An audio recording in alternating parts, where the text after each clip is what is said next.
talked at all. Ashes, yeah, let them bitches fall. I've been way better than before. Posted with my cash standing tall. Hey yo, watch this. Got a foreign gold switching for my necklace. Got $100,000 on my checklist. All the money you made, that's my work slip. You ain't learning. I be a new person. I be making money fast. They be so determined. I be working every day. Yeah, I'm up on my circuit. Get me another diamond chain made it from the surface. I been hurting. Would you live with me straight till the end? Baby, don't leave my back. I'm too spent. This is what I got, yeah, it's how it been. But that's okay, cause I'm making ends. Don't like me, well I'm on the road. High speed, chase, that's what I love. Can't see what I can't control. Did it once, yeah, do it once again. Watch my father, yeah, he taught me how to win. Cop new product, money taught me how to spin. Waves like water, music taught me how to swim. I'ma fill my bottle way up to the rim. Talked it all. Ashes, yeah, let them bitches fall. I've been way better than before. Posted with my cash standing tall.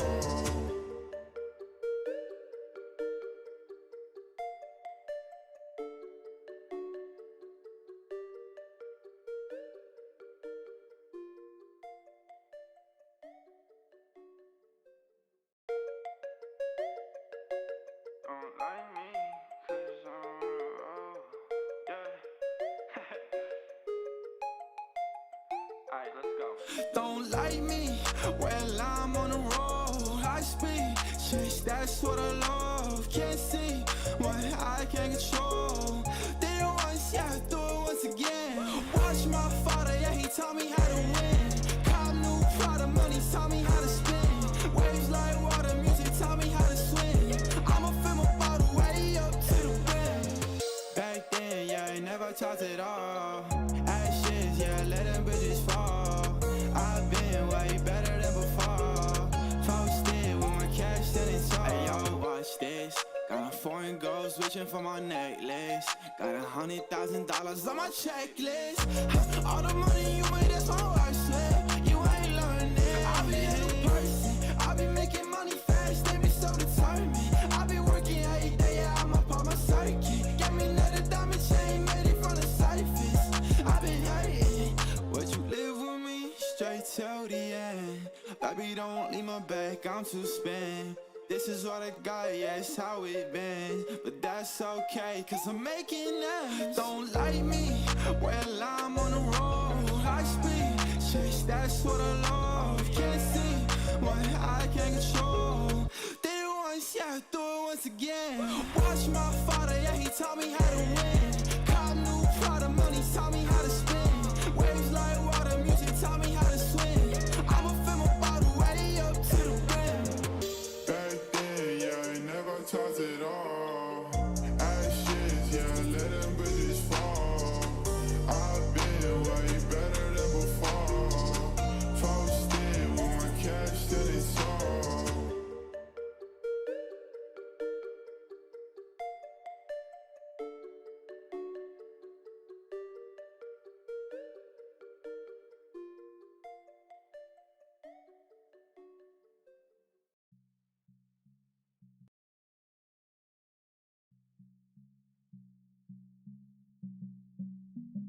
What a fucking liar, dude. What a fucking Weasley little liar, dude.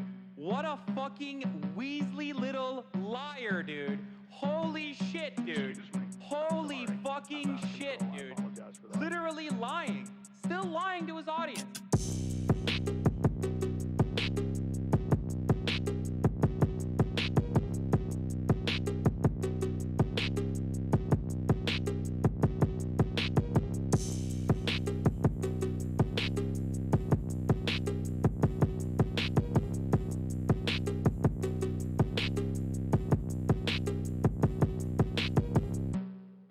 Okay, that's my PTOS. What the fuck? Okay. Wait, is it? Alright, I don't know, but that was... You asked for this, sir. I said, what's your favorite anime voice?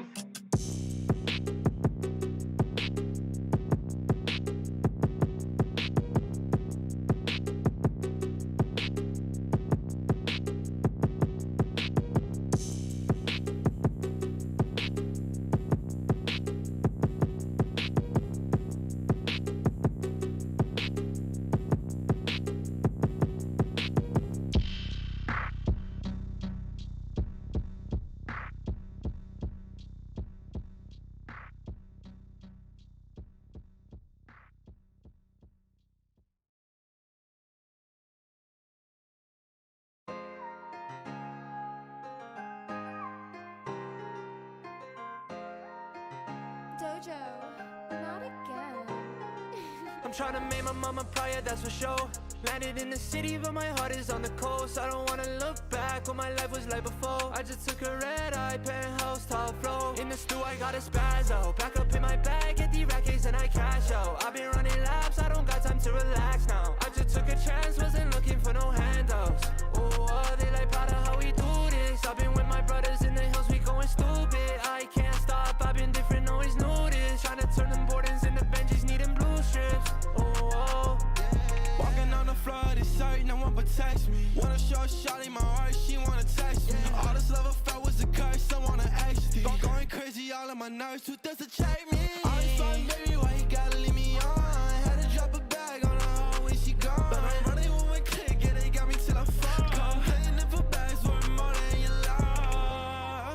Yeah, yeah. Feel my moment, yeah, yeah. I'm the chosen, yeah, yeah. I'm the one inside. in the stew, I got a spazzo. Back up in my bag, get the rackets and I cash out. I've been running laps, I don't got time to relax now. I just took a chance, wasn't looking for no handouts. Oh, they like proud of how we do this. I've been with my brothers in the hills, we going stupid. I can't stop, I've been different, always knew this. Trying to turn them Bordens into Benjis, needing blue strips. Oh, Honey got me wasted. You done cut the yola, I can taste it. Biting on my swag, you niggas pussy tryna trace it. I don't need your love, I took a perk and I replaced it. I'ma keep on going till my mama said I made it. Black and yellow, white, I got these different races. Yeah. Did my dirt, I had a mask, I'm moving faceless. I got 12 plotting on me, but no cases. Running from my demons, lacing on my A6. I don't do that fake shit, nah. The way they treat me, they act like I'm feeling them. So I got a script, I was just trying to feel something. Now I'm alone, you don't care, and in I the stew, feel I got a numb. spazzo. Back up in my bag, get the rackets and I cash out. I've been running laps, I don't got time to relax now. I just took a chance, wasn't looking for no handouts. Oh, they like proud of how we do this. I've been with my brothers in the hills, we going stupid. I can't stop, I've been different, always knew this. Trying to turn them Bordens into Benjis, needing blue strips. Oh,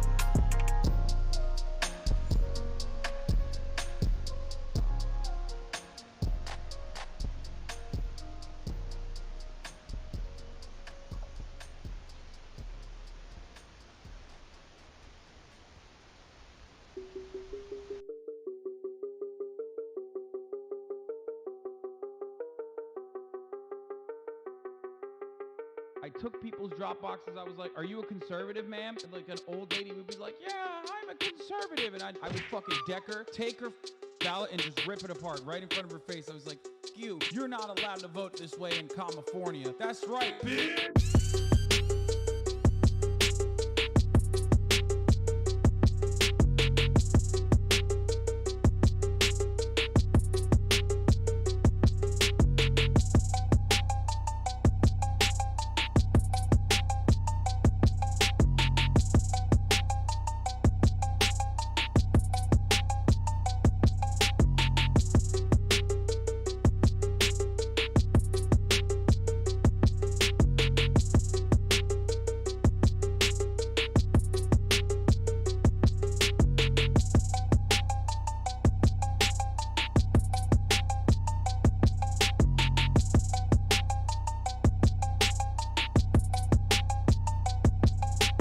I got a funny one for you. Okay, here, look at this. With what we were seeing in the polling data going into this election about what people cared about and the order in which they ranked it. So we have had a lot of questions throughout this time about new voters, people that hadn't been in there before that were perhaps not getting captured by the polling. So maybe this is a sign that we're going to see a little bit more of that tonight than we Watch expected. this. We obviously don't know yet. And you know what's missing from this 1, 2, 3, 4, 5 top 5 issues?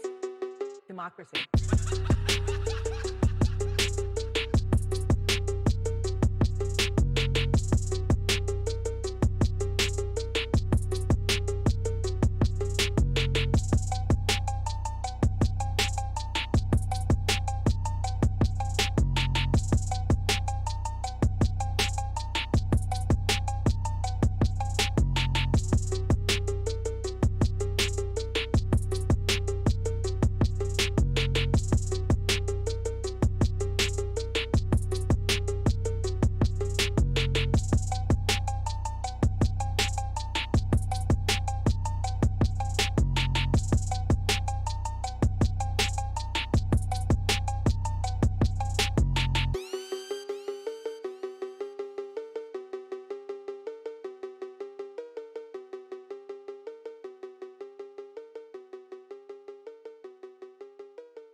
I need a smoke, where the matches. I'm a king, fuck your status. Getting dough, I pay no taxes. I'm a star in all fashions of the word, bro. I'ma flip the bird, bro. Coming through in foreigns and all you hear is skirt, huh? All polo and some white shoes. Funny thing now is I'm a nice dude, but when you cross that line, it ain't the right move. And my tender bitch is what I like knows. Oh yeah, can you feel that? I'm giving y'all that real rap. I'ma get the money, make the deal fat. Making hits with a steel bat. The Audi Quattro or that Monte Carlo. Which whip will I whip tomorrow? Got 6 chicks down to sip the bottle. Go coast to coast so I can ship the cargo. I don't really know if these people keep it real. I'm just telling all you fuckers how the homie really feel. And I'm looking up to God. Can you tell me what's the deal? I'm just waiting for your answer at the altar where I kneel.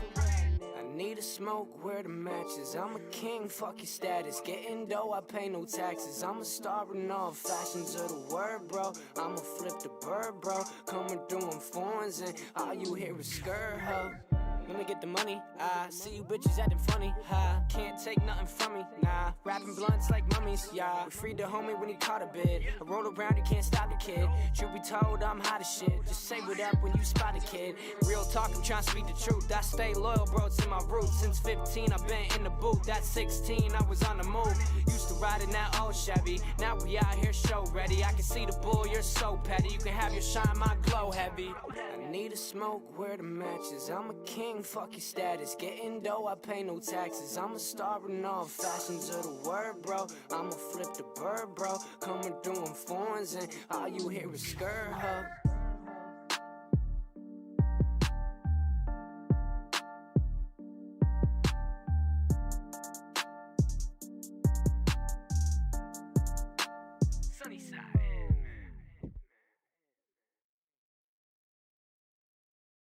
Do not come.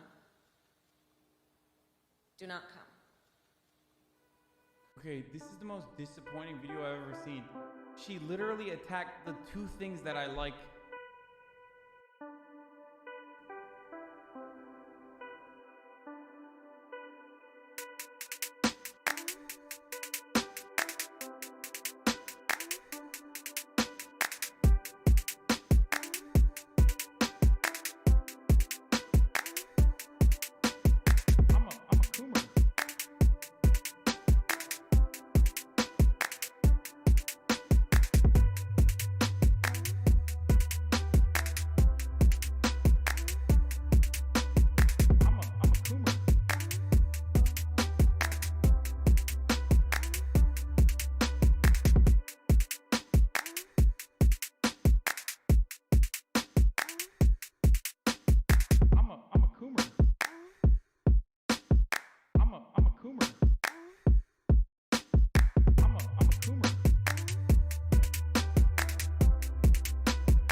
She says that she loves me, she just wants to fuck me. Got me feeling something, got me feeling nothing. Alcoholic junkie, says she thinks I'm funny. Think I might get lucky, spending too much money. She says she wants my necklace, put her on the guest list. Hope I don't regret this, hope I don't regret this. I'm feeling hella reckless, cashing all my checks rich. Hickeys on my neck, shit, she's on the offensive. I do not know my set list, still I'm gonna get lit. Yeah, I have a death wish, live until I'm breathless. I'ma stay progressive, she gon' stay obsessive. Life is so expensive, do everything excessive. I think my brain's defective, yeah. Can't think when she's aggressive, yeah. She snuck into my section, yeah. You think I'd learn my lesson, yeah. And we ain't getting no sleep. These girls don't even know me. Like Drake, I'm getting trophies. You want it, girl, then show me, yeah. And we ain't getting no sleep. These girls don't even know me. Like Drake, I'm getting trophies. You want it, girl, then show me. Cause we ain't getting no sleep, yeah. No, we ain't getting no sleep, yeah. She's sitting up in the front of the class, using that ass, she gonna pass. Keeping her pad and her pen in her lap. She been so bad with the men in her past. Now she just want the professor so bad. I'll give her lessons that she never had. Like taking a freshman and teaching her math. I'll keep her guessing until she a grad. She always leaves them guessing. They don't know what's next, man. Learned it from the best, man. She loving every lesson. With hands-on sessions, points for attendance. She asks a lot of questions, I answer with my presence. I sit back while I'm texting. Said she wants to get it in. Said she'll bring her best friend. Know what happened next, man. You know what happened next, man. Treat her like a guest, man. Rolling out the best, man. She had a confession, yeah. She wanna stay for a minute. She wanna play for a minute. She wanna slay for a minute. And now I'm all up in it. I'll be back in a minute. I'll be back in a minute. Make a track in a minute. And now I'm all up in it. No sleep. These girls don't even know me.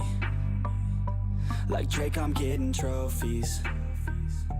You want it, girl, then show me, yeah. And we ain't getting no sleep. These girls don't even know me. Like Drake, I'm getting trophies. You want it, girl, then show me. Cause we ain't getting no sleep, yeah. No, we ain't getting no sleep, yeah. It was beautiful, yeah, together. Even though we planned forever. Days of dreams, nights of talks. It was only us together. The world was ours, nothing out of reach. Imagine where we could be. Our dreams is one, hope brighter than the sun. What could ever stop us? Then it all turned. I don't know why. Still to this day, I'm wondering why. Will we ever know? Will we ever get to understand what we both went through? Anyway, I'm thankful for the times I had with you. I just want to thank you for loving you. Your love made me love myself more. And I could never thank you. Never thank you enough. I was down when you met me, but your smile wouldn't let me take down on myself, look down on myself. You told me I could, that I should, I would spread my wings and head for the sky. Then it all turned. I don't know why. Still to this day, I'm wondering why. Will we ever know? Will we ever get to understand what we both went through? Anyway, I'm thankful for the times I had with you. I just want to thank you for loving you. Your love made me love myself more. And I could never thank you, never thank you enough.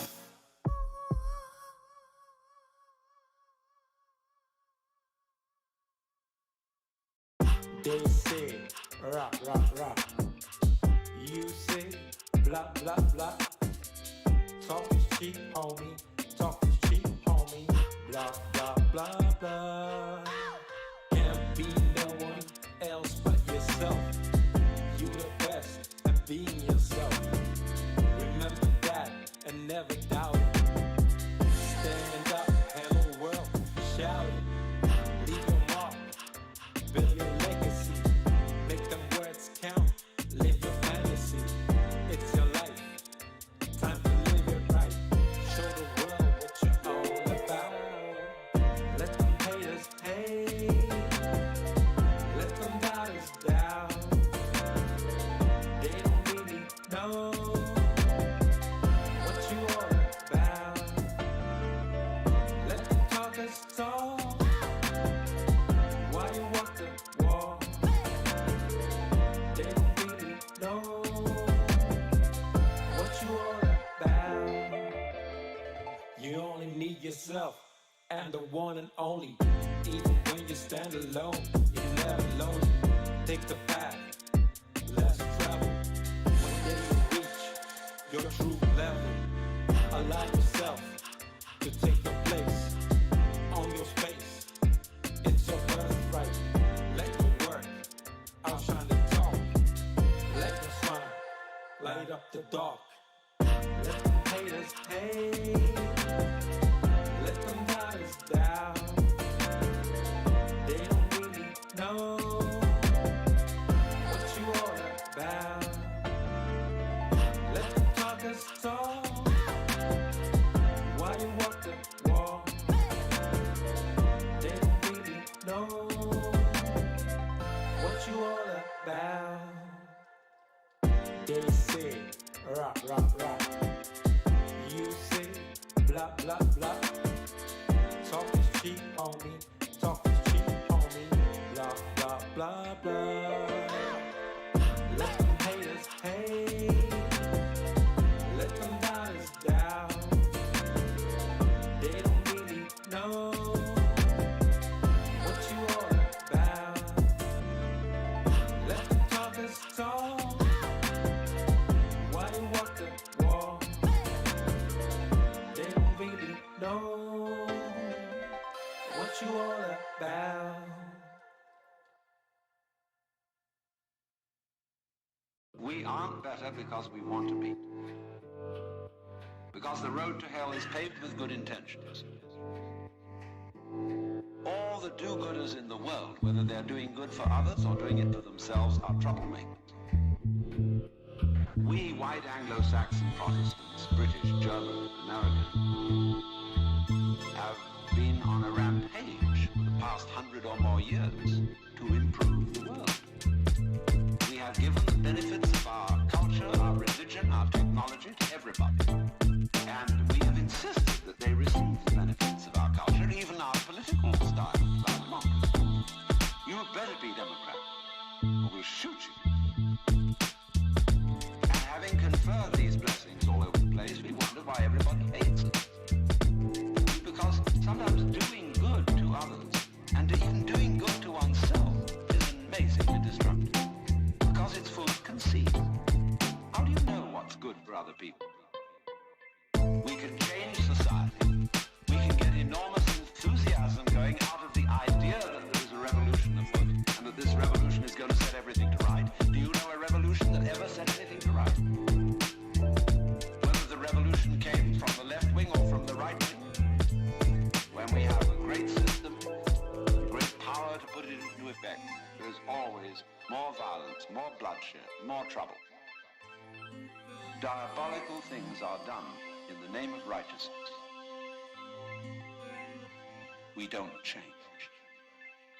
We're doing the same thing today, but under different names. We can look back at those people and see how evil that was, but we can't see it in ourselves. So therefore, beware of virtue. We aren't better because we want to be. Because the road to hell is paved with good intentions.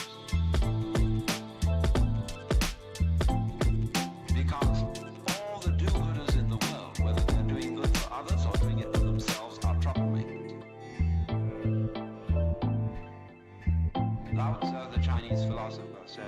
the highest virtue is not virtue, and therefore really is virtue. But inferior virtue cannot let go of being virtue, and therefore is not virtue. All the do-gooders in the world, whether they're doing good for others or doing it for themselves, are troublemakers. We aren't better because we want to be.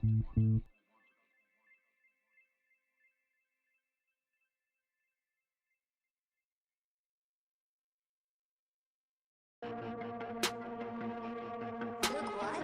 Oh, look what? Wait, are you fucking kidding me, dude?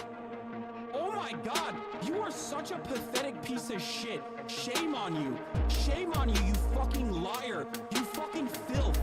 You fucking absolute dog shit. You fucking piece of shit. You fucking garbage motherfucker. What a fucking liar. What a fucking Weasley little liar, dude. What a fucking Weasley little... Holy shit. What a fucking Weasley little liar, dude. Holy fucking shit, dude. Fuck you.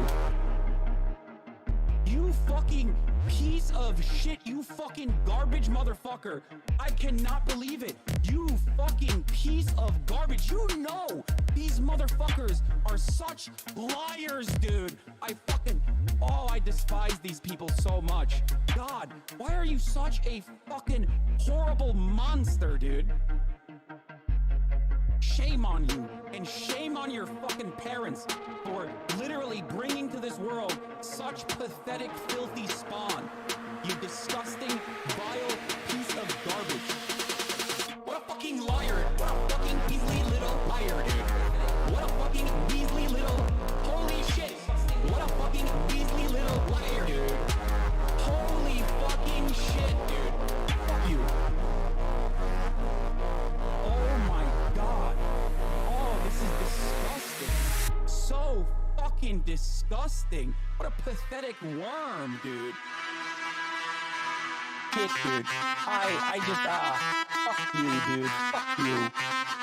Disgusting. You disgust me, dude. Hashtag my dick, dude.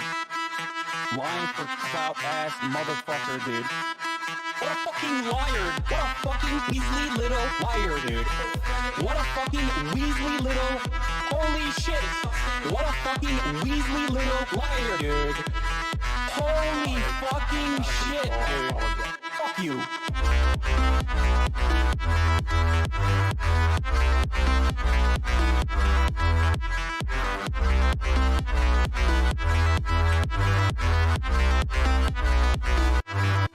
What a fucking liar. What a fucking Weasley little liar, dude.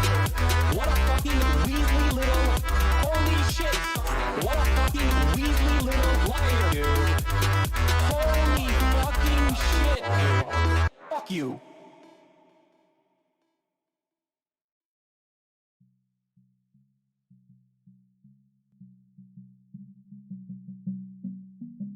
What a fucking liar, dude. Hi. What a... Hello. How's it going? What's up, internet? I hope everyone's doing well. I am very late. I had very many things to do. So many cat clips to post. Certified cat lady.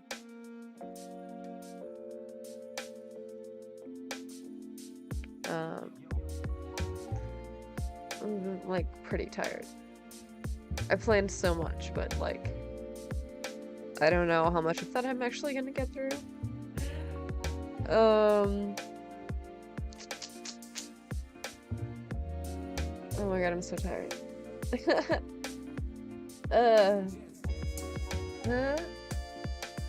Rip. Well, we have a lot to do. I'm excited about this Dark History. I feel like it's gonna be kind of horrific, but good stuff. Yeah, I guess there's like sort of like a thread of toxic femininity. Oh, I really wanted to get to the Shan Sphere as well. Oh, I want to do so much. Oh, I want to do so much. Oh my god, I forgot to start my laundry.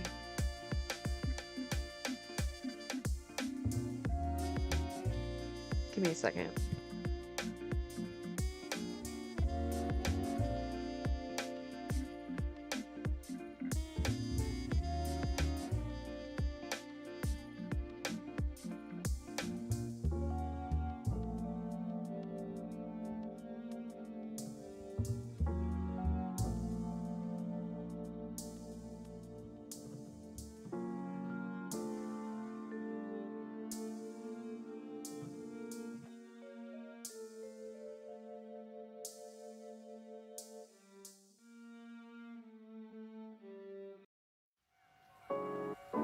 Fit check? Anyone? I hope that's the thumbnail. Just me standing there like NPC. Oh my god.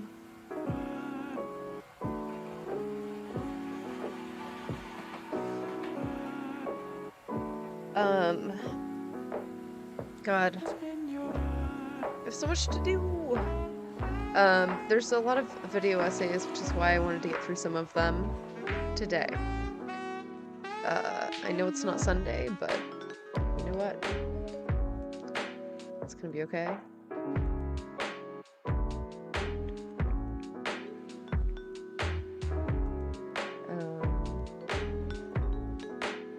God, I'm so tired.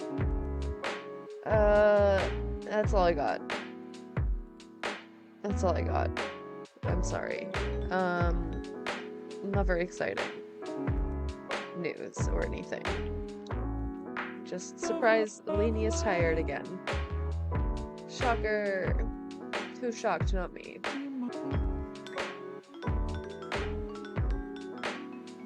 So, I don't know. Let's just get into it, I guess.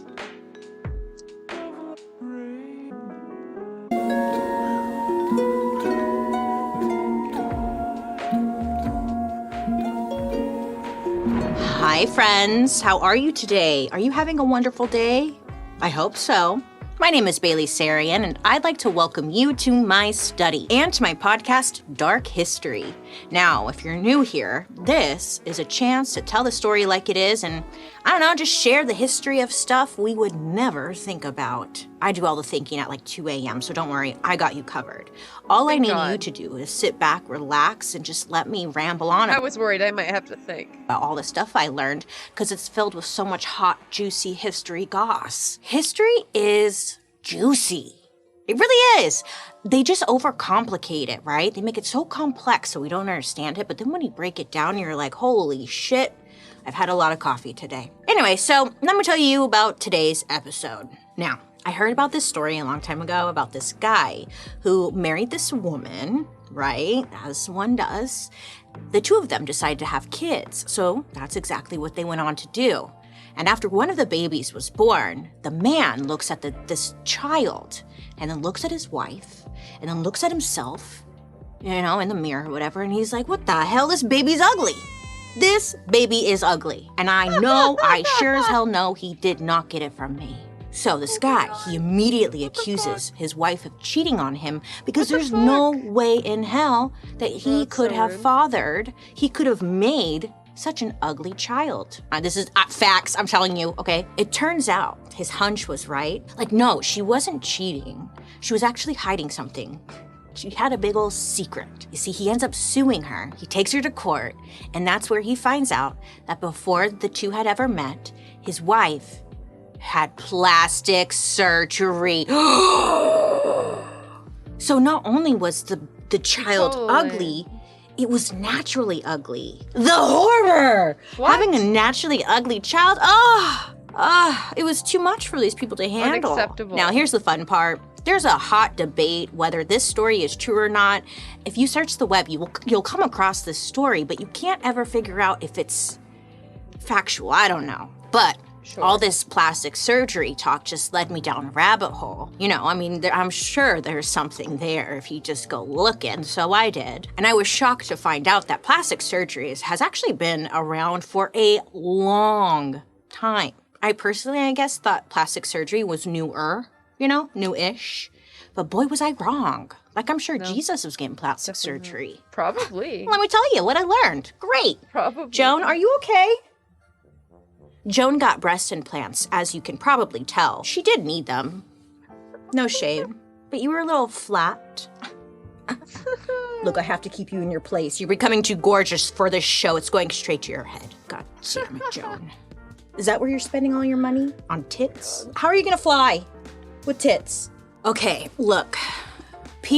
Us people have been trying to upgrade ourselves since the dawn of time, really. Oh yeah. Indian doctors in the 6th century were doing impressive nose surgeries before anyone else, but for, some would say, very different reasons. You see, back in India during the 500s, yeah, I'm talking about the 500s, if you broke the law, let's say maybe you did a little treason, maybe you committed adultery, I don't know, slept around. Well, a really popular punishment was getting, drumroll please, your nose chopped off.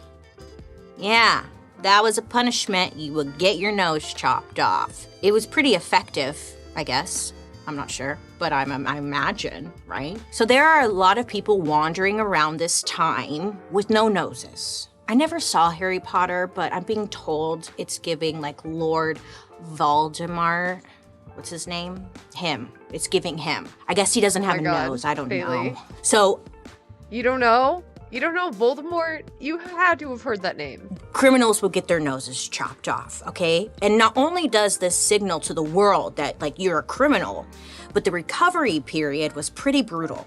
And it made life really hard for people all around. I don't know if you've heard the saying that, quote, necessity is the mother of invention, end quote. But it really applies here because without this punishment, nose jobs might never have been invented. So this doctor named Sushruta is like, hey, don't worry, you guys. Stop freaking out. I got you. And he goes off and invents a procedure that he calls the, quote, Indian flap, end quote. Dr. Sushruta. The what now? Would do something today that we call skin grafting. So he would take a flap of skin from like the patient's cheek, drape it over the nose stump, and then keep it elevated and in shape of a nose until it healed. And, you know, while it's healing, they would be using tubes of castor oil to prop up the new skin. It was just this whole thing. But essentially, this guy invented skin grafting 500 years before Jesus turned water into wine. Now, ain't that something? I was like, wow, I'm done. I learned enough here. Wow. You know, that's wild to think. I couldn't even imagine the year 500 BC. Could you? No. What was everyone... Was there dinosaurs during this time? Don't answer that. Wow. What an icon this doctor was, huh? I mean, sure. Yeah, whatever you say, Bailey. Seriously. Now, on top of all of this, Dr. Sushruta would give his patients a little dose of wine and something called henbane to get them to fall asleep, them being the patient. So you're like, okay, great, wine and henbane, what the hell is that? Well, henbane is cannabis indica, the devil's lettuce. I'm just kidding.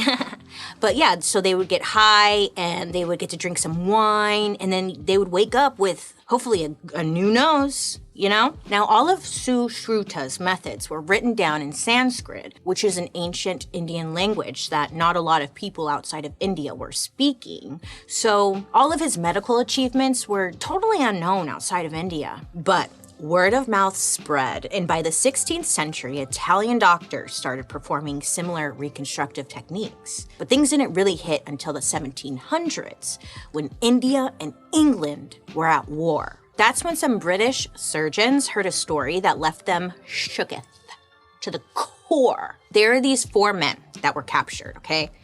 And all 4 of these men had their noses cut off by the opposing army. Well, they came back a year later, these same 4 men, with noses. Yeah.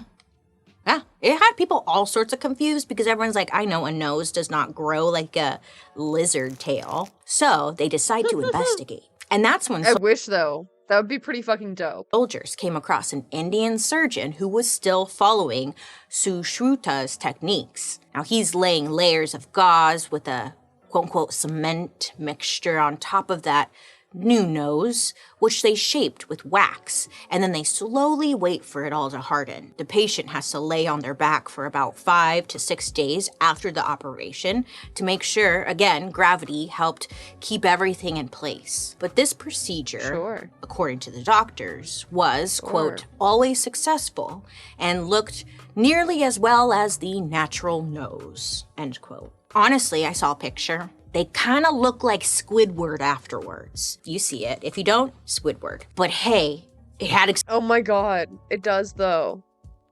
Ew. Ew. What the...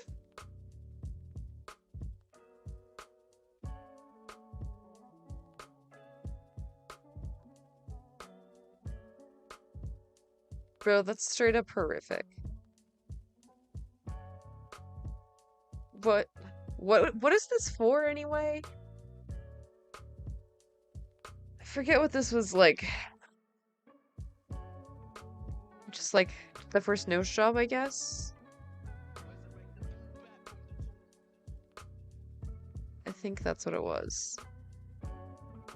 I don't know, dude. IDK.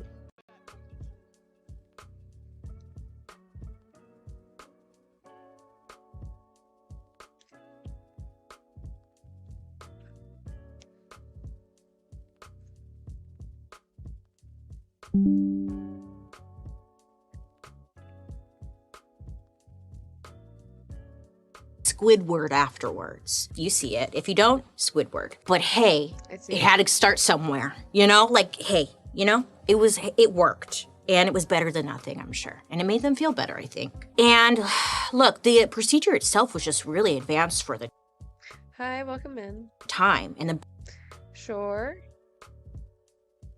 Sure. If it's a nice or neutral question, sure. I'm afraid of where this is going.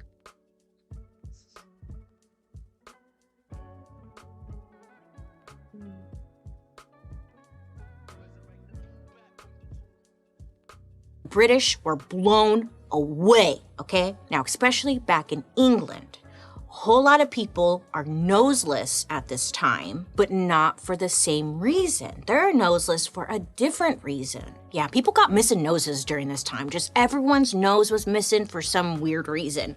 We are so lucky we have our noses today. I don't know what it is, but they are the first to go, okay? I don't know what is that? I don't know. Do you guys know what really wears down your nose cartilage? If you answered cocaine, yes. But another enemy to your nose is also syphilis. Oh, yeah, syphilis. What? That STD. What is... Dude, what? That's crazy. Syphilis will really fuck you up. It'll, like, get inside your brain and shit. What does that have to do with your nose? I don't know, but it causes a problem. Europe was getting just pounded with a real bad epidemic of syphilis. And a little known side effect of syphilis is that it basically destroys the soft tissue in your nose. Yes, random. So a lot of people were walking around with gaping holes in the middle of their faces where their noses used to be. And just like back in India, there was a social stigma tied to it. If you had a hole for a nose, honestly, the people were like, oh, she's a dirty little hussy, isn't she? But with a British accent. So when those British doctors came back to Europe with that nose job situation, I mean, it was perfect timing. By the late 1700s, there was a surge in nasal reconstructive surgeries. Whether you had lost your nose to syphilis, frostbite, or by breaking rules in India, there was now a way to get your nose back. I mean, that's huge. Wow. Sometimes we really come together, don't we? I don't know. Are you gonna ask the question? Now I'm just gonna have to wonder what it was, I guess. Know who's we, but never mind. Now for reconstructive surgery. I guess it wasn't nice. The goal here was to get back to the way you looked before the syphilis had pretty much stolen your nose. Not necessarily for like an upgraded, quote unquote, upgraded you. So it kind of makes sense that the next big wave of advancements in plastic surgery happens after World War I. That was a mouthful. Now, get this, after World War I, this is like a time when weapons were getting more advanced. Soldiers' faces were getting torn apart from exploding shells that were filled with shrapnel, basically shards of razor sharp metal that could like rip your face clean off, all the way off. So like there's this wave of soldiers coming home from war with just horrible wounds, holes in their faces, missing eyes, and a lot even missing their noses. Usually if you came back, you know, looking disfigured, it was hard to get a job because, you know, at the time, a lot of people didn't want to hire someone that was maybe uncomfortable to look at. And that was just the reality at the time. Like, obviously not great, right? Yeah. So a lot of these men coming home, Bitch, what do you mean at the time? What do you mean at the time? Because people are so nice and accepting of people with disabilities now. There's laws. It doesn't mean that people don't break them. Serving the country, were having trouble finding work, making money, and just like really getting back into normal. Watch something else. Hey, take your own advice. How about you watch something else? Normal life. Even men who had reconstructive work done overseas were terrified of coming home and perhaps being rejected by their loved ones because they looked different. Now, this man, Harold Gillies, a surgeon from New Zealand, he was seeing how much like these soldiers were struggling and decided to do something about it. In 1917, he builds a hospital in England exclusively for facial reconstruction, and this is where he starts experimenting with how to best give soldiers their old faces back. Gillies has a major breakthrough by creating a new technique when it comes to skin grafting and becomes... I was just watching a Ghost Hunter stream. Hey, go back. Go back to watching the Ghost Hunter stream. Or find another Ghost Hunter stream. Huh? Huh?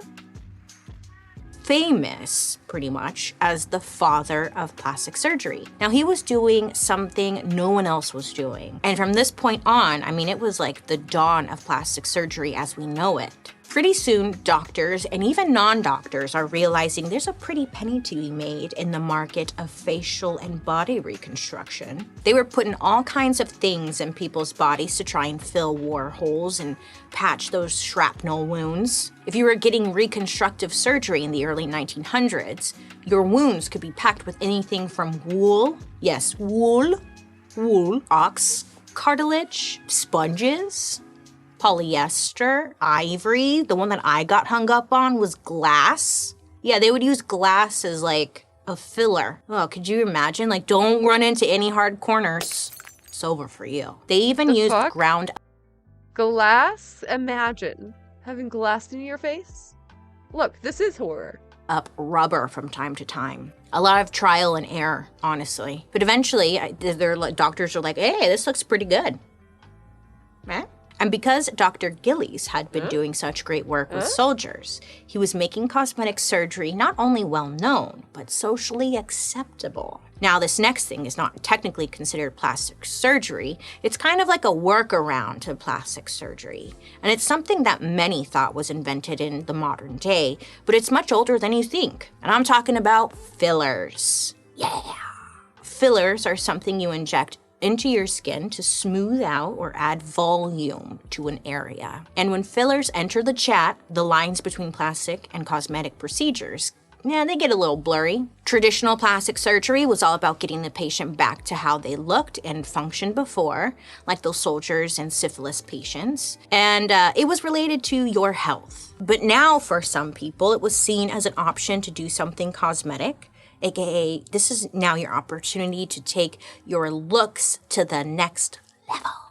Back in the day, doctors were using all sorts of wild materials for fillers. There's a story of a man in the late 1800s who got sick with tuberculosis. That's a hard one for me to say. And unfortunately, he ended up getting some kind of rare complication where the tuberculosis messed with his testicles. Yeah, the body's weird. And he ended up having to be castrated, aka they chopped off one of his balls to save him, which totally sucks though, right? Yikes. What? Yeah, losing And you're telling me this isn't scary. a part of your body, bummer. When he went to the doctor to fix it, they told him that they had just the thing to help. A petroleum-based product called Vaseline.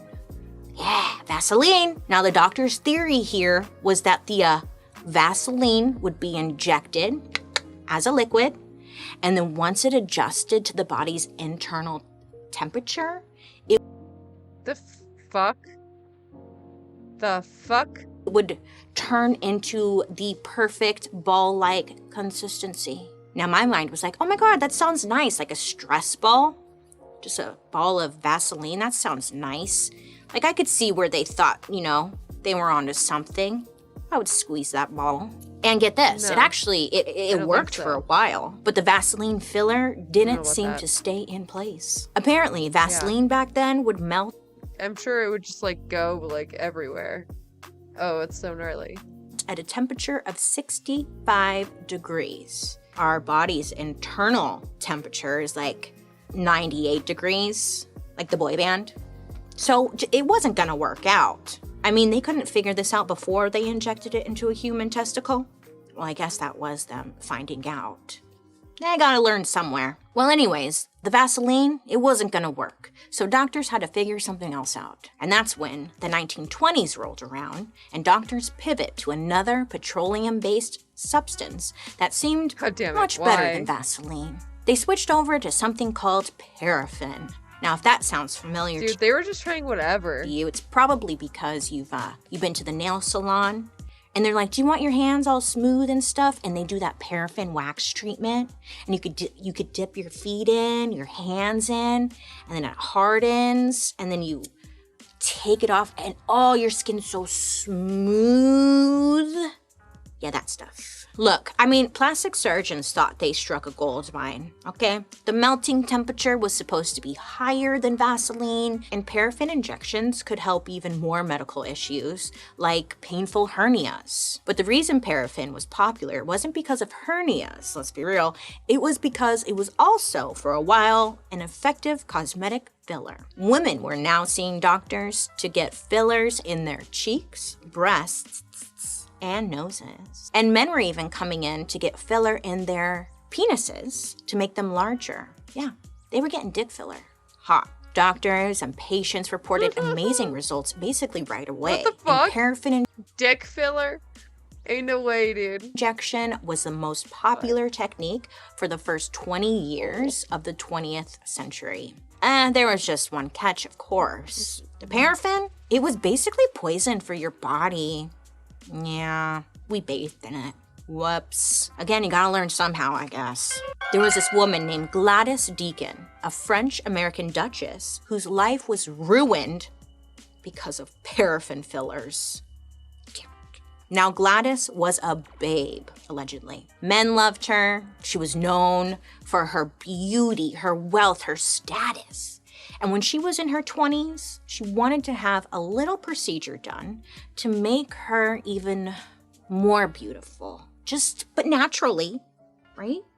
Enhanced a little. But nobody needs to know, She just wanted a little filler put into her nose because, it bothered her a little bit. And that was it. No one was gonna know. Bye. Unfortunately, though, it didn't come out like she had hoped for, and she became one of the most famous examples of what paraffin injection complications looked like. I guess the filler from her nose somehow made its way down to her chin, and she developed a condition called paraffinomas, which made her face, I guess, swell up. Now, this can happen when the body detects something foreign is in the body and tries to get rid of it. So it causes your body to inflame, and lumps would form all around the paraffin. Now, Gladys developed more of these swollen patches and lumps until the paraffinomas basically took over her entire face. She spent the rest of her life hiding from her reflection. She didn't even allow any mirrors in her home. And she literally, it's not funny, it's uncomfortable. And she literally died sad and alone. Well, shit, you know? Fuck. Hey, what's that sin? Vanity. Ooh, this is about, yeah, that. Great. I forget how the 7 deadly sins work, but I think this is one of them. Sorry, girl, that sucks. I'm looking at you, girl. There have been even worse paraffin filler complications reported, like it causing blood clots in the brain or even the lungs. And even if people didn't get a... Yeah, I imagine so. It's wax. You can't just inject wax wherever. This is crazy. Fucking crazy. Dude, I don't know about plastic surgery. I don't know about it anymore. We're only, like, not even halfway through. Reaction right away.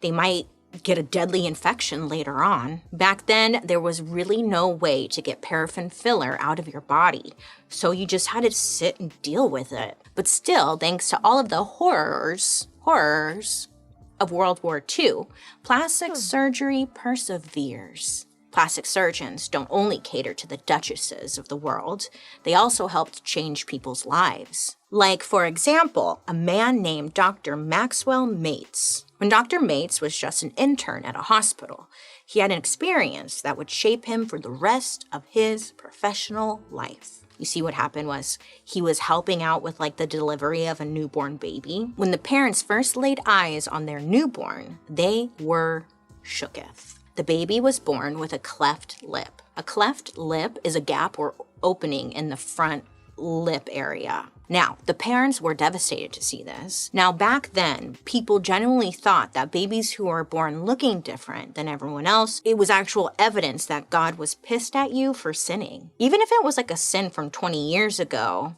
God was gonna mess up your baby. Dr. Mates realized his calling in life was to help these innocent little babies and other people who may have suffered because society treated them differently for their appearance. And in the 1920s, plastic surgery was still a procedure, mostly for people who medically needed it, and it was considered a noble profession to really help people. But as the medicine and surgery techniques got better over the years, it was normal to the upper class people all of a sudden. It was all about the rich women getting nose jobs, not because they needed them, but because they wanted them. And this is when the switch happens. Dr. Mates describes this switch by saying, quote, "I could whisk new noses out of air. Just about everything lay within the compass of my magical power." He was very high of himself. Dr. Mates' appointment bookings were filling up with nose jobs and fillers and whatever else, making him forget why he got into the practice in the first place.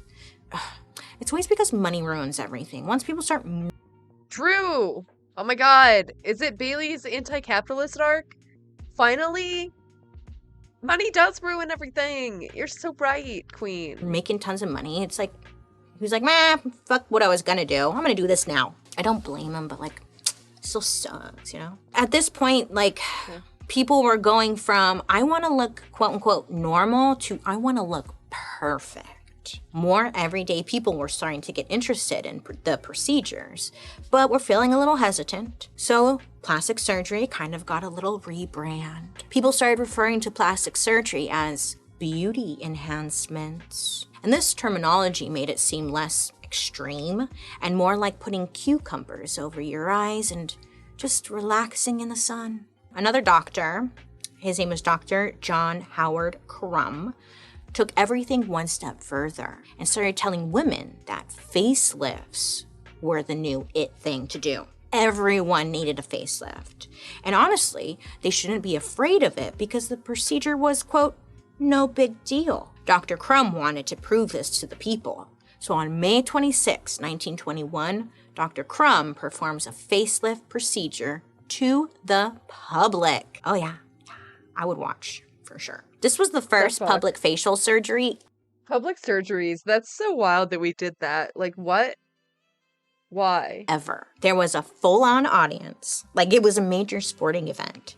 There was over 1,500 people who showed up to, like, see what the fuss was all about. And at first, this doctor, Dr. Crumb, planned to perform the procedure behind a white screen, you know, so like people could see the shadows of what was happening, but not have to deal with all the gore of it, you know? But shortly after he was about to start, the crowd was basically shouting at him to pull down the screen. They want to see it all. Pull down the screen. Pull down the screen. And he was like, okay, bitches. He pulls it down, revealing he was performing surgery on a veteran film actress, Martha Patel. Which is actually quite the reveal. Like, at first you just think he's like working with some normal, quote unquote, normal person giving her a facelift, but he was working on a film actress. So people are like, oh my God, like, Martha, I love the movie you were in, girl. You know, it's just, so everyone is just like, what? Anyways, at this point, Martha had only been getting like roles as quote unquote like the mother in films, and she really wanted to go back to her leading lady days. So she's like, get rid of those wrinkles, you know, lift, tighten. I want that youth back. But this wasn't just your standard operation. Nay. Dr. Crumb's surgery would have class, ambiance, and maybe even a little bit of fun. As Dr. Crumb applied the anesthetic to Martha's face, a whole ass orchestra started playing jazz in the background. Yeah, seriously. And during the whole thing, Martha was awake. It's too much. Even though Martha's face was numb, because it was, she was chatting it up with her daughter. She was talking to the doctor. Honestly, iconic. Okay. You know, people are watching this and some women were just so into it. They're like, oh my God, I need this. I love this. Let me see what's going to happen next. And then there were other women who just straight up fainted during the surgery. But either way, it was a success to Dr. Crumb. And after he was done with the surgery, Martha showed the crowd her freshly tightened and lifted face. And it must have looked pretty good because Dr. Crumb went on to have a very successful career. At some point, women just weren't happy with getting filler or facelifts. I mean, I want more, daddy. How'd I do? Give me more, daddy. I suck at accents. Anyways, but women are wanting more, okay? More. We're never happy. This goes for us as people. We're never happy. We just want more. So this is when boobies enter the chat. The year is 1895. Dr. Vincent Finally, boobas. Czerny is a surgeon making waves over in Germany. He was actually considered by those who knew him as a miracle worker. A few years before, he made history by performing the world's first complete hysterectomy and was able to remove the uterus of women struggling with vaginal health issues. You know, women throughout history, as still now, were suffering from all sorts of vaginal issues like heavy bleeding and different types of cancer. So this guy, he starts to get a reputation as like the man to go to if you had any sort of lady problem. Well, okay, look, so remember him. And then right across town, there was this woman, couldn't find her name, okay? Sorry. She was 41 years old and she was a singer professionally. Her job, you know, get up and to sing and to perform on stage every night. Well, there was this one day where she felt some pain in her left titty. So she lifted up her shirt and then she saw lots of swelling, which is like devastating for any woman. Obviously, she was worried. So she goes and she sees Dr. Czerny. And Czerny gets her up on the exam table, asks her to lift her shirt, and he starts to examine. So he does his thing, bleep, blah, bloop, and it doesn't take long for him to discover a tumor in her left breast. So she's talking with the doctor, Dr. Czerny, about her options, and she agrees to have her entire breast removed. That was really the best option for her. So for this performer, she was nervous as hell because there was a real possibility that the procedure could leave her disfigured. And honestly, losing a breast in general, it's got to be heartbreaking. I mean, that's your ride or die, your side chick. It's a loss. I mean, could this ruin her reputation as a performer or singer? She's just all sorts of worried. So she's feeling very desperate. And the doctor, Dr. Czerny, can see this, and he's dead set on helping her. So after examining her body again, the doctor ends up finding a fatty tumor about the size of an apple on the right side of her lower back. I know, poor girl. She's got like tumors all over the place. But Dr. Cherney sees these tumors as an opportunity. This is exactly when he has his little light bulb moment that would change the breast forever. Dr. Cherney puts her on the operating table, removes the tumor from her breast, and then he removes the apple-sized tumor on her lower back. But instead of tossing it into the trash, he takes the fatty tumor and inserts it into the woman's breast. He sews her up and ta-da!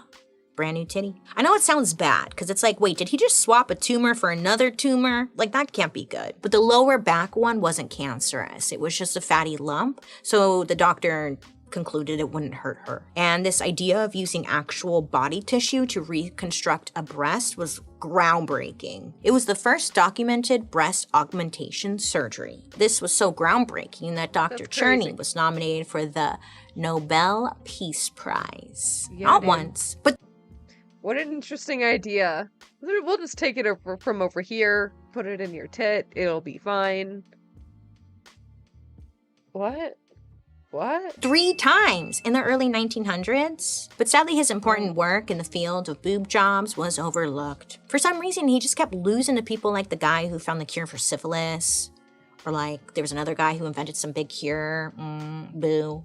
Poor guy, he didn't even win. Anyways, up to this point, boob jobs were mainly used to help women who needed it, like in the case of the German singer. But then the 1940s roll around, and there is a big cultural shift. The era of the pinup girl pops off. Pinup girls were like posters of sexy Hollywood actresses that soldiers from World War II would hang up on their walls and just like drool over. And all these posters featured sexy ladies with a large chest, maybe. I don't know. And this carrying through to when Playboy magazine first hit shelves everywhere in 1953. Women with curves and shapes were now like the envy of women nationwide. Curves and round boobies are being embraced. And more women wanted to embrace it too. I mean, padded bras were just not cutting it anymore, and women wanted the real thing, but not. Like, how can I get the real thing, but like not? And science wasn't quite ready to supply that demand. That is, until a couple of doctors in Texas, of course, Texas, with the help of a major corporation and a dog with boobs come into play. Ah, yeah, a dog with boobs. You got that right. That was my Reba impersonation. I hate me. Why can't I ever say what I feel? Okay, now we're in the year 1961. And down in the Lone Star State, 2 doctors are about to prove that everything is, in fact, bigger in Texas. They really went off. Dr. Thomas Cronin. Of course it's Texas. Of course. A plastic surgeon, was at like a conference in New Orleans. And while he's there learning about all the new improvements happening in the world of plastic surgery, that's when he comes across a company named Dow Corning Corporation. Do you know the Dow Corporation? Yeah, those goons. It's them. Small world, right? Anyway, Cronin learns that the chemical company, Dow, I totally need to do an episode on them, had created something called silicone gel. And the company proudly claimed that not only could it be used to make an artificial body part, but it also did not react with the body. Translation, it was safe to put inside a person. Yay, yay. A chemical company making a safe substance in the 60s? Sure. Okay. Sure. Yeah, totally fine. It's gonna be fine. Don't worry about it. Don't ask any questions. All right. Anyways, as the story goes, Dr. Frank Giro, Cronin's business partner, stopped by a blood bank in Texas. When he walked inside, Giro was surprised because he found blood being stored in plastic IV bags. I know, now, this is normal to us. Okay, listen, we're like, yeah, and? But back then, everything was stored in glass. So he's seen this and he's like, weird. So he picks one up, he gives it a little honk honk, He looks around, he's like, hey guys, does this feel like a boob to you? Or is it just me? Kind of feels like a boob. So this doctor, yeah, he's a doctor. He's like, this feels like a boob. He's feeling inspired because he ends up getting in touch with Dr. Cronin, and he proposes the idea of a breast implant that feels exactly like the blood in a bag. Yeah, he's like, yeah, you see it? So the two brainstorm and agree that the content of the bag needed to be thicker than blood, but something that replicates the feel of a boob. And girl Cronin had just the thing. He's like, that's funny, I heard about silicone whatever just about a minute ago. You know, so the doctors partner up with the head of Dow Corning's medical research division, and the three of them create a thin, clear bag filled with silicone gel. They call it the Cronin Gyro implant, aka the silicone breast implant. Wow, pioneers. So they got this prototype, and I'm sure they're probably fondling it and giggling, you know. And then they realize that they have a little situation on their hands. Oh, no, wait, a tituation. Okay, they may be onto something here, but they have to test the implant and make sure it works before getting all too excited. They're probably looking at each other like, I'm not doing it. And the other guy's like, I'm not doing it either. Like, So they come back to the drawing board. Who could they test this silicone breast on or in, really? They look around the room and they spot a dog sitting in the corner. Her name? Esmeralda. And boy, does she look like she needs some titties. Hey, am I right? Yeah. Now this next part is going to sound made up, okay? I know, but I'm telling you, it's 100% true, I swear. Okay, look. These guys, these doctors, decided poor innocent Esmeralda, the dog, was going to be their guinea pig. She was going to try out the very first fake silicone titty. So the doctors put Esmeralda on their operating table, knocked her out, made an incision, and put a biscuit-sized silicone implant inside the dog. They sewed her up and then observed her for a few days. When I heard this, I pictured in my mind a cute-ass little dog with some fine-ass titties. Right? Like, that's what I'm picturing in my mind. Yep. And I was like, I don't Yep. know for sure what it looks like. So I start Googling around, and there's not one single photo out there. But lucky for us, we have an artist rendering of what Esmeralda may or may not have looked like. See, is that nice? I was right. Those are some fine-ass titties. So the doctors observed Esmeralda over some time, and they noticed absolutely nothing. And that's exactly what they were hoping for. Esmeralda seemed fine, and she showed no adverse side effects. I mean, to be fair, dogs can't talk. I mean, for all we know, she could have been like, hey, this is extremely painful. But we don't know. The doctors reported that they would have kept the implant in longer if Esmeralda didn't try to chew through her stitches. Poor Esmeralda, you know? Shoot. And then it got me wondering, I wonder what happened to her, really. I mean, if you know her whereabouts, please let me know. I mean, Esmeralda walked so we really could run. Put some respect on her name, right? You have those titties because of Esmeralda. She needs something, an award. Anyway, so this was a huge success in the doctor's eyes. But what they really need to prove their invention was legit was a human to test this out on. And that's when Timmy Jean Lindsay walks into Gyro's office. So in 1962, Timmy Jean was 29 years old. She had recently become divorced. And Timmy, you know, she had this whirlwind romance with her boyfriend and wanted to celebrate their love with a big old tattoo. And then I guess a few days after she got it, that's when she realized, oh shit, I shouldn't have gotten this tattoo. So Timmy Jean marched her ass to the hospital to have it removed. And wouldn't you know it, she was seen by our good old buddy, Dr. Gyro. He could tell Timmy was kind of desperate and maybe a little vulnerable. So he ends up offering her a once-in-a-lifetime opportunity to get a free pair of boobies. She's like, where do I sign? You know, all she had to do was sign a few waivers, agreeing to be their first human guinea pig for the silicone implant. I guess Timmy had negotiated with them and is like, hey, while I'm under.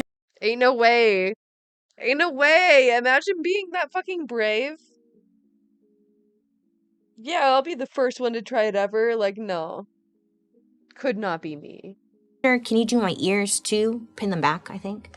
And they agree. And before you know it, Timmy gets a quote-unquote free boob job. Actually, I mean, it's pretty scary. You know, this is the first time anyone's ever done this. No one has a silicone. It's a lot. I don't know how she's feeling, but I would imagine it's pretty scary. But good for her. Good for her. So when Timmy Jean woke up, she said it felt like an entire elephant was sitting on her chest. And I guess this is where that famous phrase, beauty is pain, comes from, because she looked great. And the two doctors couldn't have been happier with what they called their masterpiece. And by 1964, the Dow Corning Company began marketing the implant to the whole public. Within 8 years, 50,000 implants were sold. And this launched an entire new industry, and the money was rolling in. In the 70s, the breast implant industry took off like a freaking rocket ship. First of all, 88% of all implants sold at this time were that Cronin Euro silicone implant. And these were selling fast because boob jobs were affordable as hell in the 70s. A breast implant would cost around $4,000. Which was considered affordable as hell in the 70s. And this meant that the middle class ladies too could have, you know, a new pair. Just a new pair. I mean, boobs were all the rage. They were everywhere. So this leads to what experts describe as a breast implant free-for-all in the 1980s. Almost no one was concerned about the safety of the silicone bags sitting in women's bodies for years. I mean, they gotta go bad at some point, right? But doctors' calendars were filling up and filling up fast. One doctor said, quote, twins would come in, sisters would come in, and I'd go from one room to another performing surgeries. Another surgeon said the most breast implant surgeries he performed in one day was 17. That's a lot of boobs. In one day? I don't know if that's possible. I think he's lying. He probably cut some corners. Anyways, that same doctor said by 1986 he was having what he called, quote, Grand Teton days, a few times a month. The Grand Tetons, because I was like, what does that even mean? Are mountains in Wyoming. So I guess this was his cute way of saying, you know, he was putting mountains on women's chests. I don't know. Honestly, it just gave me a reason to sing, you know, Shakira. Lucky that my breasts are small and humble, so you don't confuse them with mountains. Go something like that. Just like that. I just want to. Okay. During this boom, breast doctors across America were making between $1 and $3 million a year. Yeah, they were like, oh, how far we've come, huh? Meanwhile, Dow Corning Corporation, and all the doctors too, let's not just put it on them, but everyone was telling patients they had nothing to worry about when it came to their silicone implants. They're safe, and better yet, they'll last forever. You know, some BS like that. But over the years, no surprise here, it turns out that they weren't safe, and they were not probably going to last forever. Because in 1991, a woman won $7.3 million in a lawsuit case against Dow Corning because her implants broke open inside of her body and caused a painful, permanent immune system disease. But that wouldn't slow down the demand. Holy fuck. All this shit is so horrific, dude. By 1992, breast augmentation procedures were bringing in $500 million for some doctors. And about 2 million women had gotten them done by this point. Man, I would have been a breast doctor for sure. But the party comes to an end when hundreds of lawsuits are filed against Dow Corning, claiming their silicone boobie were actually causing tons of health problems. In 1998, Dow Corning agreed to pay $3.2 billion to settle lawsuits from 170,000 women who said they got extremely sick from their silicone breast implants. I mean, so many people who claimed to have gotten sick from these implants presented a long list of illnesses they believe the implants were causing. I'm talking from things like lupus and other life-changing autoimmune and brain diseases. Dow Corning does not agree their implants cause these health issues, but you know, when a company pays out $3.2 billion, I think that says something else, my guys. With all this bad press, silicone implants fell out of popularity in the late 1990s, making way for the new and improved saline breast implants. Now, saline is essentially just a mixture of salt and water, and is said to be much safer for the body if it happens to open up and leak. But in 2006, silicone really made a comeback. The FDA approved 2 new silicone styles that made breasts look even more natural than the Baywatch era of the 90s. So, of course, people once again started getting them. And here's a little public service announcement. Even though breast implants don't expire, they are not supposed to last forever. The average saline or silicone implant lasts anywhere from 10 to 20 years. So I'm sure you've heard of this because I've heard of this too. Like a lot of people with breast implants have been getting really sick. Well, just make sure you keep an eye on that shit, okay? That's all I can tell you because I don't have breast implants, so it's like I don't know. I feel like I can't relate. But just keep an eye on it, will you? Okay. Great. So now where are we? Well, with the rise of like reality TV and Instagram models, having the perfect body became, or it felt like almost a requirement for some people, especially when you would see online the perfect butt or chest or lips or hairline, or just getting hundreds of thousands of likes on social media. I mean, stack this on top of getting a boob job, getting a facelift, fillers, it starts to cost an insane amount of money to keep all this up. I mean, the American Society of Plastic Surgeons reported that 15.6 million cosmetic procedures were done in 2020 alone. Hey, I thought we were on lockdown. What were you guys all doing? Getting procedures done? Smart. I mean, this got me thinking, like, what do you think this says for the future of cosmetic surgery? And this circled back to the original story we led with. Should you have to disclose to your partner that you've had facial surgery or something if you have kids? Like, does that matter? I don't think it would, but then I don't know, that guy up top, it mattered to him. Anyways, lots of thoughts here, you know? Plastic surgery can really be whatever you want it to be. I mean, the whole reason it started was to help people feel better in their own skin, right? And that's great. We love that. And then it became an upgrade or seen as an enhancement, a chance for people to look however they desired, which also love. In my research, I came across Dr. Suzanne Noel, who is considered the world's first female plastic surgeon. And she also created different plastic surgery techniques in the 1920s, and even compared a woman's right to get cosmetic surgery to a woman's right to vote. She said, quote, that every woman should be able to have a youthful appearance and be able to choose their own destiny as they see fit, end quote. Snaps! I'm sorry for making fun of you, Joan. You can have those titties. Fly high with those titties, Joan. So it'd just be funny if you're like minding your own business and you look up and you see this bird with titties. Like, I don't know, Joan, but that's a choice, you know? Good for you. I'm glad you're living your truth. Anyways, so yeah, like much of history, there's always two sides to this. No matter how flat you make a pancake, there's always two sides. Look, I don't like Dr. Phil all that much, but that's the one thing I'm like, okay, Dr. Phil, you slap. Because that's so true. No matter how flat you make a pancake, there's always two sides. I hate that. Anyways, so now some see the plastic surgery industry as like taking advantage of women's insecurities. But others, like Dr. Noel, see the choice to get plastic surgery as empowering. So get plastic surgery or don't get plastic surgery. Either way, do what you want. Do what you choose in life. Just remember, do your research when it comes to doctors. But most of all, remember this. A new face will not change your shitty attitude. Fix yourself inside too, okay? Awesome. Well, everyone, thank you for learning with me today. And remember, don't be afraid to ask questions and get the whole story because it's fun. I think learning's actually quite nice. Now, I'd love to hear your guys' reactions to this story. So make sure to use the hashtag #DarkHistory over on social media so I can follow along. Also, join me over on my YouTube channel where you can watch these episodes on Thursday after the podcast airs. And while you're there, also check out my murder mystery makeup. It's always a good time too. I hope you have a great rest of your day. You make good choices, and I'll be talking to you next week. No, you. Dark History is an Audio Boom original. This podcast is executive produced by... Oh my god, I am...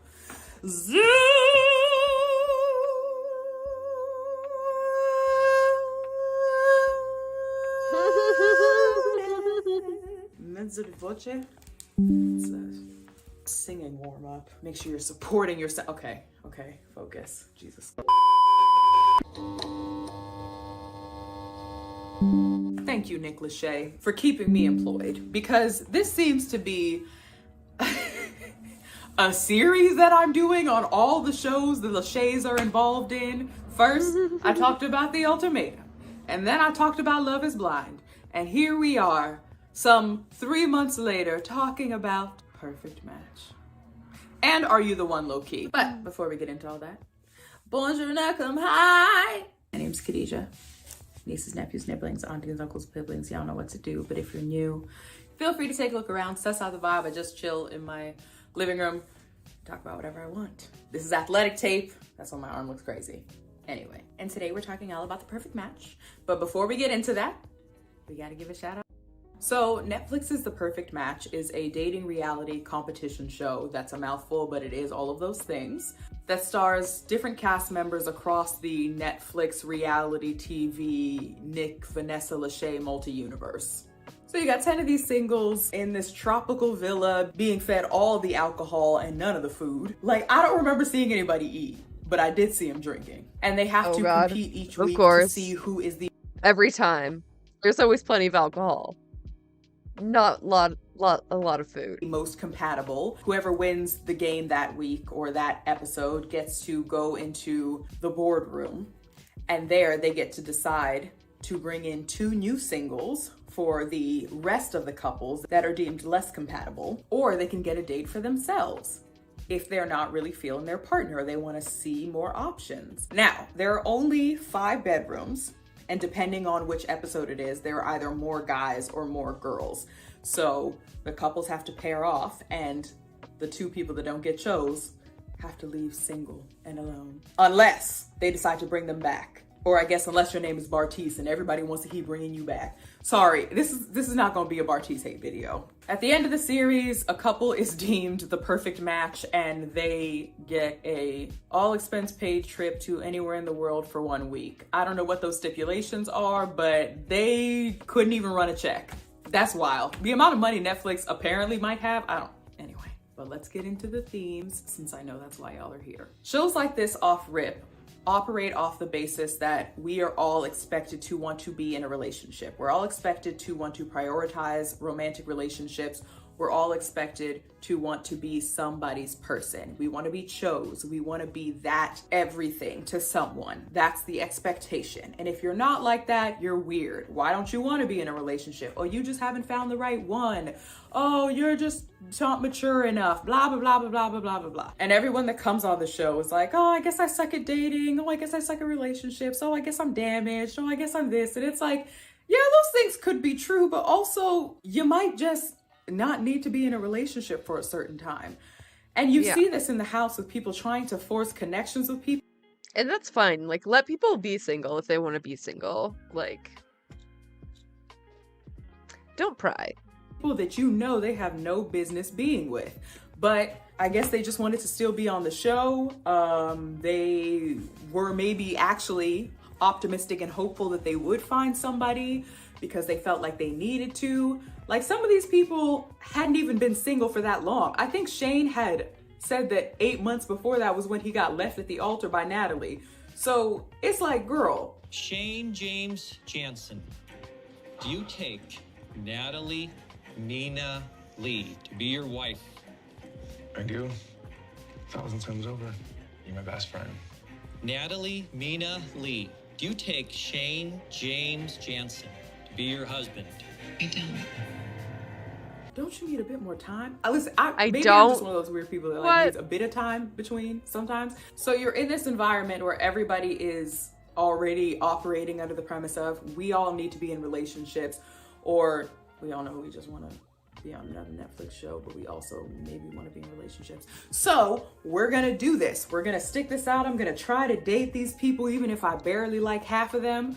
Unless you Colony was not playing. Colony said, get me out of here. What is going on? You thought Alaska was a country? What? God. I think in that sense, I probably am too young for you then. Damn. Bruh, you were just about to get married. Make it make sense. Yeah, he's gonna continue to fucking drink, cause yikes.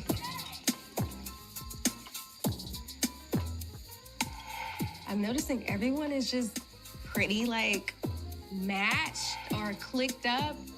I don't know, I don't really like anybody here.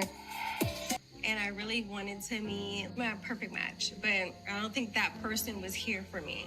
So I'm ready for what's next.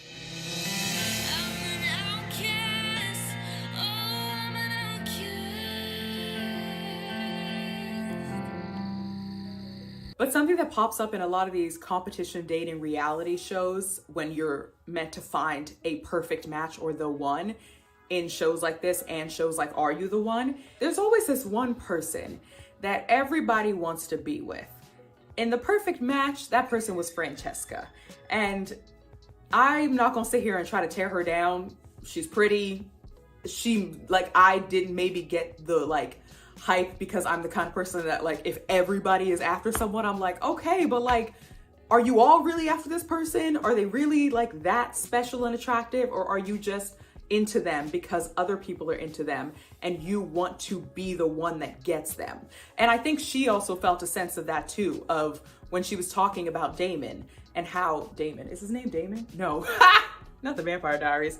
Damien. But she was talking about how she wasn't even sure if Damien wanted to be with her or if he just liked that she was attractive and all of these things, because what did they really even talk about? I don't know if I have the ick or what's going on.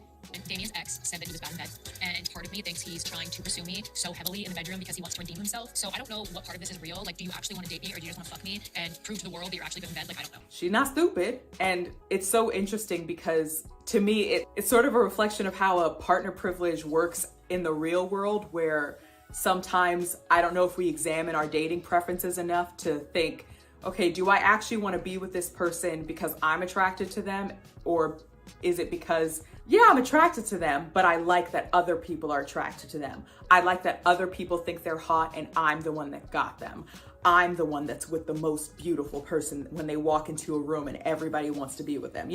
For some people that's intimidating and it's like, no, I can't be with that person. I think of an episode of Sex and the City when Miranda is with this really hot cop and she can tell that all the girls in the bar are staring at him. And she gets self-conscious about it, but then decides that she's gonna try to be this hyper fake, self-confident version of herself. And he's like, girl, But for other people, it's very attractive. It's such a turn on. Yes, I am with the person that everybody wants to be with, that everybody wanted and nobody could have. And it looks that way from the very first episode when the guys are talking about the F word and they're talking about Francesca, volleying back and forth. I'm like, maybe y'all think she's attractive, maybe you think she's smart, maybe you like her, but you don't know anything about her really. And it just seems like you want to compete with each other to see who can get her. Y'all throwing the F word around? What? F word? Yeah. Fuck. Francesca. Oh, look at you. She's gonna pick you. Speaking of competition, I'm not just gonna say that the guys on this show do that, because the girls do as well. There were moments on the show where you could tell girls were out here measuring, sizing each other up. I saw Francesca do it a couple times. I saw her do it with Savannah, especially. Listen, Savannah, I don't think Savannah was completely wrong. And also, y'all were playing in Savannah and Colony's face. You know what? We don't have to go there because we know these shows play in people's faces if they got a little bit more melanin. We know they do it to the women with the melanin, at least on Netflix. Are You the One? There's more representation, but sometimes y'all... Anyway, sorry, we can't get into that. Even when you saw Georgia choose Dom and Francesca was clearly in her feels about it, she was like, well, he told me he loved me last night, so... It's awkward for you because, he told me he loved me last night. I know he's not over it. Hope you're happy. I'm sure you'll have a thriving relationship. When he said, oh my god. You get to... Dude. I'm kidding. He's so fucking catty. High school never ends, I swear. She didn't say all that. It would have been, woo! The whole show genre is competition. So yes, it is expected that there will be a competitive environment and nature to everything that they do. And also, when you get couples together, they be competing to see who's the best couple. Oh, we're more in love. Oh, we're better matched up. Other thing that couples like to do is get together and talk shit about other couples. Another aspect of this competitive nature is people really trying to see who's going to be the best option in a way. They provide scarcity by having one night where it'll be 5 guys and 7 girls. So the girls are the ones on the chopping block and the guys have the luxury of getting to pick who they want. And then the next few days or the next day. It's flipped. And it's 7 guys, 5 girls. There's scarcity, so the guys have to figure their shit out and compete and see who's going to be able to be with the girls in it. There's competition is braided into every aspect of this show, and I get it. It's the genre. We know this, but it is interesting to see how power dynamics play in these competitive aspects, particularly when one group, whether it's the guys or the girls, are outnumbered, and who has the power then to decide who they want to be with. When people are choosing who's going to be their perfect match, because they have to decide to match up each night, and if you're not matched up, you have to leave. There's this weird power dynamic of who gets to be the chooser and who's the one that's left being chose, especially if they didn't get picked by their perfect match. So, like, I'm gonna be honest, y'all, Francesca had a lot of power in that house. She was doing a lot of the choosing, and she knew she'd be chose no matter what. So as a result as well, Francesca walked around that house like she knew she could be with whoever she wanted to and decide whoever she wanted to leave to leave. She may not have said that, but that's what it was giving. She also had this really nonchalant attitude the whole time, that she had all this power, but it was just very whatever to her. And I think it's funny that you notice that with a lot of the guys on the show. Particularly, there was this, okay, well, I'm just trying to see what my options are. I'm just trying to see what, I like this person, they're cool, but I'm ready to see who else is out there. I'm ready to see who else is gonna walk in the door. Bartice, Chase, Nick, Mitchell, to name a few. They would have this, and I've talked before about this. This is not something new, but it is interesting to me how, in these environments, people really like show their true colors, even though they're being really, really fake. Like, it's all scripted and it's all super fake, but there's like moments where they like say something that wasn't on script and it still made the cut because it was just like, what? But there is a book that I read last year called Rethinking Sex by Christine Emba. Chill has now slithered into our economic lives and forced those among us who would like to exchange feelings and accountability to compete in the blasé Olympics with whomever we are dating. Chill asks us to remove the language of courtship and desire, lest we appear invested somehow in other human beings. It is a game of chicken, where the first person to confess their frustration or... Oh shit, I felt that. This is too real. I feel called out. Confusion loses. Chill is a sinister refashioning of calm down, from an enraging and highly gendered command into an admirable attitude. Chill presides over the funeral of reasonable expectations. Chill takes and never gives. Chill is pathologically unfeeling, but not even interesting enough to kill anyone. In an earlier section of the book, Emba talks about resetting terms and says, quote, in 1972, feminist scholar Jo Freeman argued that when groups operate on vague and structureless terms, that structurelessness, quote, becomes a smokescreen of the strong and the lucky to establish unquestioned hegemony over others. And the reason I like to connect these 2 points is because when we're dating people, and I don't know if this is y'all's experience, but my experience has been that people just want you to be chill. When people are describing someone that they're dating, they're like, I just like them. They're super chill, super calm. And it's not to say that you shouldn't have that in your relationships or in your dating life. You should be able to date people and not feel overwhelmed or anxious all the time. But in my observation, it's like people use this chillness as a way to create vague relationship dynamics. So you leave yourself asking, what are we to each other? Even if you're not trying to say, I want us to be in the couple form, but like, what do I mean to you? What is this relationship dynamic? People will be vague, will be purposely like, evasive and all this other stuff, purposely ambiguous under the guise of, it's chill, don't worry about it. So that they don't have to have any sort of not just responsibility, but also just actual like investment or full engagement in the dynamic that they're apparently wanting to create with you. It's weird to me. And I'm someone who doesn't really have that much chill, so of course I'm gonna think that. It's a complete opposite side of the spectrum to me. But it's also just, why and when did it become cool to not care about the people that you're dating and even just hooking up with, because it doesn't mean that you have to be seeking a relationship every time you go out. But you can still even hook up with people, just want to have sexual relationships with people in a way that leaves them feeling like they actually have been communicated with and there's actually intention with the dynamic that you're trying to create. Power dynamics happen in relationships for so many different reasons. But speaking to this point, this vagueness, this chillness, there is this, if I don't communicate and if I'm withholding, even if I'm not trying to act like I'm in control of the relationship, or even if I'm not outwardly saying I want the power of the relationship, that's what ends up happening, because the person that has no chill, the person that is willing to be vulnerable, the person that is willing to say how much this person means to them or what they want out of the dynamic or relationship, is the one that's left in a position of, well, you gave me all your cards, you told me all your things, gotcha, bitch. That's not a favorable way to say that, but this is the vibe. As someone who's been dating for a while, this is the vibe that I tend to feel. And I'm curious to know if y'all have this too, or feel this vibe too. Another thing that I noticed in this show that I notice in dating life as well, and this is anecdotal, so grain of salt, this is just my experience, is this idea that whoever can care the least, whoever can seem the least invested in what's happening, ends up having the most power in the relationship dynamic.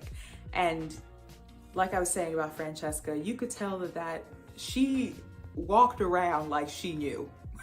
And she seemed really unbothered. Even the way people would be talking to her, she'd be like, yeah, totally. You know when you see somebody checking out while you're talking? She did that a lot. No, and I'm not trying to insult her. Anyway. But even a lot of the guys would adopt this attitude of trying to seem super chill. Hey, baby boy. Everybody say hi to Tiny. Of trying to seem super chill, trying to seem like, yeah, they were interested in the person they were with, but they also had one foot out the door, waiting to see if somebody better was coming along. So they didn't want to invest too much of their time, except for Dom. Dom had no chill. Dom, damn. When Francesca left, Dom and Shane, those two, they led with their hearts. Cute. And I've talked before about this. I think I discussed it in the live stream last week. When there is ambiguity, when there is this nonchalant attitude of, it's no big deal, we'll figure it out. We don't need to talk about what this is or our boundaries or what we're doing here. Let's just chill. When there's all that, it leaves room for power dynamics to happen, for somebody to be in control. And usually the person that's in control, that is in charge, that has the power, is the one that is more withholding, the one that is not leading with vulnerability or leading without chill. When you're leading with vulnerability and an open heart, let's say, which is... This is so annoying. This is so fucking annoying. The like, oh, you have to wait 3 days to text them. Like, no, like, it's okay to let people know that you're interested. Like, I don't know. There's like a real breakdown in communication. Which is what you have to do with dating in order to get to know people, especially because a lot of people are dating complete strangers. So yes, you do have to open up to them. You don't necessarily have to do it right away. People do need to earn your trust for sure. You do need to be willing to be vulnerable with somebody else if you're wanting a relationship with somebody that is beyond superficial in any level of your life, but especially if you're thinking about a romantic relationship, if that's what you want, someone to know you deeply inside and out. If you refuse to have that as part of your dating agenda, if you are withholding in that aspect, if you are always 1 foot out the door, if you're always, I'm not really gonna give my all or all my attention to this, whatever, it's your right. No, I'm not trying to tell you you're not allowed to do what you want, but it's just like, if you are not even willing to focus your attention on someone for a time, everybody has their whole phase, everybody has their, whatever. Everybody dates around, sure, fine.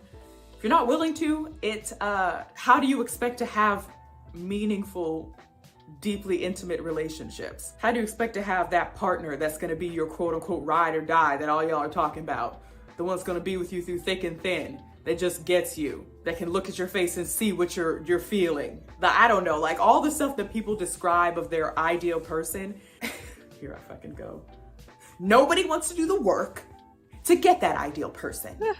Speaking of work, I feel like anytime I talk about relationships and dating, I always get to this segment about everybody has an idea of the kind of person they want, right? The kind of person they want to be with, your perfect match, quote unquote. But what the hell are you doing to be somebody's perfect match? If you are not willing to gain some self-awareness, which to me is not just what do I think of myself, how do I articulate myself, how to explain myself to people, but how do others experience me? Could some of those things be true? Yes or no? Are you someone that has really investigated and learned about your own emotional intelligence? And again, emotional intelligence is not just I am able to understand that I'm feeling things, I'm able to explore them and then articulate them. That's all great, that's part of it, but it's also when I'm feeling things, I'm able to regulate my emotions. Because a lot of us don't know how to regulate our emotions and be dumping shit on people, but we claim we're emotionally intelligent. Just because you can identify emotions does not mean that you're emotionally intelligent. That's one piece of the puzzle, y'all. Come on now. And also, what do you value? What do you value in yourself? What do you value in another person? What are those things non-negotiable for you? I'm someone who values humor. I love to laugh. I need to have yucks in my life. So whoever I'm with has to also be that way. I'm someone who values hard work. I really value learning. And if I'm with someone, they have to have as voracious an appetite for that as I do, because I want to be able to talk to the people in my life about the stuff that I'm learning or the stuff that they are and be like, did you know this and what? You know? Mm-hmm. And that's just a few stuff. And that's stuff that took me time to learn about myself. And I think it's something that's really important for all of us too. I know Netflix is a dating reality show. I know that there's not really a purpose because most of these couples aren't even together now anyway, as far as the time of recording this, which is the 28th after the last episode came out. I know it's for entertainment purposes, okay? But I just mean a lot of people watch these shows and know it's not real, know it's whatever, but there are still elements of it that translate. And it's why so many of us get so entertained by it. And yes, drama and mess and stuff. And I think because it seems like a lot of folks are dating less, having less sex, and really maybe taking stock in the relationships they have and the kinds of relationships they want, not just having it for the sake of having it, but what kind of quality of relationship do I want? And that's just one aspect. But I think if that's the case, then we also have to start examining ourselves and what we're bringing to the table, what we're not bringing, what we're capable of, what we're not, and the ways dating expectations kind of force a lot of us to not really ask ourselves these questions because it seems like it's all mapped out for us. I don't know. Anyway, this was just a fun little ditty because I am still doing some research on a couple of other videos, and God, that teen sex show one, I'm working on it, man. I'm working on it. But yeah, let me know what y'all thought about the show. Clearly I'm getting tired, so I'm gonna have to stop filming. Sometimes you just hear yourself. Sometimes it's best to know when to stop talking, and I'm gonna do that now. So leave a comment if you want. Be sure to check out the links in my description. Check out Cheeks. Check out some merch if you want to, and my podcasts. Yeah, as always, be sure to feed your plants, water your plants, and remember that you can always change your mind because you can. And I'll see you in the next one. Bye.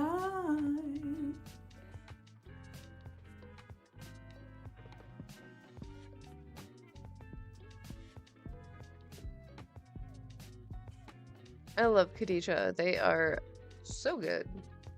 Even with a trashy Netflix show, they're bringing up really important relationship stuff. Very thoughtful and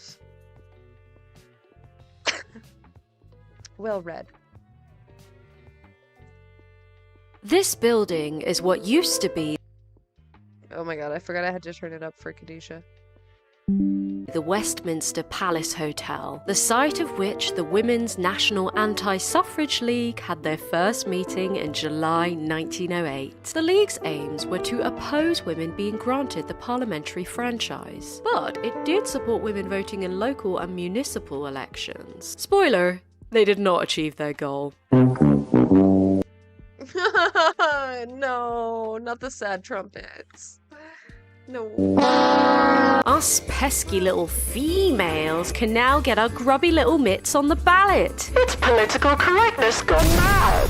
Now, you might be thinking, why wouldn't they want the vote? It's fun. They'd miss out on all the dogs at polling stations. Well, some of their reasons were actually quite interesting. More interesting than them being mere pick-me's vintage edition. But before I get into that, let me introduce myself. My name is Tara Mooney, and this is the only channel on YouTube where all videos are written and produced by a cow. She couldn't be in the video today because she's actually voting in her local bovine council elections, which, funnily enough, the anti-suffragists would have been fine with. I can't vote in those because I'm not a cow. I'm not the cow, okay? So let's throw that conspiracy out of the window. But if you like and subscribe, she might appear in the next one.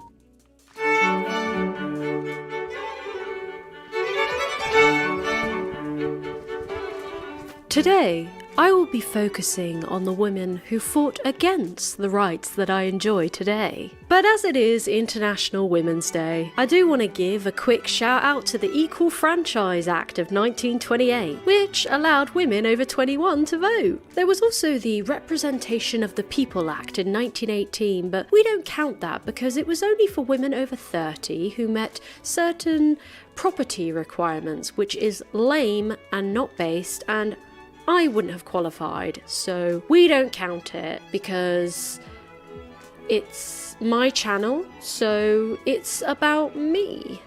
So there. So yeah, thanks to the Equal Franchise Act, I have the right to vote. The right to spoil my ballot, and the right to make a smooth transition into my sponsor segment. Ayo!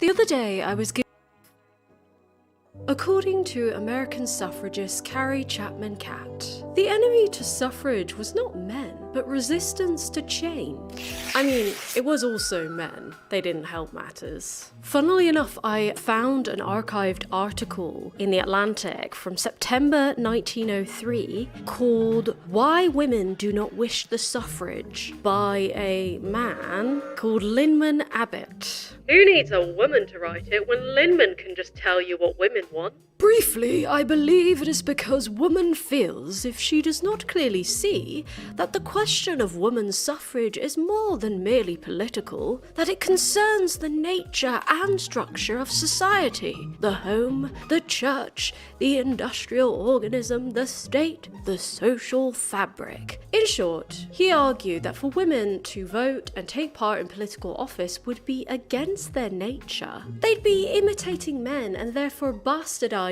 womanhood because of God and motherhood and stuff like that. And to a change which involves a revolution in all these, she interposes an inflexible, though generally a silent opposition. It is for these silent women, whose voices are not heard in conventions, who write no leaders, deliver no lectures, and visit no legislative assemblies, that I speak. It is their unspoken thought and feeling I wish to interpret. He's speaking up for women, like a true ally. Bless up, Lyman. Going back to Carrie Chapman Catt, she was onto something. Much like today's fight against bodily autonomy, there was a cohort of women resisting women gaining the vote. It was a classical conservative movement that sought to keep the status quo, for the most part. But I'm more interested in the women who were walking contradictions. Those who were outspoken, educated, high status, yet still opposed suffrage. Funnily enough, Carrie Chapman Catt initially opposed it. When Congressman Frank Clark of Florida proposed a national referendum for women in 1918, she exclaimed the idea was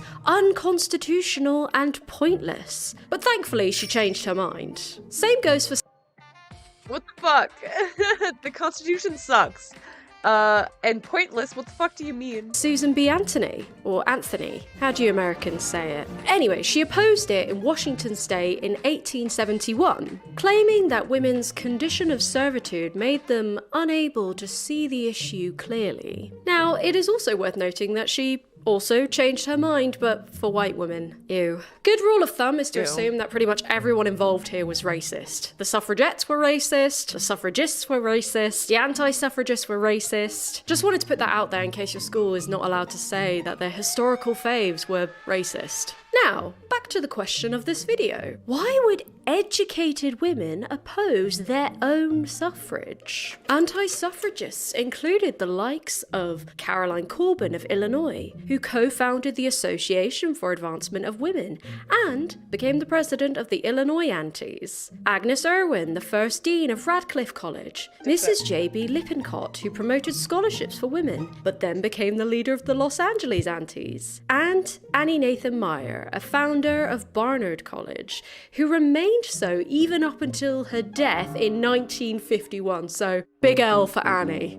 The female leaders of the US anti-suffrage campaign were generally women of wealth, privilege, social status, and even political power. They were the women who were doing well, comparatively, in this current system. So they had incentive to cling onto a system that privileged them. Opening the vote to women could mean the wrong kind of women getting the vote, i.e., women of colour, socialists, and prostitutes. In 1918, the women's protest had been renamed the Woman Patriot and dedicated itself to the defense of womanhood, motherhood. Literally, nothing has changed. Nothing has changed at all.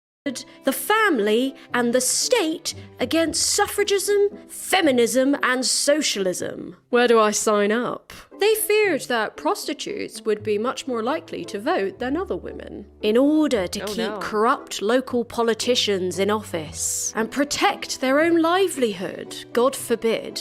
As a result, the antis kept bringing up the issue of vicious women voters in congressional hearing, and one minister said, "We cannot afford to let this element vote." Respectable women already had influence over lawmakers. There was an overarching cynicism in political systems. The idea was women uniting for the common good, rather than dividing along party lines, as men did. So this was a major theme for the antis. The idea that women were non-partisan. Men's political activity involved dirty deals, personal attacks, bribery, and corruption. Respectable, married women held the moral high ground, while politicians occupied the moral low ground. So it wasn't as simple as just women should stay in the kitchen. Don't get me wrong, it's still sexist because it was reinforcing the theory of complementarianism. Women were equal, but different. Their role was caring for the local community.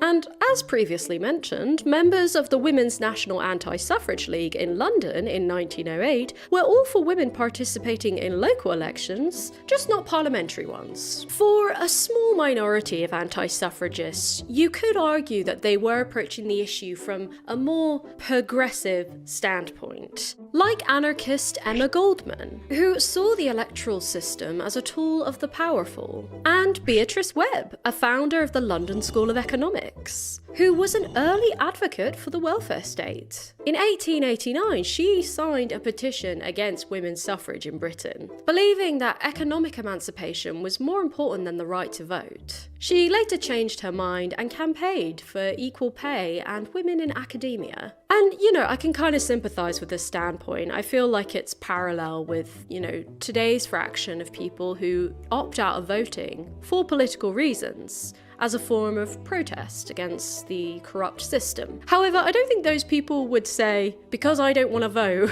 let's not bother even having the right to vote. Like, they still have the choice, and I think they're still for the choice. But anyways, so many of these aforementioned women did change their minds, even those who opposed suffrage for conservative reasons. Once the 19th Amendment in the USA was passed, many of the women who opposed this exercised that right, many of whom took the energy they were investing into the anti-suffrage campaign, then took it to the Republican Party. Former members of anti-suffrage groups in New York became involved in the Women's National Republican Club. Former anti-suffragist Ida Tarbell expressed that it would take some time for women to get comfortable with voting, but it's safe to say that, at least in the US, they have. So comfortable that they gleefully take it for granted. And that brings me on to today, 2023. The modern day. Are they just pick-me's? Spoiler. Yes. Nope.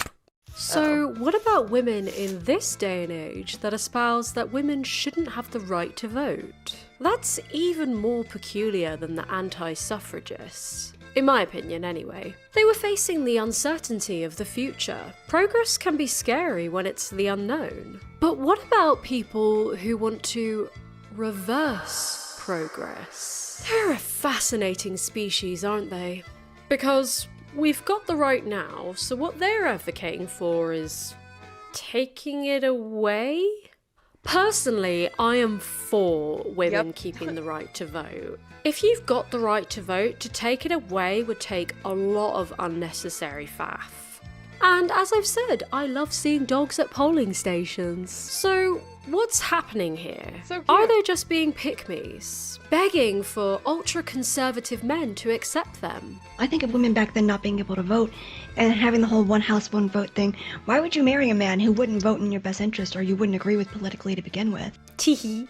They're not like the other girls. They're so low maintenance, they don't even need rights. The 26th Amendment to the U.S. Constitution was passed by Richard Nixon in 1971. It lowered the voting age from 21 to 18. It was passed right at the end of the Vietnam War. The average age of a combat soldier was 19. That should have instantly triggered the 19th Amendment. Women are not drafted. Women do not pay a blood price. Women don't pay taxes. 1-year-olds who have trust funds, they also have to pay tax. Do they get to vote? Yeah, but they're not, but that's a 1-year-old. I think this is rare.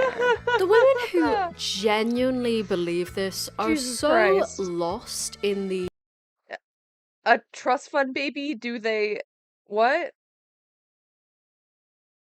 I'm sorry, what? The fuck? The alt-right conservative trad wife trad cath sauce that they're drowning in Stockholm syndrome. But to say that this applies to all women who espouse this talking point is too black and white for my liking. So I have split these women into two strands. Those who are for real and those who are not for real. The ladies who genuinely believe in this have two subsections. The first, as I just mentioned, are those experiencing Stockholm Syndrome. The second are women in the alt-right looking to achieve their extremist conservative utopia. Gibbs is a former Trump administration official who in the early 2000s ran this think tank called the Society for the Critique of Feminism. And it basically argued several things, one of which was that the US has greatly suffered from women having the right to vote, that women did not possess the necessary qualities to govern, and that women should not be allowed to be in the workplace, basically. In the US, women do typically vote for Democratic candidates more than men do. Imagine. Now, this gets a bit more Hi, Cultivies, welcome in. dicey when you break down women into class, education level, and race. But there is truth in that. In general, women do tend to vote more liberal than men. Abortion is becoming the issue that's driving turnout. Last night, exit polls, you guys talked about it earlier, Democrats win independents in a non-presidential year. And it was because these women just went crazy. Darn women.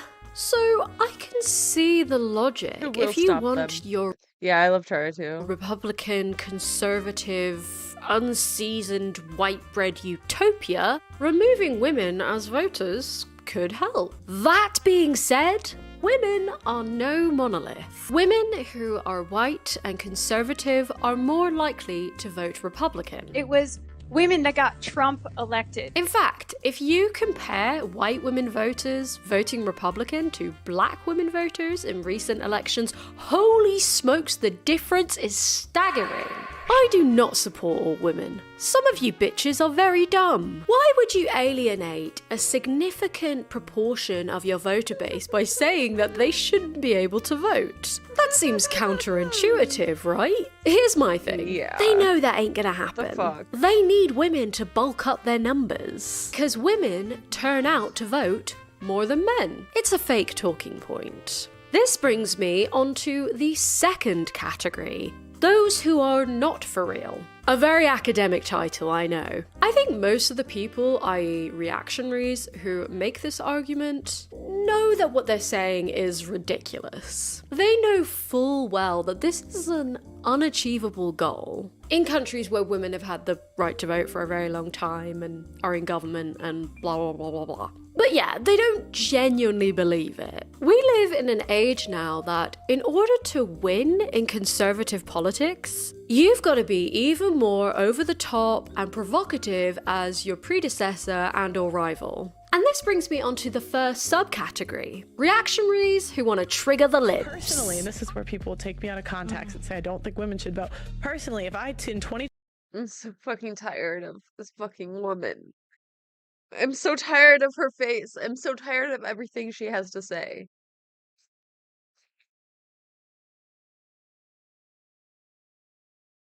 Imagine being this regressive in 2023. 2022 had the choice where I had to go fight in the front lines just like the men in a war, or I could give up my right to vote, I would give up my right to vote. And that's what happened back then, is they equated voting He with says going the 19th Amendment led the whole U.S. government to increase in size, adding, we conclude that the U.S. has suffered as a result of women's suffrage. Now, on a few other occasions as well, he also... The U.S. has suffered? What do you mean? What the fuck? You gotta be for stuff like child labor. That'll get you votes. Yeah, what the fuck is going on? Why are we bringing back child labor? What is that about? Why why why?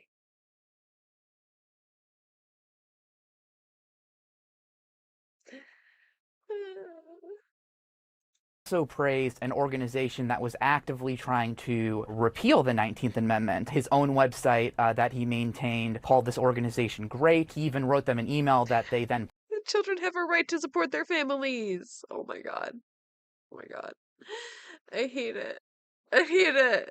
posted on their website in the early 2000s that said, "You have my support." So we reached out to the Gibbs campaign yesterday. They told us that he made this website to provoke the left. I.e., setting a goal that you know you can never achieve and living it out because you enjoy the fight. It's simply more fodder for the chuds to clap like seals. Honestly, letting women vote in this country wasn't one of the best ideas. Females vote with emotion and overwhelmingly support democratic feel-good policies that take away our actual rights. I'd rather lose my right to vote than lose my right to defend myself with a firearm.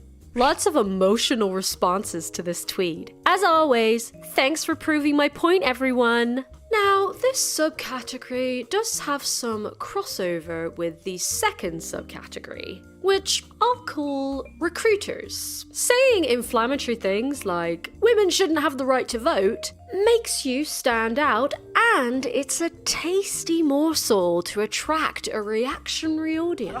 Huh? I don't think women should vote. Lord Jesus, keep on going. Yeah, that's no it. women, you can't vote. No birth control. Keep it going. Yeah, no, because it's always freedom without responsibility. And I so, love like, it. the Women reason should not No, vote. but- Pearlie but said it I'll herself. tell you why, though. I'll tell you why. Because it's freedom without responsibility. Like, I believe in consequences for your decision. So the men know if they vote someone batshit crazy into power, you guys get drafted. Although We that was don't. funny. The girl who was like, I'd rather lose my right to vote than my right to bear arms. If I had to choose, she's not wrong. They know what they're doing. They're just projecting onto the big screen, singing their greatest hits to their audience. Like ABBA Voyage, but shitter. So, It's so easy to be a fucking reactionary. It's so easy, dude. Oh my god. Just say whatever, I guess. Like, yeah, I think voting is more important than having a gun that goes boom boom. Like, what the fuck?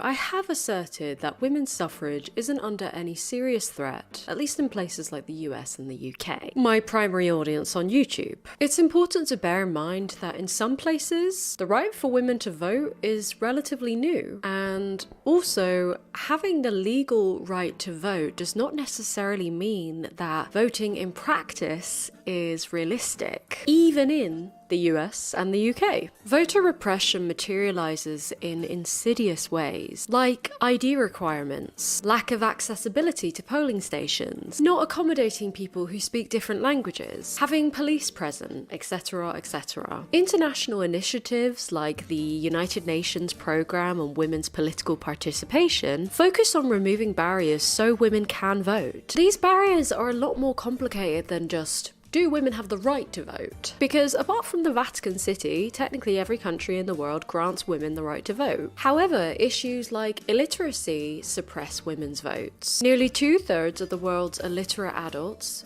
are women. Women in traditionally male-dominated societies are less likely to have IDs than men. And even if they do have an ID, it might be carried by their husband, who can withhold it, thereby preventing them from voting. And then there's childcare responsibilities that prevent women from leaving the home, just to name a few. When I say that the vote isn't going anywhere in places like the US and the UK, it's because even the most bonkers Republicans know that it would be disadvantageous for everyone. Now, you might say, but Tara, they repealed Roe v. Wade. Here's the thing. Even though the majority of Americans support Roe v. Wade remaining intact, even in red states, the gender gap in opposing or supporting abortion is narrow. In fact, women are slightly more likely to identify as pro-life than men. I'm currently working on a long-ass video about pro-life feminists, I know, and after attending the annual March for Life rally in London in September, I've come to learn that women make up the majority of this movement, even if it's men primarily making the laws. Anyways, what I'm saying in a roundabout way is that women are crucial in building political movements. Men can't do it alone. And I appreciate that I'm speaking in binary terms here, however, I have yet to come across a pro-life non-binary person, so they're not getting called out today. Perhaps another time. When looking back at the original anti-suffragist, Fucking imagine a pro-life non-binary person. Truly terrifying, honestly. it's safe to say that resistance to change is a key feature of human nature. We can see it in all points of history. So what about women today who spout this talking point in the year of 2023? Well, for the most part, they are just trolling the libs. And look at the results of having women being able to vote. If it weren't for women getting the right to vote, we would have a way more conservative government. It's the fact that women are very emotional thinkers that leads them to overwhelmingly vote for Democrats. America was much better off before women gained the right to vote, so I say repeal the 19th Amendment, get women back in the kitchen, and if anyone has any store recommendations for where I can get a new apron, please let me know in the comments below. I am dying for a new apron. So I feel inclined to say, just don't give them the attention. It's a distraction from real issues we could be addressing. That being said, it is important to point out extremism when it's looking you in the face. Ultimately, these people do have platforms. Everyone and their mum has heard of just pearly things now. I can't help but think that debating topics like whether women should have the right to vote, which is a moot point because they already do, is giving legitimacy to the counterpoint that they shouldn't. Personally, I have neither the time nor energy to do so. My patience is very limited. I'm just unable to be in an argument with someone whose primary purpose is to mess with me and to get a rise out of me. I think that's growing up with older brothers. The girlies who know. However, the purpose of disproving reactionaries isn't to get the reactionaries themselves to change their minds because their livelihood depends on having silly opinions. The benefit is to potentially convert their audience. So if you have the patience to debate someone on this, power to ya. Couldn't be me. Anyway, thank you for taking the time to watch, and let me know your thoughts on this. I'm in two minds on how to deal with people who spout these talking points, so please share your thoughts in the comments. If you enjoyed this video, make sure to give it a like, because one like equals one vote for a woman, and that will trigger the chuds. So woo! And make sure to check out Aura. Right, bye-bye. Bye-bye now. Bye-bye. Bye-bye now. Bye-bye. So, that is the end of the video. Thank you so... Oh my god. I don't know what the fuck we do about these type of women. Like, I think... I don't know. I think it really starts with education. Like, exposure to feminism at a young age, like, really helped me to understand, like, my self-conception and, like, how to relate to other people. Lobotomy. They probably would. They would probably be like, you know what, I would love a lobotomy. Bring back lobotomies. I think women were just more well-behaved when they had lobotomies. Literally, yeah.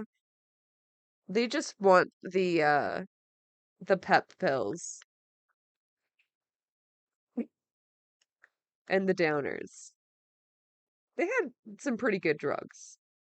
It's probably the only good part of that era.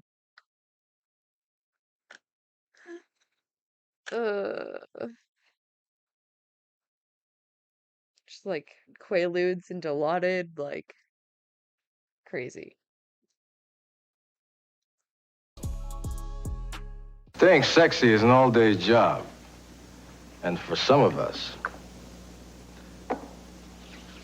the end of the day is just the... Oh my god. Okay. I really want to watch this. Feel like maybe we just need a little break. A little break first. No.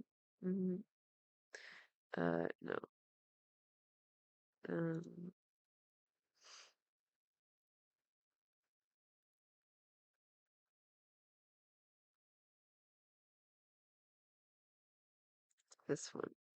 I had a dream. We did the disco funk dance.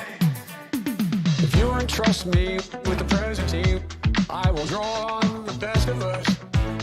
Like corn pop. He chose a path of hope and light. He was generous and humble to all of us, not just a few at the top. This is our moment to make hope and history rhyme with passion and purpose. Let us begin, you and I, together. Let's do it for corn pop. Let's do it for him. He tell us we can't stop. He tell us to win. Let's do it for corn pop. It's what he would want. He tell us to rise like the morning sun. We'll sing corn pop. We can't stop. Time and time again. Corn pop. We won't stop. We'll never give up, my friend. Corn pop. We can find that sweet spot. Time and time again. Corn pop. We won't stop. Coldplay is the best band in the world. My God, that's unthinkable. Oh my God. Coldplay's decent. I am once again asking for your vote for Joe. He will stand up and fight for you. This I know. The price of failure is just too great. We must come together. The future is at stake. Millions of jobs gone. Trump's a reality show. Joe and Kamala actually care. They get this pandemic under control. I know a predator when I see one. So make no mistake, Trump will use one. Our children will look in our eyes and ask, where were you when the stakes were so high? Americans have never, ever let their country down. We get back up together. Now, some way, somehow.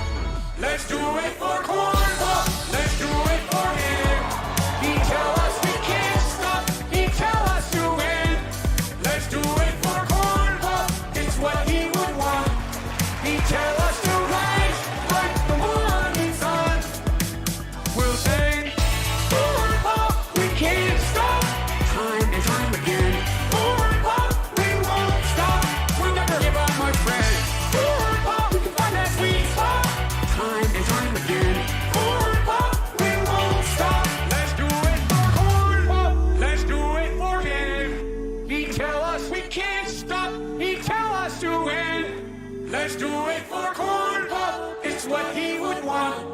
He'd tell us to rise like the morning sun. Sorry, guys. Acapella is not better than rock and roll. We'll sing Corn Pop, we can't stop. Time and time again. Corn Pop, we won't stop. We'll never give up, my friend. Corn Pop, we can find that sweet spot. Time and time again. Corn Pop, we won't stop.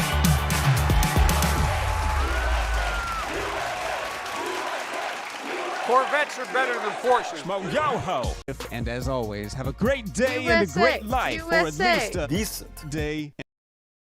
They're so good. When you were here before, Yo, this is so good. This is a change of a tone, but you're just like an angel. Your skin makes me cry. You float like a feather, and I'm beautiful. I love this song so much. I wish I was special. You're so very special. Jazz hands president. When, honestly. Like, give me a Broadway theater nerd president.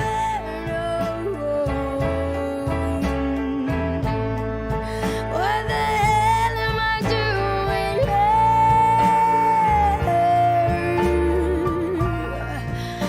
I don't belong here. I don't care if it hurts. I wanna have control.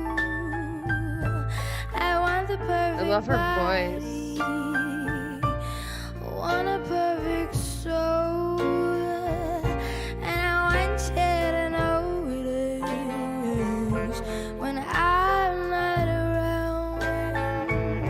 You're so very special. Yeah, I wish I was special, but I'm a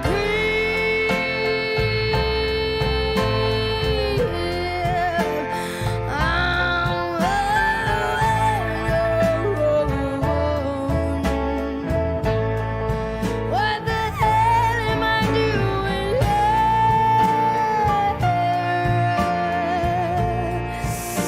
I don't belong here. She knows what she's running out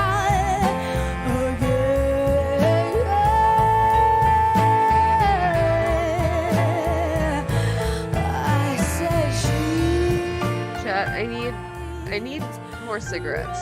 I didn't realize that I was out when I started stream. Chat, would you trust me if I said I was gonna go get cigarettes? I'll be right back, I promise.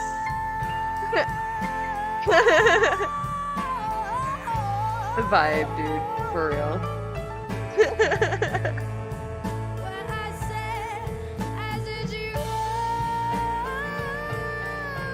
It's only like, I don't know, probably like 20 minutes. A little BRB.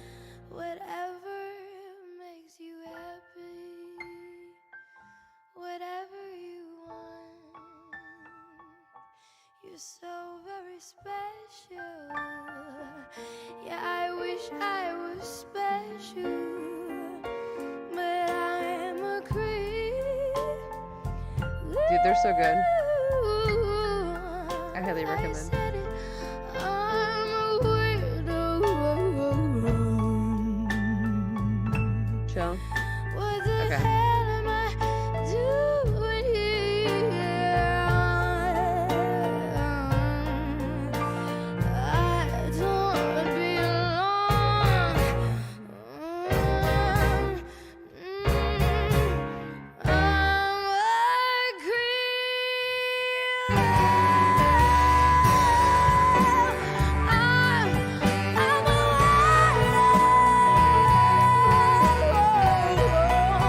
a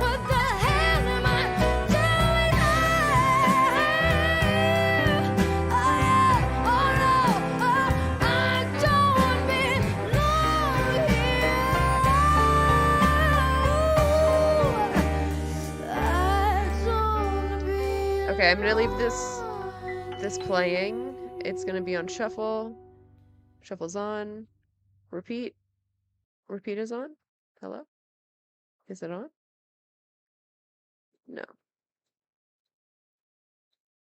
Yes. Yes.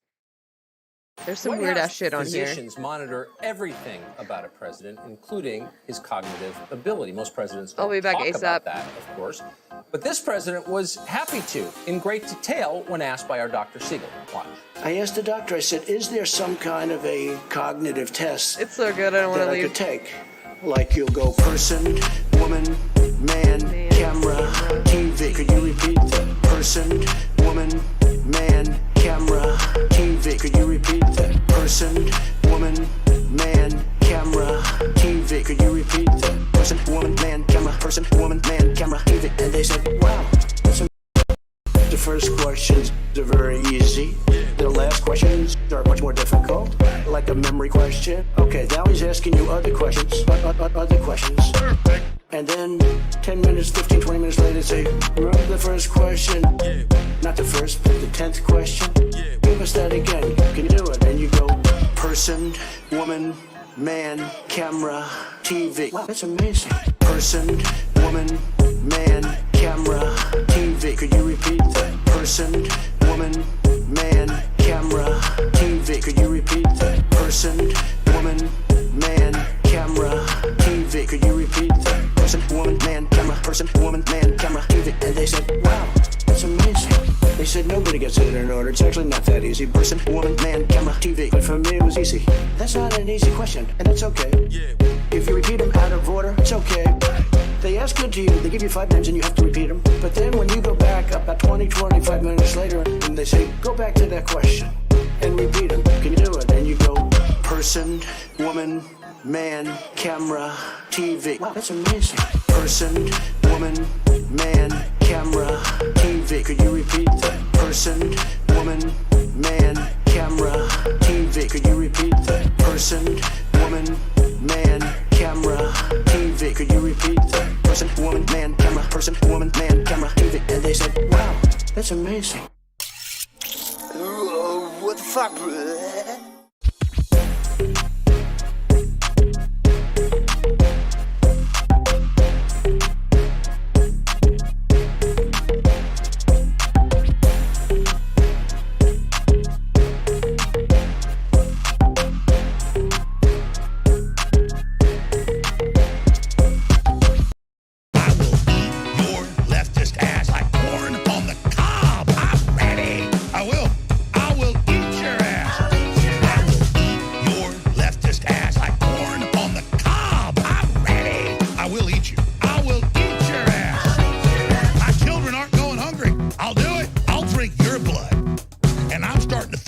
To eat my neighbors. You think I like size it up? I'm gonna haul him up that chain. Chop his ass up, size it up. I'm gonna haul him up that chain. Chop, chop, chop, chop. I will eat your leftist ass like corn on the cob. I'm ready. I will eat your ass. I will eat your leftist ass like corn on the cob. I'm ready. I will eat you. I will eat your ass. I'll barbecue your ass. Flat. I will cook your ass up so fast, and I'll tell them, "Oh, I killed a cow out back, baby." You think Christ would eat somebody? He would never do that. I will. I'm ready to hang them up, gut them, and skin them, and chop them up. You know what? I'm ready. I will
As the moon drifts by with the shifting tides, and you're lost in life, so the love floats into the ether. And there was something that you heard in her, and despite your parents, you placed your bet on love.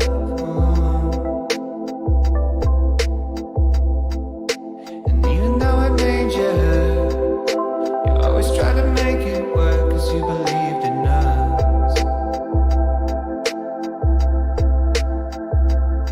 She said you're pretty, but you drink too much. You've got a head on your shoulders and it's good enough, but something broke you. I said I'm sorry, and it's well in advance, but I will hurt you more than anybody has. Yeah, it's a sure thing. Oh, is it a sure thing? She said I know that you didn't know back then, but getting all that you should know by now. It never was about the pain you held, not in the way that you shut me out, not in the way that you hate yourself, or all the ways that you let me know it was that you and I, we were on our way. Kind of feeling that was unexplained, and you still feel like it felt back then. It's what you tell me when nobody's listening, and you ain't happy where you're at right now. Talked about it for a couple hours, a lot of change in the past few years, a couple deaths and a few relationships, a little older and a little scared of making all the same mistakes I made. She said you're weary because you think too much. You've got a mind of your own, it's free enough, but it'll drain you. I know you're sorry, and it's right on time, 'cause you told me what would happen if I stuck around. I know you warned me.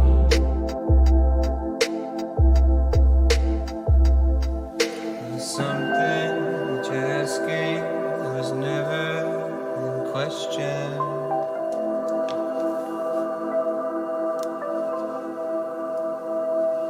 Something that you're asking that was never in question.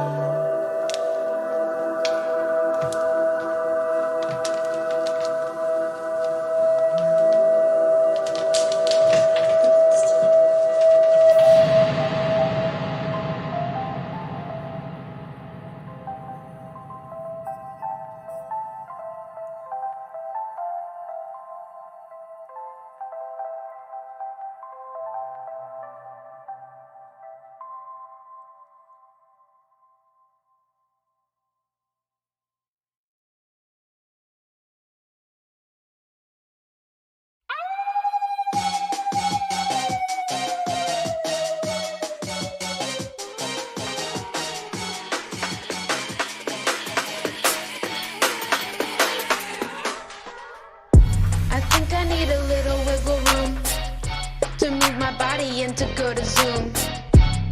And so they think you don't know, I'll say you know, I'll say you know. You think I need a wiggle room to move my body, go to Zoom. I go to space and then you go to Waka. I think I and when the matter let it goes on fire. And when the matter let it goes on fire. And when the matter let it goes on fire. And when the match let it goes on fire. And then the way it goes, it goes. And then the way it goes, it goes. And then the way it goes, it goes. And then the way it goes, it goes.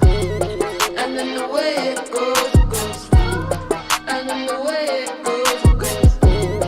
And then the way it goes, it goes. And then the way it goes, it goes. I need a little wiggle room to move my body and to go to Zoom. So they think you don't know, I'll say you know, Shorty can't I'll stand. say you know. Shorty can't land. Doing tricks, now he's breaking on his hand. Playing Ted deck like a little skateboard. Take me to a skate park, let me show off my moves. I can ollie, I can do a 180. Take me to the streets and I'll show you I'm pretty. I'll wear my hot dress tonight and I'm gonna look tight, 'cause the boys alright, yeah. The boys all in the room, yeah. Shake your body, get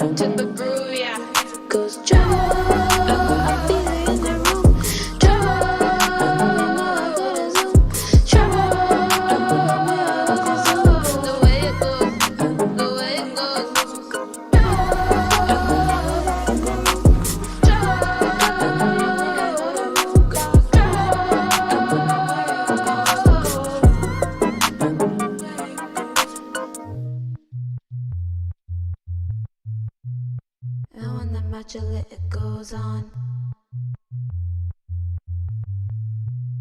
And when the matcha lit, it goes on. And when the matcha lit, it goes on. And when the matcha lit, it goes on. And when the matcha lit, it goes on. And when the matcha lit, it goes on.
Only my murderer, you, and the priest who told you to go to hell.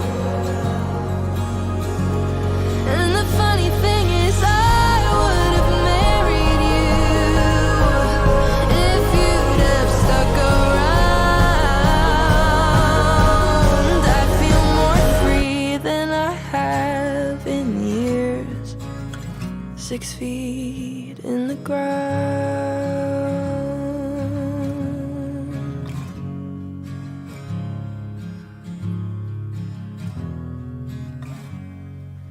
Doomsday is close at hand. I booked the marching band to play as you speak. I feel like throwing up. You sit and stare like a goddamn machine. I'd have liked to plan out my part in this, but you're such a narcissist. They did it on Halloween. I had no choice in the matter. Why would I? It's only the death of me. 1, 2, 3, 4.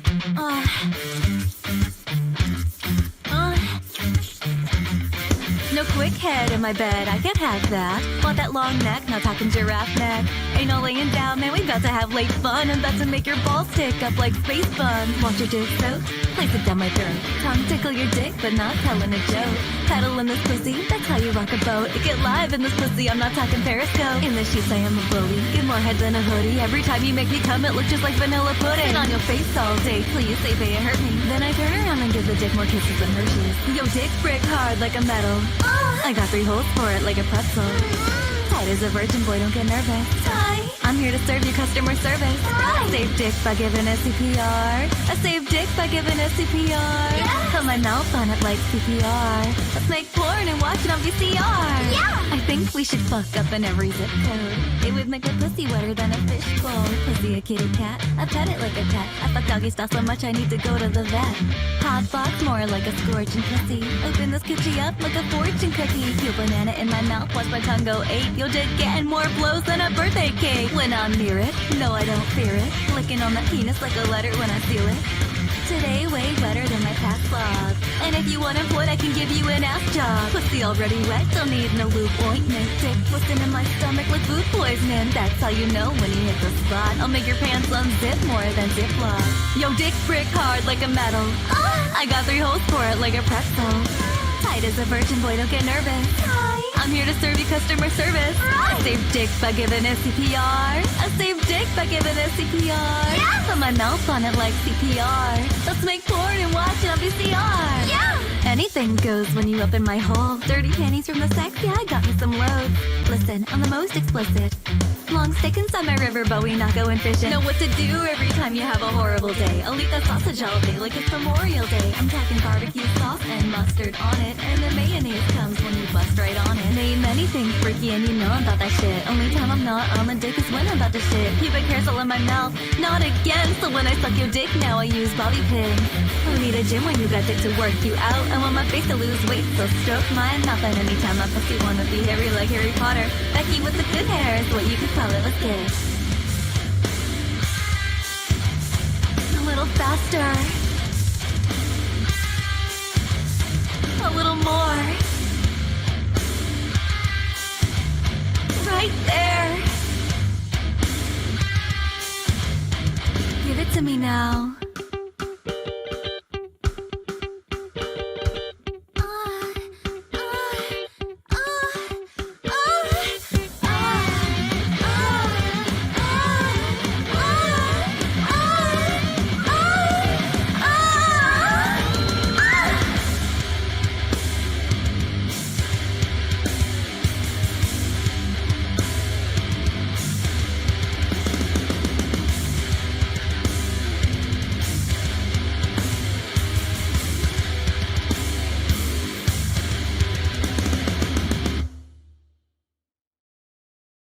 I had a dream.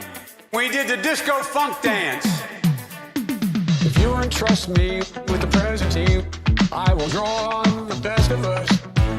Like corn pop. He chose a path of hope and light. He was generous and humble to all of us, not just a few at the top. This is our moment to make hope and history rhyme with passion and purpose. Let us begin, you and I. Together. Let's do it for corn pop. Let's do it for him. He tell us we can't stop. He tell us to win. Let's do it for corn pop. It's what he would want. He tell us to rise like the morning sun. We'll sing corn pop. We can't stop. Time and time again. Corn pop. We won't stop. We'll never give up, my friend. Corn pop. We can find that sweet spot. Time and time again. Corn pop. We won't stop. Coldplay is the best band in the world. My God, that's unthinkable. Oh my God. Coldplay's decent. I am once again asking for your vote for Joe. He will stand up and fight for you. This I know. The price of failure is just too great. We must come together. The future is at stake. Millions of jobs gone. Trump's reality show. Joe and Kamala actually care. They get this pandemic under control. I know a predator when I see one. So make no mistake, Trump will use one. Our children will look in our eyes and ask, where were you when the stakes were so high? Americans have never, ever let their country down. We get back up together, now, some way, somehow. Let's do it for Cornwall. Let's do it for him. He tell us we can't stop. He tell us to win. Let's do it for Cornwall. It's what he would want. He tell us to rise like the morning sun. We'll say, Cornwall, we can't stop. Time and time again. Cornwall, we won't stop. We'll never give up, my friend. Cornwall, we can find that sweet spot. Time and time again. Cornwall, we won't stop. Let's do it for Cornwall. Let's do it for him. He tell us we can't stop. He tell us to win. Let's do it for Cornwall. It's what he would want. He tell us to rise like the morning sun. Sorry, guys. Acapella is not better than rock and roll. We'll sing, Cornwall, we can't stop. Time and time again. Cornwall, we won't stop. We'll never give up, my friend. Cornwall, we can find that sweet spot. Time and time again. Cornwall, we won't stop.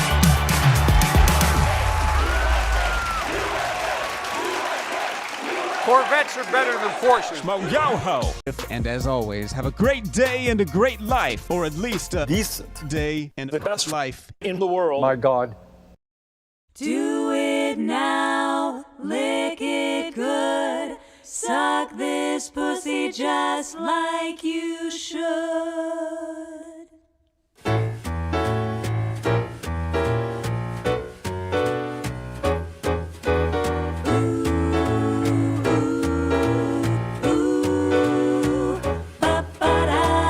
All you ladies, pop your pussy like this. Shake your body, don't stop, don't miss. All you ladies, pop your pussy like this. Shake your body, don't stop, don't miss. My neck, my back, lick my pussy and my crack. My neck, his neck, my back, his back, lick my pussy and my crack. his crack. First you gotta put your neck into it.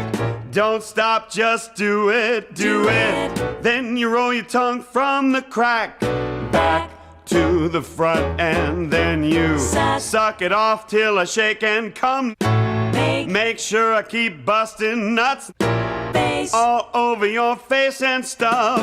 Slow head, show me so much love. My neck, his neck, my back, his back, lick my pussy and my crack. his crack. My neck, my back, lick my pussy and my crack. Lick my pussy, Bobby.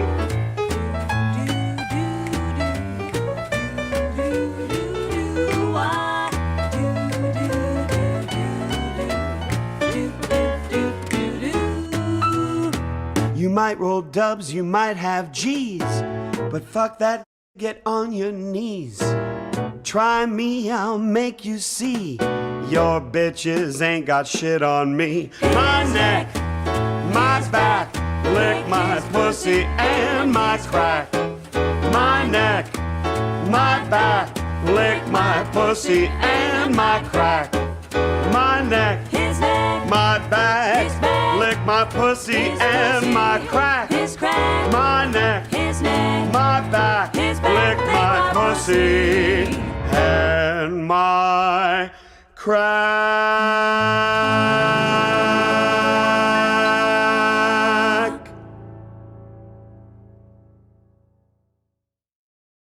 Tonight, we come here to answer a very important question in everybody's mind. Why in the hell are we still doing this? I know there are questions about whether we should gather here tonight because of COVID. Well, they're fully vaccinated and boosted. Vaxxed and boosted. Vaxxed and boosted. How to do that? Just contact your favorite Fox News reporter. They're all here. Vaxxed and boosted. The This is the first time the president attended this dinner in 6 years. It's understandable. We had a horrible plague, followed by 2 years of COVID. Just imagine if my predecessor came to this dinner this year. Now that would really have been a real coup if that occurred. I'm not really here to roast the GOP. A lot of people say the Republican Party is too extreme, too divisive, too controlled by one person. Ronald Reagan said, Mr. Gorbachev, tear this wall down. Today's Republicans say, tear down Mickey Mouse's house. The Republicans seem to support one fella, some guy named Brandon. He's having a really good year. I'm kind of happy for him. They're fully vaccinated and boosted. Vaxxed and boosted. Vaxxed and boosted. How to do that? Just contact your favorite Fox News reporter. We're all here. Vaxxed and boosted. Fox News, I'm really sorry. Well, why? Your preferred.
Finding what the truth is. Tone my ego down. This tug of war, spirit and skin. The time that you came around was when I really needed balance.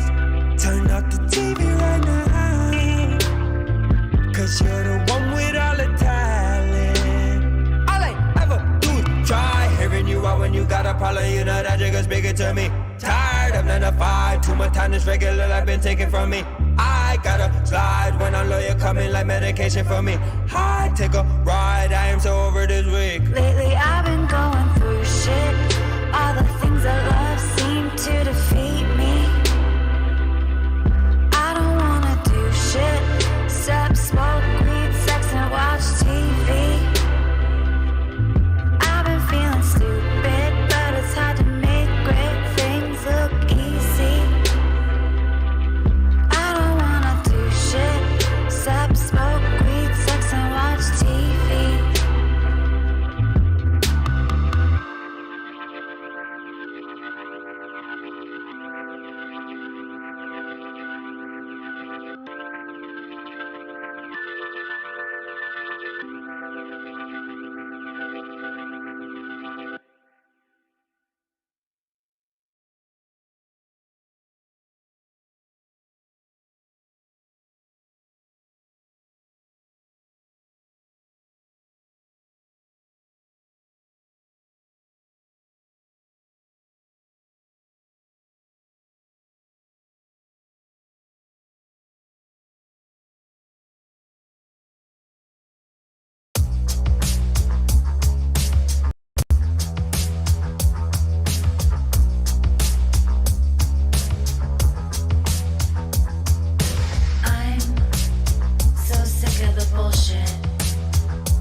back. I made it.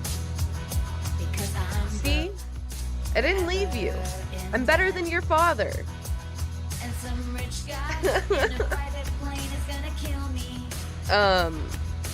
Oh my god, it was a lot colder than I thought, and I only wore like a windbreaker. Like frozen. My poor ears.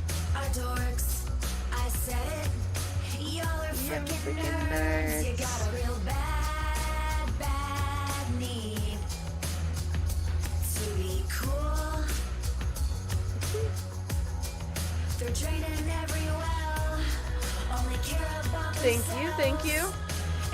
There was so many people at the gas station. It was popping. Party at the gas station.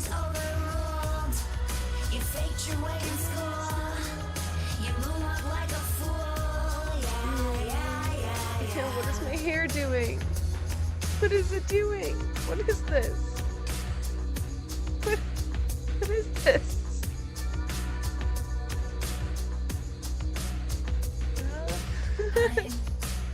So tired of screaming from every mountaintop about what's the problem. Oh, is anyone listening? Tell me, is this the definition of insanity? I expected different results. Got the snacks. True. Now I'm trapped. Snack Central. Oh my god, my hair's so fucked up. I don't know what happened to it. And some rich girl in a private plane is gonna kill me. She's got a fake ass and a lucrative brand. She's gonna kill me. This sounds good. Billionaires are dorks. I said it. Yeah, y'all are freaking nerds. You got a real bad need to be cool. Bro, this shit. They're draining every well. Only care about themselves. What is that? As far as I can tell. Yeah. And it has like this like 80s thing going on. You moon up like a fool. Yeah.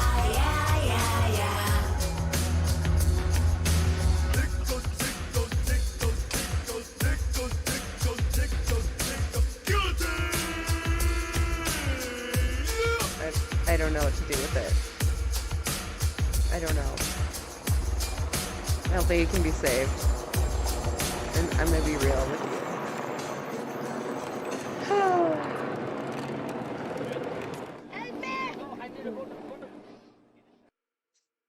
Oh, it was a nice little midstream workout.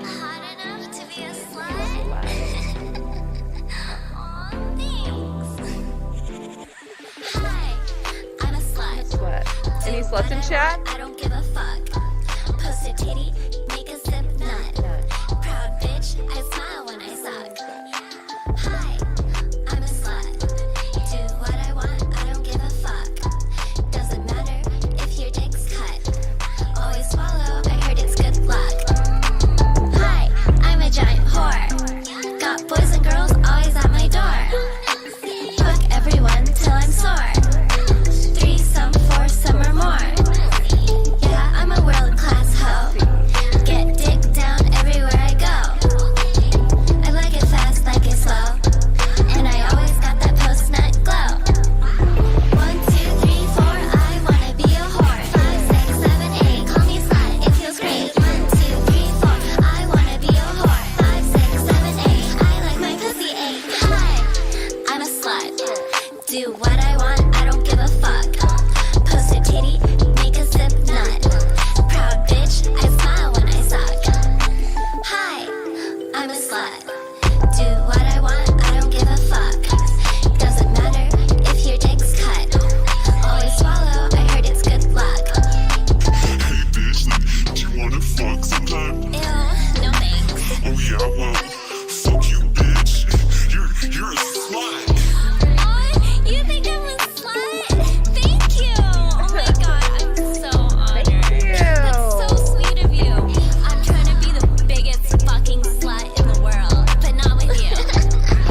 ready. We've got the cigarettes. And we can get through this. Copium. The beginning. You've got to see your relationships with women, your ability, your skill of dating, like a skill. So remember the video games that we used to play? We used to have like characters and skills that you could level up. And level up. If I were truly courting you, I would not need flowers. I'd be 5 minutes alone with you in a drawing room. How does it feel to be on the cutting edge of changing the way that we view black masculinity? I don't feel like I'm on the cutting edge of shit. You are on the cutting edge of waking your bitch ass up and smelling the coffee. Do women want feminine men? Now the answer to this, guys, despite who says what political agenda ABC parties have, the answer is an outstanding, absolute, undisputed no. Undisputed no.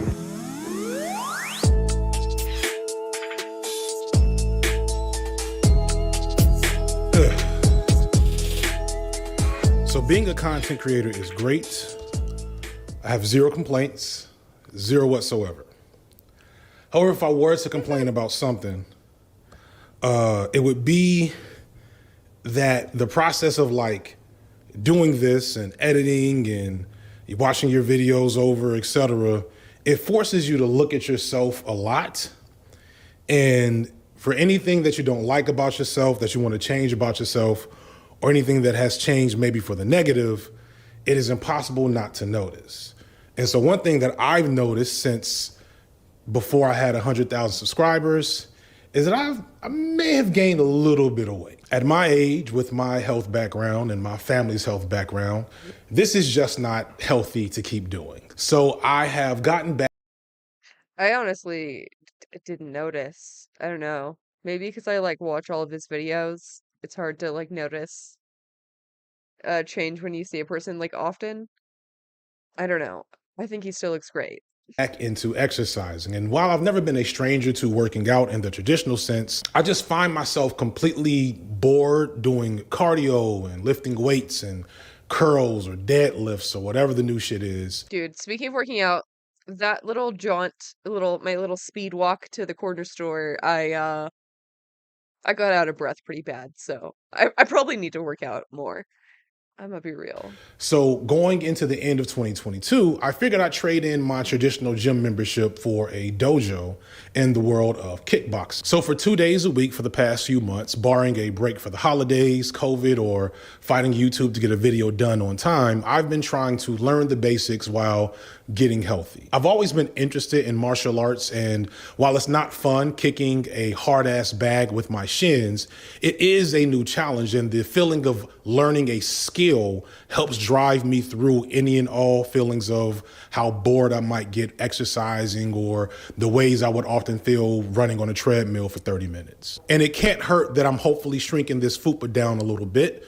Even if my wife likes it, I'm not the biggest fan of it. She likes me. She likes my big arms. She likes my big legs. I am an older black man, and outside of being maybe a little bit taller or having a beard that connects,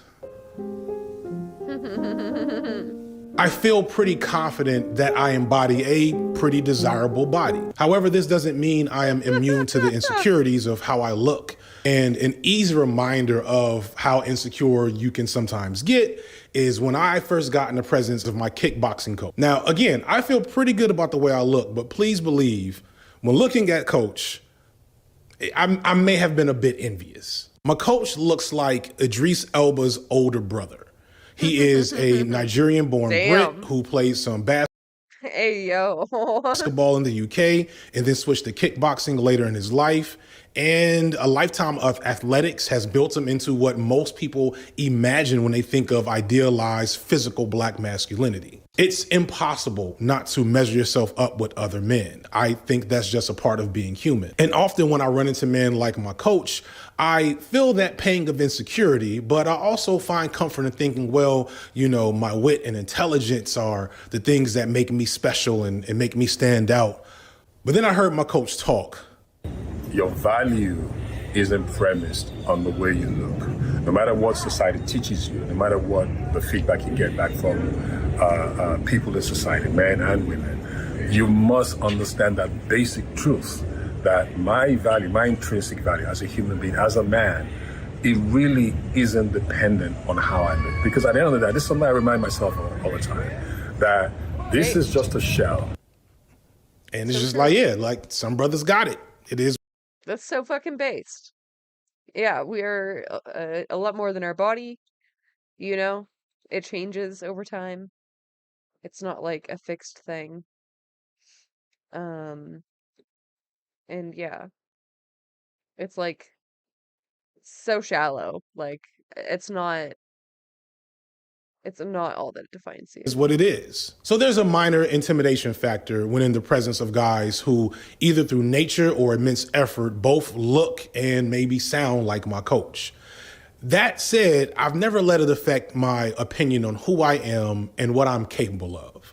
People that know me know that while I was a late bloomer, once I started figuring things out, I was more than capable of attracting women. I married a beautiful, talented, amazing woman, and we have a fulfilling life together, regardless of the fact that I've never had a six-pack, I've never been over 6 feet tall, and before YouTube, I never really made a lot of money.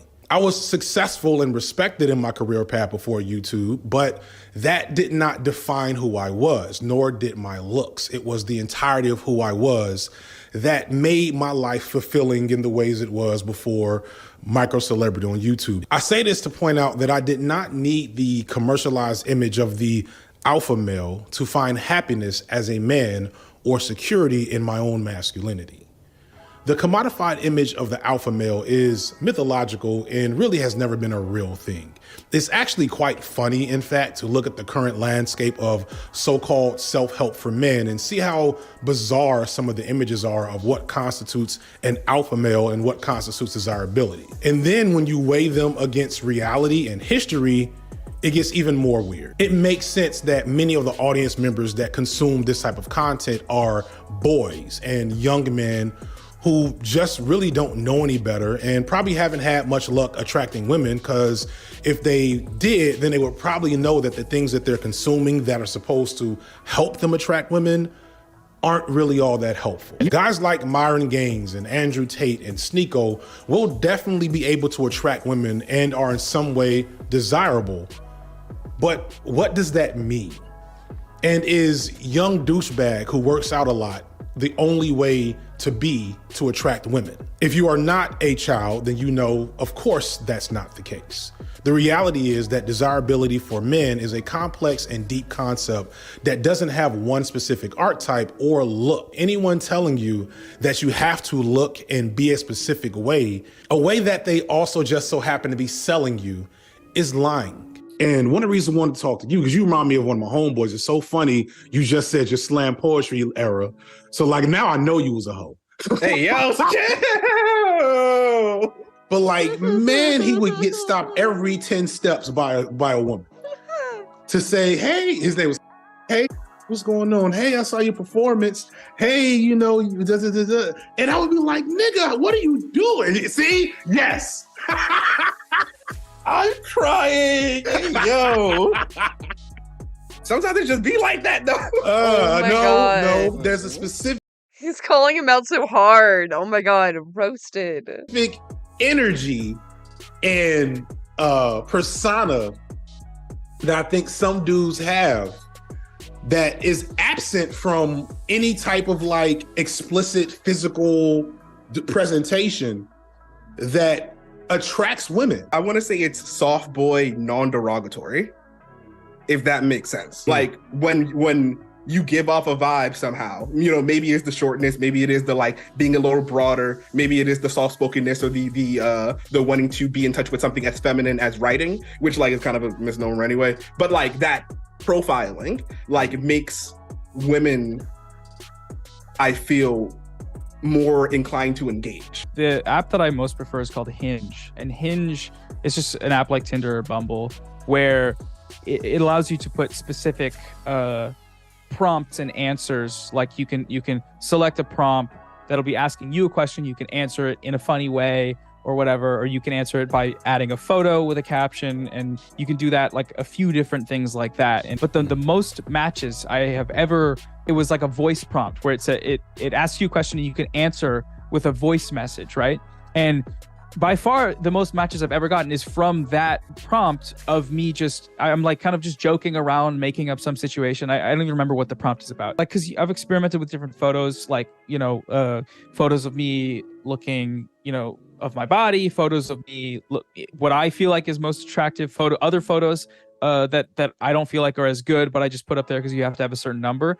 And you can tell that which thing on the profile that they specifically like. But for the people that are like in that headspace of like this, nothing I'm doing is working, I think the jaw maxing Chad stuff doesn't really translate like as cleanly as you'd think, because you can just be creative with it. Like I said, a voice prompt is what people have matched with the most for me. That's just been my experience, and that's something that's not, innate or that you have to train, right, 5 years in the gym to get. It's just something you have to kind of think outside the box about. We don't wake up and I don't like she doesn't. I've robbed her also of the pleasure and the joy of waking up next to your partner, also that I could assume this physique and everything that if you ask her probably she doesn't necessarily need. Like it's a standard that I put upon myself, right?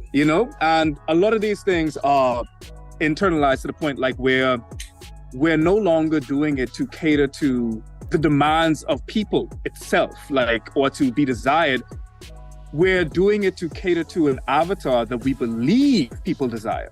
But if you, as you probably know, like if you talk to people that don't fit this mold, this avatar of desirability, they still hitting skins. They still got partners. They're still hitting skins. Haven't heard that before. I love that.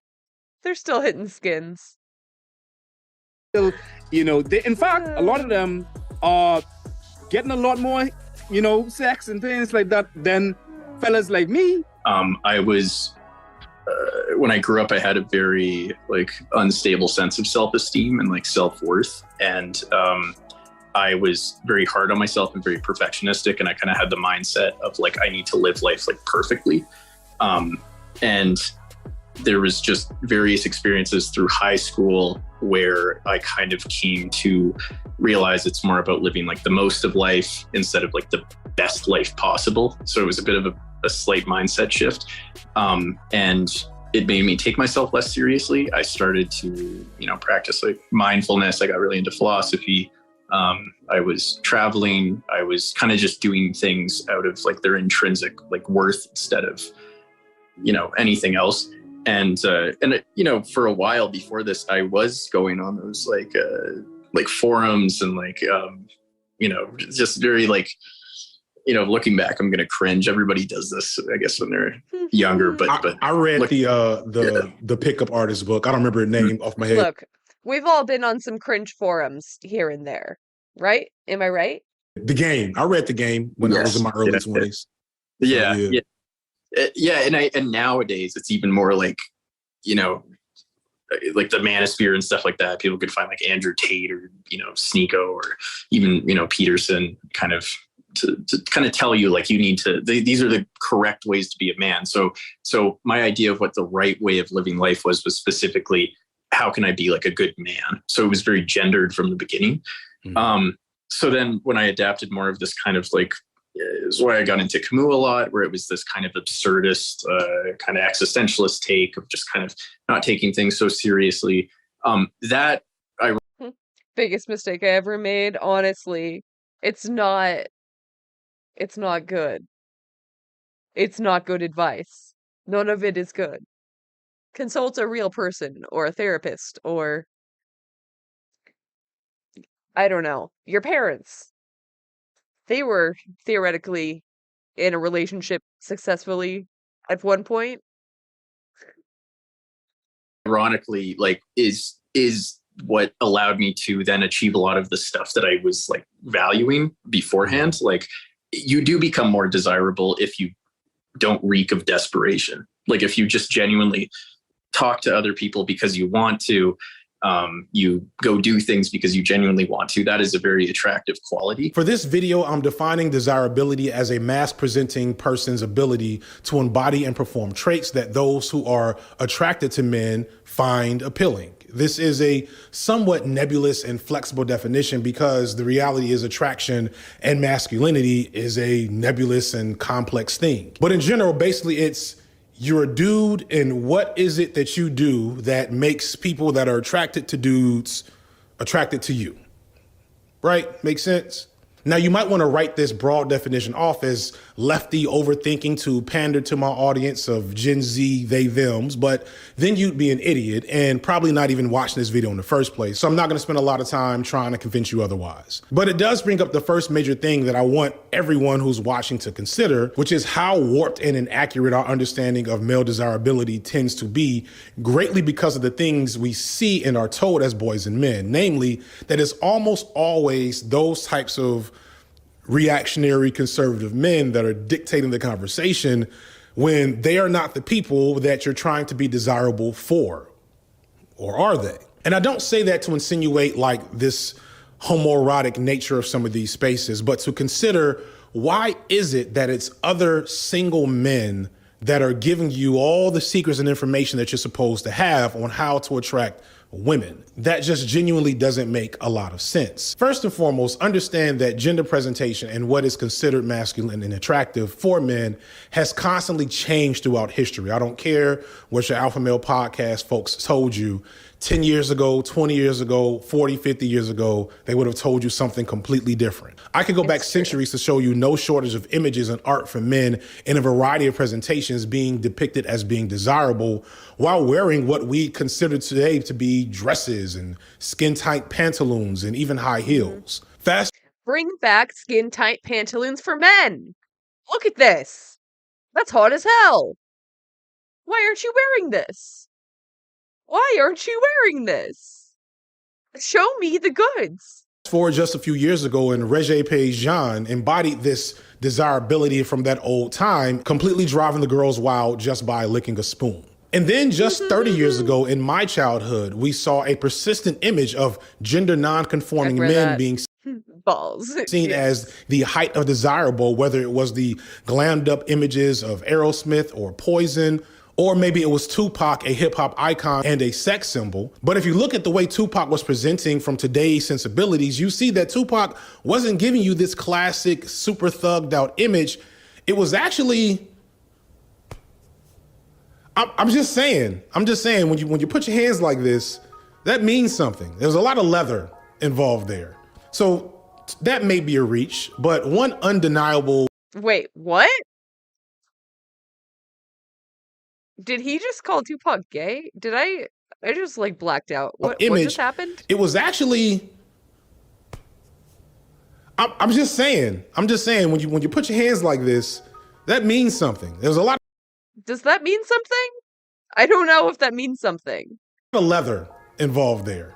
So that may be a leather daddy reach, but one undeniable example of transgressive sex appeal for men by women is Prince. For those too young or too uncool to know, Prince is an icon in like a half a dozen different spaces. He's an icon of black music. He's an icon of rock music. He's got to date the greatest Super Bowl halftime performance of all time. He's something of a queer icon as well, despite being completely straight. And with that, probably most interestingly, he's a sexual icon and mostly for women. If Prince had come out today in the current political climate, he would be so polarizing that we might not even get the great music we got in the 80s and 90s. Because people would call him woke or too soft or some shit, which is for real. Still a bunch of BS, because even today... They absolutely would have. They would call him woke. Oh my god, I hate that so much. I hate it so much. Sex Genie Disco, honestly. A literal icon. Also... yeah, the most queer-coded straight man, in my opinion. Today, men are embodying desirability while completely flouting the normative images of what traditional masculinity is. So guys like Lakeith Stanfield, Nick Jonas, Lil Uzi Vert, Machine Gun Kelly, and others have significant fan bases while queering masculinity. Also, to sort of say, I think my experience with masculinity and trying to be I guess it is what it is. It's like trying to be more masculinized has been something that I've run into all the time. It's like this big wall of like, you know, I've been a huge fan of hip hop since a very early age. I think part of it was like, man, those guys are cool, and maybe I can do that. You know, I like words, so maybe that could be a way that I can get there. Like, I like sports, maybe I could do that, you know? Yeah. And trying to find these paths to where I could avoid this feeling like I was some sort of thing that people didn't understand and didn't really want any part of. My first 3 years of high school I actually did in Santo Domingo, which was a huge culture shock change for me and a lot of things. And there was just, you know, I guess puberty, you know, like you go through puberty and then 11th grade shows up and you're all of a sudden you're like, hey, I'm not that bad looking, right? And like, yeah, you just, you know, I'm tall, like there's some things going on. What made it sort of clearer to me was when I started, when I came back to New York in senior year, and I just saw that I was being perceived a certain way a bit more, without any of my input, really. I mean, there were certain things I learned how to get a haircut and things like that, but you know, yeah, there was definitely a transformation that was mostly unwitting. And then at some point, you know, one of my friends that I'm still cool with to this day, when I came in the senior year, she told me later that when she saw me, she was like, oh, great, another fuckboy in this high school or whatever. I was like, really? You thought that? And she was like, no, yeah. And it's, you know, you look a certain way. And then I talked to you and I was like, oh, he's actually cool. And I was like, oh, wow. So tell me about the fuckboy thing again. Like, what was it specifically? When I was sort of in a situation where I was, you know, kind of engaged with a woman and flirting with a woman, my awareness of certain traits were a lot more pronounced. Like, for example, my height. Mm-hmm. Like I'm 5'6", totally fine with that, perfectly average for a gymnast, but it's not very tall. I know that I'm like a pretty short guy. Women love a tall man. Like it's surprising how important that is for a lot of them. And I did run into some issues with that. Like there would be a woman that, you know, I was kind of interested in, maybe hitting it off with, or, you know, like reading a bio and like, wow, she seems really cool. And then it's like, you know, those above like below 5'10" don't apply kind of stuff. Right. Yeah. And so, you know, there's a lot of that with men, not so much. In fact, a lot of gay men who are bigger like a short guy because of the height difference. For me, dating women and men and like, I mean, multiple genders, really, it was really, you know, kind of figuring out that no one was going to be interested in me if I was pretending to be something I'm not. And even if I could pretend to the point where I could convince them, which like as a trans person, I have a whole lifetime of experience doing that. But even if I could play this role in such a way that it was like really believable, then I'm in a situation where I have to keep playing a role. And again, I spent most of my life doing that. I'm not going to do it again. So my trans experience was really liberating in that sense because I had to perform the wrong gender for so long. I'm not going to do a performance of the right one. I'm just going to be like who I am. Still, while Prince was being a major sex symbol, so was Burt Reynolds, Denzel Washington, Billy D. Williams, Mel Gibson. I don't want to insinuate that traditional masculinity as we see it today did not exist then, but the overall prominent ways that men and boys tend to think about being desirable has always been a spectrum. And if you focus only in on one area, then you're going to miss a lot of the picture. Like, everybody knows the Giga Chad meme, right? This meme is kind of a cryptid, so I don't know exactly who this is. It's said to be based on a Russian model, but I can't quite confirm that he exists. Maybe he does. I've seen pictures, but everything looks fake and it's hard to find. Either way, he is called Giga Chad because he is supposed to be the epitome of what idealized desirable masculinity should look like, at least according to... I live for when FD tries to explain, like, an internet concept. He is called a Giga Chad. Straight men. The absurdly strong jawline, the lean, almost grotesquely muscled physique, etc. But here's the thing that's going to be challenging for many people watching this video. This image is idealized to who exactly? I know this is a joke, that people don't actually think this is attractive, but the joke is still based in an idea that people think that this is somewhat attractive, and it's really not. And it greatly illustrates a gap in how men understand their own desirability versus how women perceive it. And I guarantee that to most women, a man with this type of physique is not really ideal. Wait, you thought Giga Chad meant confidently correct? Or having an opinion and not caring? Well, yeah, it is. It's been appropriated, I think, by people on the left, and they do use it in that way. Like someone who's like just based, like if you support trans people, you are a Giga Chad. But like that is that's not its original meaning. Its original meaning is literally this meme. This guy. Like chiseled jaw, very fit, muscles on muscles. Yeah, you know, tall, dark, and handsome.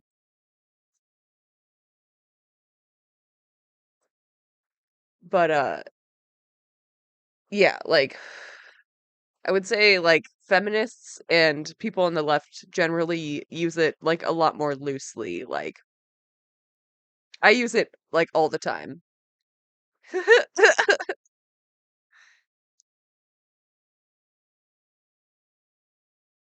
Men understand their own desirability. Really not.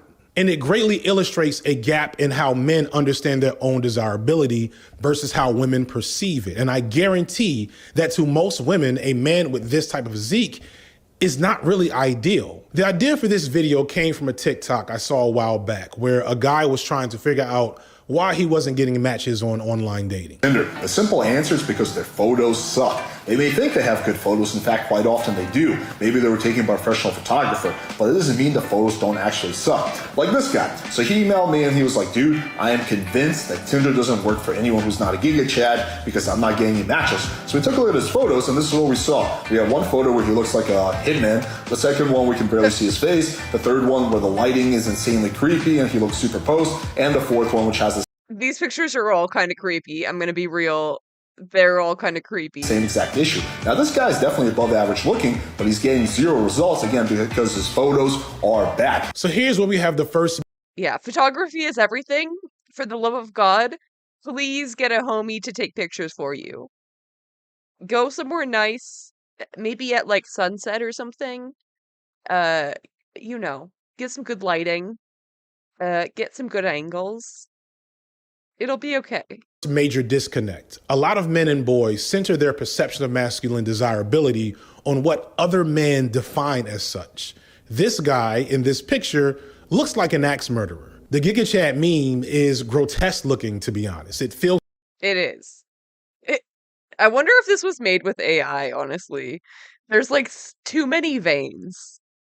He has too many veins. Like something from the darkest sectors of deviant art. But clearly this guy took this pose from his image of what the Giga Chad would get on Tinder, and he's not getting it. There is an overvaluing of certain types of bodies and physical features and presentations of those bodies of being the most desirable when data and research tells us that women show interest in a variety of men's bodies and often find the typical ideal as understood by men to be not nearly as appealing as we think, at least in isolation. Again, to be clear, having a fit body for a man is going to make you more attractive to more women in a specific way. And that way is often for explicitly seeking sexual partners. There is a wide body of research that shows that men who are more muscular and or taller are seen as more desirable by women, having a greater sense of body image, and have more sex partners than non-muscular men. I will not be gaslighting you in this video and telling you that that is not the case. However, much of that same research also indicates that these men that look closer to the Giga Chad are also less likely to be seen as viable partners for long-term relationships. When it comes to being taken seriously and building connection, looking like this can get in the way. And I'd argue that it kind of goes both ways. And this kind of sucks for multiple reasons. Yeah. Firstly, male body image dissatisfaction is a significant indicator of mental health issues such as depression and anxiety, possibly even drug abuse in young men. Yet pursuing that ideal body image, while it may lead to some more opportunities for short-term partnering, could also hinder one's capacity for more meaningful long-term partnering. It's a really awful paradox that a lot of men are putting in a ton of effort to look like the ideal for seeking out partners, but that ideal image ends up working against them for seeking out actual long-term partnership. So basically from like grade 10, so I'm like 16-ish, I start to work out consistently, like 3 times a week, let's say. And I pretty much have done that ever since. Like there's times when I'm not as much and sometimes when I'm a bit more. But basically being able to actually be of decent like physical fitness. I was definitely just super skinny. That's what I mean. Like I was just very skinny. Right. I still am generally pretty skinny, but now I work out to where it's like noticeable that I have some degree of muscle. So that just definitely made me feel more confident. I wouldn't say it was like truly low, like to the where like I think I was definitely quite privileged in the sense like I don't think my self-image, my regular image, sorry, even growing up was ever that objectively by traditional standards that bad or considered ugly. But at the same time, I was quite scrawny and I grew up like obviously like Indian in a very white community in Ottawa. My community was extremely white. So just feeling different for that sense. But overall, like I grew up with pretty low confidence. I'd say like it's only until really last year where I could say I definitely had more confidence, but I could actually like, look in the mirror and be like, I actually think I'm pretty attractive. Like that's a hard thing for me to even say. They will spend time trying to reach that point with the hopes that it will provide something. And some people do this like they kind of make it their life. Like I think gym culture, as important as I recognize it is for health, like people that do it for health, very rarely do I feel like I get the sense that the primary sort of adherents to gym culture are doing it for that reasons. They're doing it for aesthetics. They're doing it. They look at themselves in the mirror. They take photos. They compare themselves to the people around them.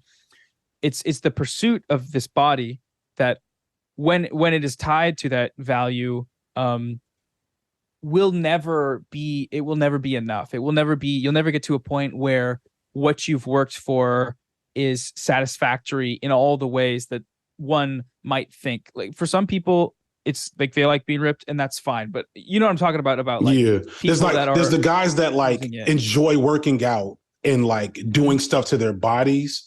And then there's the guys that are like, once I get ripped, that'll show them. Then if you go back and consider the proposition of what it takes to look like the Chad combined with the actual benefits in terms of desirability, to me, it doesn't seem like it's all that worth it unless you are really that much into fitness, which if you are, awesome, keep doing that. If you're into being fit and working out for that reason, for actual passion for fitness, that's actually a really great thing for your desirability, which I'll get to later. However, if you're a skinnier guy or a fatter guy looking to looks max, I don't know if it's worth the effort to go super hard in this area, because when you listen to women and observe how desirability is often communicated in women's media, you see a very different story than what we understand from the perspective of men. The group of men with the most body image issues tend to be gay men. For every negative element about body image that I mentioned earlier, gay men have it worse. And if you think about it, it makes a lot of sense. Gay men have the deadly 1-2 punch of having both the societal pressure of presenting ideally for the male gaze and having that idealized image be embodied by the masculine ideal. So they have the pressure of wanting to be desirable to men, and then that image of desirability is explicitly defined through a Oh, James Somerton. I'm not familiar. masculine lens.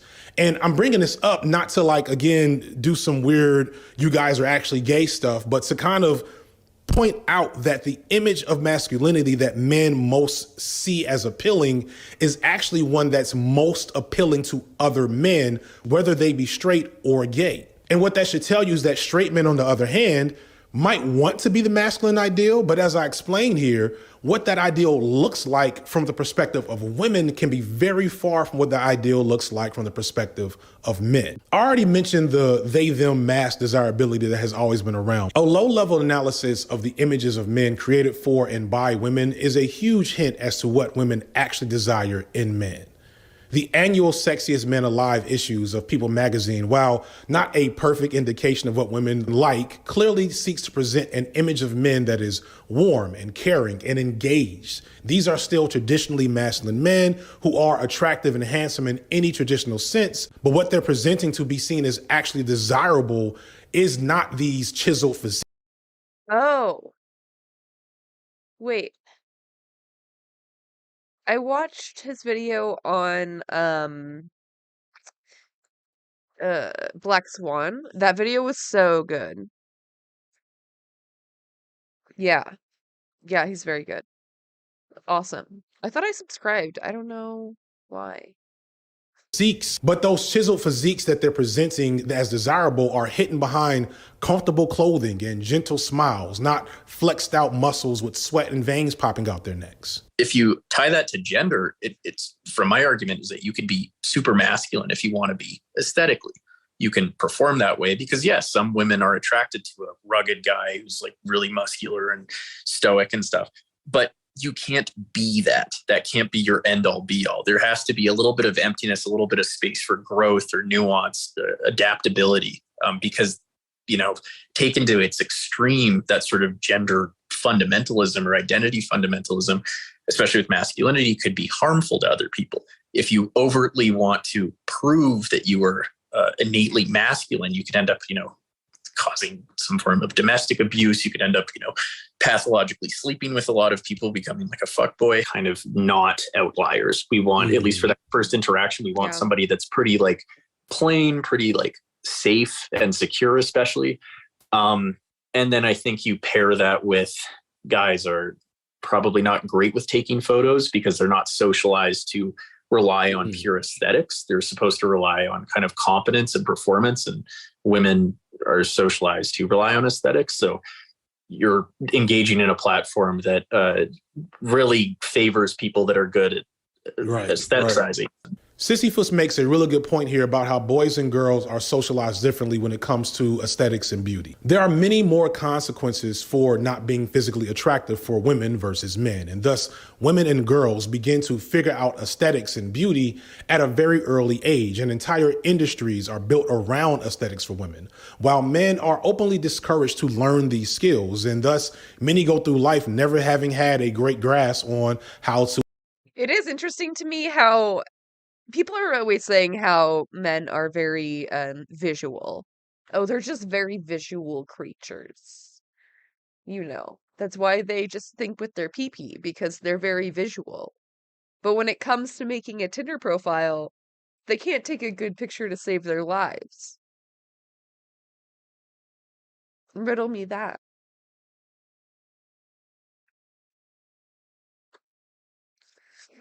Friendship when dating? True. True. It's a good place to start. To assess how to make things look pretty. It's not some high-minded philosophical thing to say that women want men that make them feel safe and also seem safe, as in not a creep or a weirdo or someone who is operating with a lack of emotional intelligence. And what is desirable to women isn't always conveying dominance and strength and power, but conveying those features of being safe and being a provider or being a companion. Now, lookism and patriarchy mean that women will be more likely to attach those features to attractive people. But it's a complex bell curve, and hyper-focusing explicitly on looks is a good way to, one, completely misunderstand what women are looking for, and two, exert energy and personal resources in the wrong thing. Lots of women are looking for lots of different body types. Yes, being shorter or larger or super skinny will affect how you're perceived, but it doesn't preclude an absence of possible partners. Again, I'm not going to gaslight anyone to think that looks are not important. But you should consider how you assess what looks is as a man. Like that's verbatim what happens. So like a lot of people think that, okay, like when I do this big glow up, like, like I'm gonna get all kind of da-da-da-da. Not really. I live with that struggle. I can't selfie for shit. Okay, look, it's okay. Selfies are hard. They're very hard. Especially if you don't have like a tripod or something, like that makes it a lot easier. But that's why I recommend having a friend take pictures for you. You gotta have someone. Yeah, it's all lighting, it's all angles. Setting has a lot to do with it. You know, pay attention to what's in the background.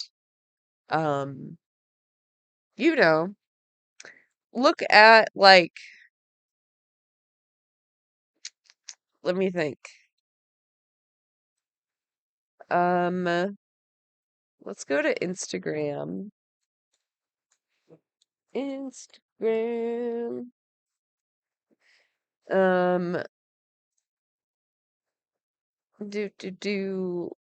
Obviously, this is like Pedro Pascal is, you know, he's rich and famous, but you know, like look at good pictures and like think about like what do you like about these images? Of course, Pedro Pascal is a babe and he looks good in every picture. I can't handle too much learning. Um, so like, yeah, like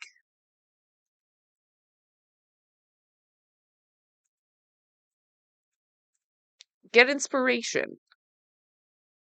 you know? This is good, like having just random like friends in your photos too. Like that's so cute. Um, wait, no, it's not okay. Yeah, pictures outside almost always look good. They look way better, you know? Um, dress up a little. Can't go wrong.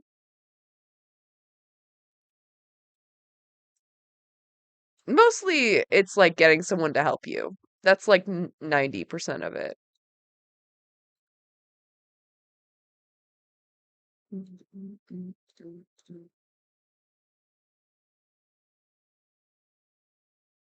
No. Like a lot of people actually, to like a certain extent, may feel as though like you're so attractive now that you probably get this a lot, and therefore I am not going to add to that. Like you have like almost like an ironic reaction to it, like a backlash to an extent. so like you gonna be mad at me, but like I really ain't had a whole face like that. Oh. Because keep in mind, coming from being fat and like being unattractive, being unworthy of affection, I still, even though like I was in this body, like I was still a fat guy. Like I was still a little fat chubby kid from high school. People, I love meeting new people. I love first dates. I'm like not the type that doesn't. Yeah, I find them fun. But I do wonder how much of that is me like compensating for all those years where I never felt capable. Right. You know? Because and I think that may have came up in recent relationship where I was seeing someone, right? I regret that. I think it's hard to sometimes because I still think I'm in that process where I'm not feeling super in touch with and super truly confident where I'm able to be myself and not scared of losing people and all that. Sometimes it's hard to even read how you feel about situations, and it's hard to be like present and like absorb other people and be like, oh, I like this, I don't like that. It's hard to trust what you see, basically. Yeah. It's just like a fog. My wife loves my legs. You know what I'm saying? She like we're in bed and she'll literally be like, put your leg on me. And it sounds weird to tell another person when like you say it out loud, but you also, I know you know what I'm talking about. No, I know exactly what you're talking about. Yeah. Like 100% exactly this weekend, exactly what you're talking about. So it's like, and that's why I'm glad you're making this video and also like talking about it in this particular way. Cause if we could, I do believe it maybe not as simple, but let's say a great first step to just let boys, not even men, boys know that like your body shape has people that like it. Like there are already women who like you. That is a cool guitar. Look at that thing. For their own selfish reasons. Like this sounds weird to say out loud, but yeah, like my girlfriend likes my personality and my body for like selfish reasons that like I don't necessarily have to always understand, is what she told me. She's like, don't worry about that. You keep doing you. I'm with you because I like what you're doing. Yeah. And that's is what a lot of boys are trying to get to. Right. How can I be so girls will like me? Yes. I don't want to just, I'm not saying be you because being you is cool. I'm saying be you because someone else is already gonna like that. They're already into that shit. You're not that weird. CJ the X is a friend of the channel and one of the best people making content on this platform. You should check them out. In one of their videos, they made the following comment that has lived rent-free in my head ever since. Capitalism apologists claim that money shows you where value is. If everyone works hard and everyone gives their money to the best goods and services, and the market is free, then profit will end up where the best values are. Cool theory. Didn't work out. Profit isn't value. Value is value. Cool theory, bro. Don't let them convince you they're the same thing. Value equals value.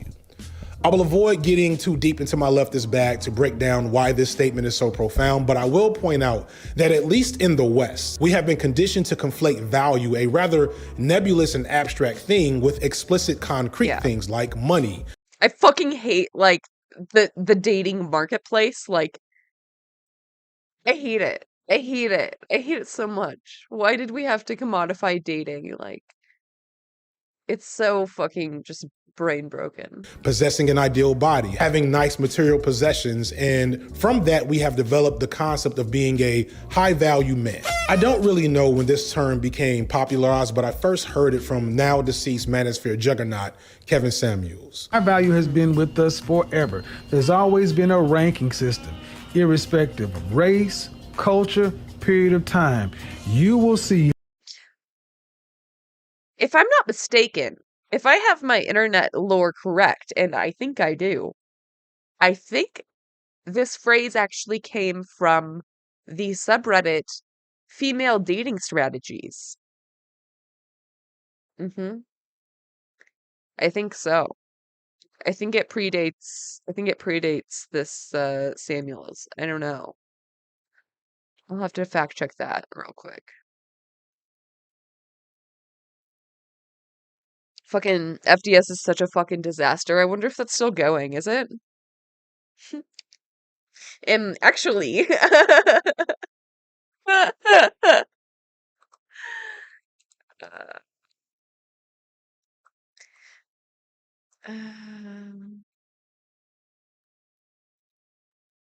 He's widely credited with coining the phrase. Okay.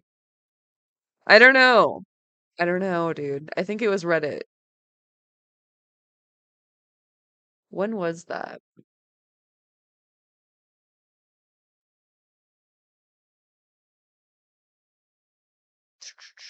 Dude, yeah, he said that in 2020. FDS has been talking about this for like 10 years. Like, that's strange. Let's see.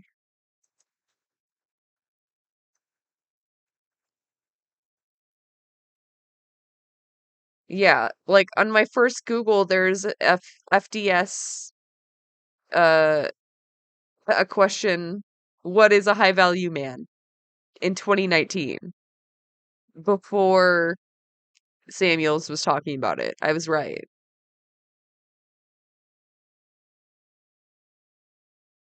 Higher value men, higher value individuals separate or be separated from the pack. That is how this works. If you want more options or more favorable outcomes, you need to increase your overall value. I don't think it's hard to imagine my opinion on Kevin Samuels, but if you would like to know it more explicitly, you can check out my video on the Black Manosphere.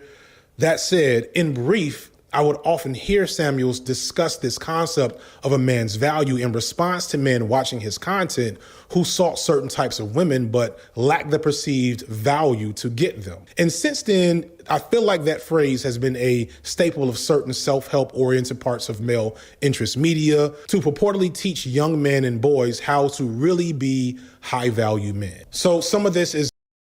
Wait. I forgot to check if female dating strategies is still going. I'm curious. I'm sure it is. Yep.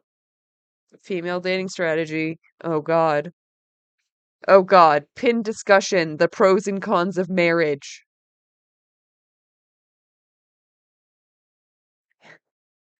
Harry Pitts won't dismantle the patriarchy. Oh. Oh god. Oh god. Recruiting woes.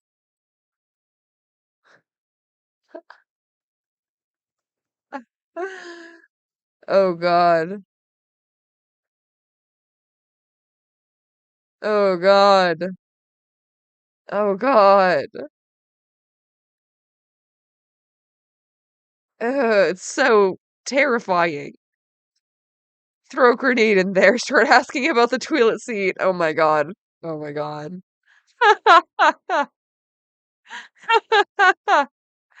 Libfems. That's a new one. Libfems. Doesn't really roll off the tongue. The tongue. What the fuck? It's all podcast discussion. Why? Wait, is this an actual podcast? They have an official website? Bro, what? Jesus Christ. Oh my god. Oh, good lord. The female strategy.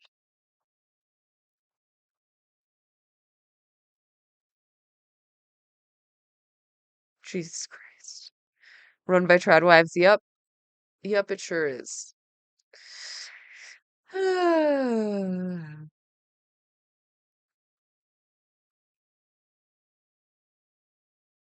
What?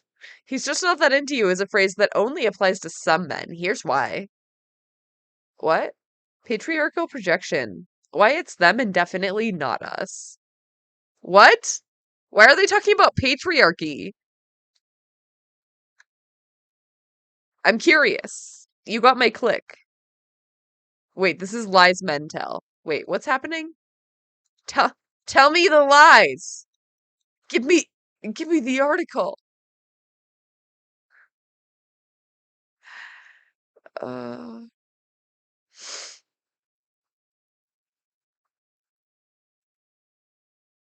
Oh, is it loading now?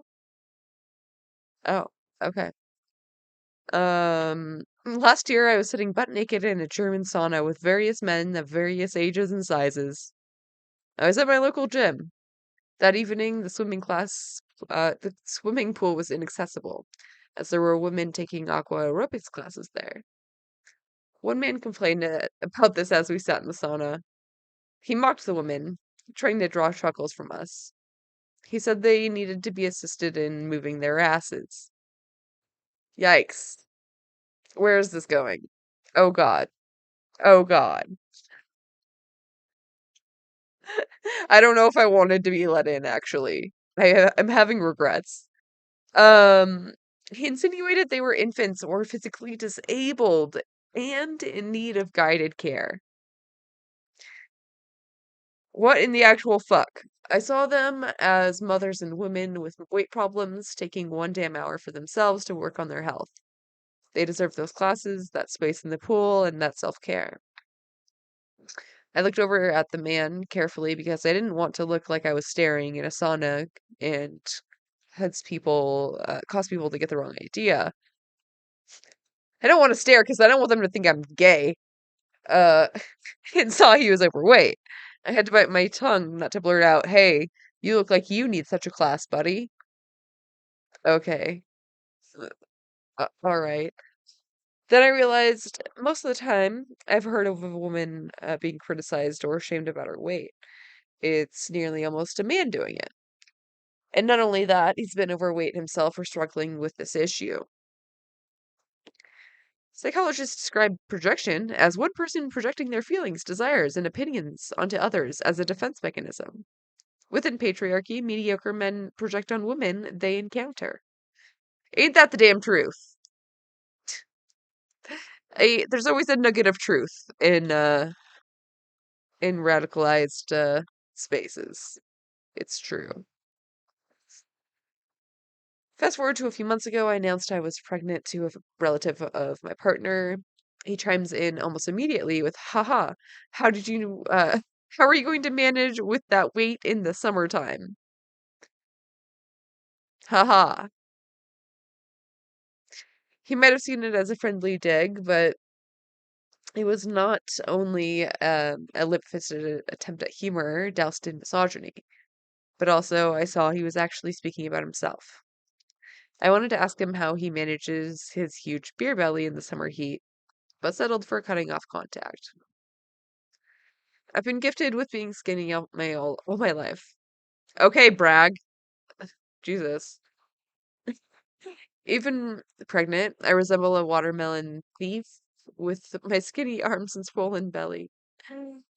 I've had zero issues with any weight I've gained. Every kilo is good for my baby. I've also grown up watching my mother and other people I love struggle with their weight, counting calories, fretting about what other people think, taking abuse, and being ashamed for what they feel helpless about. And usually by men who themselves look like they were not many years away from a heart attack. Why are women shamed by fat men for having weight? It's projection. Women naturally have bodies that hold more fat, which makes more sense in terms of evolution. The male body is more muscular from an evolutionary perspective, isn't supposed to be fat. I'm gonna need a source on that. I'm gonna need at least 3 sources on that. I mean, I guess. I don't know. Maybe. I haven't seen any studies that like suggest this. Uh I don't know. Another major patriarchal projection, slut shaming women. From an art project, I researched how many English and German curse words there are for women. So far, I've collected around 50. Many of them are used to describe a woman as slutty, loose, easy, or to insinuate she's a prostitute. The funny thing is, women aren't the gender that actually acts slutty or loose. Men pay for sex. They need it more than women. Listen, everyone enjoys sex. Sex is good. What the fuck?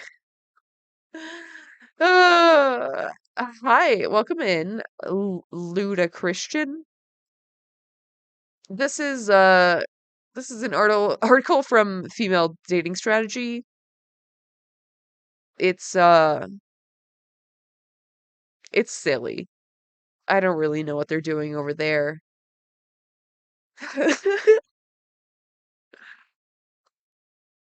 Um, Men want sex so bad, they spike women's drinks and recently have even started injecting victims in nightclubs. What? What?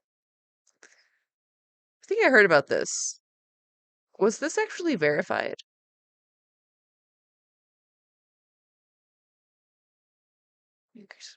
Nightclubs. Yeah, in the UK.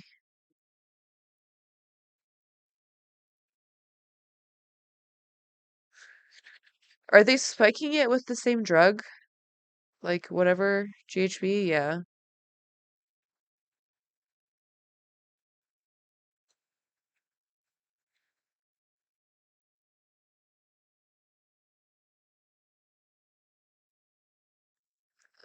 It's so scary. Oh my God, I hate it. Okay. Sure. Men harass and catcall women on the street. They sexually assault and rape girls and women regardless of age, clothing, or circumstance. Men make laws to force women to cover up because they can't control themselves. Men have religions that cater to sexual needs, giving him access to a wife, making it her duty to have sex and to have his babies. She is often bound by chastity, yet he is free to be the real slut. Put it away, slut. Oh my God. How many women have gone their whole lives without having an orgasm? That is true and very sad. Find the clit. ASAP, if you do not know where the clit is, log off. Find a book. Study the clit. Men strive to have sex to be desirable. This is, for most women, a given. We are mostly desired, pursued, and offered sex.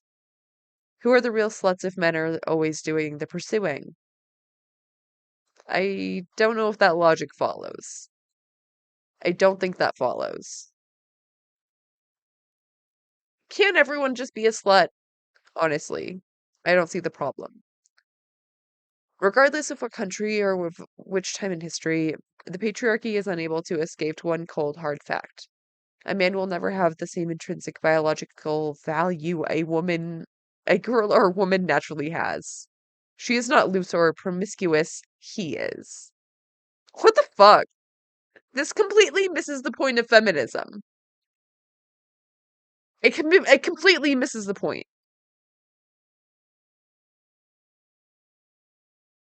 What the fuck do you mean? A man will never have the intrinsic biological value. What does that mean? We all have intrinsic value. Jesus Christ. Let people be sluts. Honestly. Just help the woman out before you nut. Literally. The patriarchy thrives on lies and projections. Once you wake up to it, you start to see it everywhere. And only then you can start the work of dismantling it. I don't think you're doing that. I think you are actually making it worse. If I'm being real with you, calling men loose and promiscuous is not it. That's not it, sweetie. Look, babe, hun, sweetheart.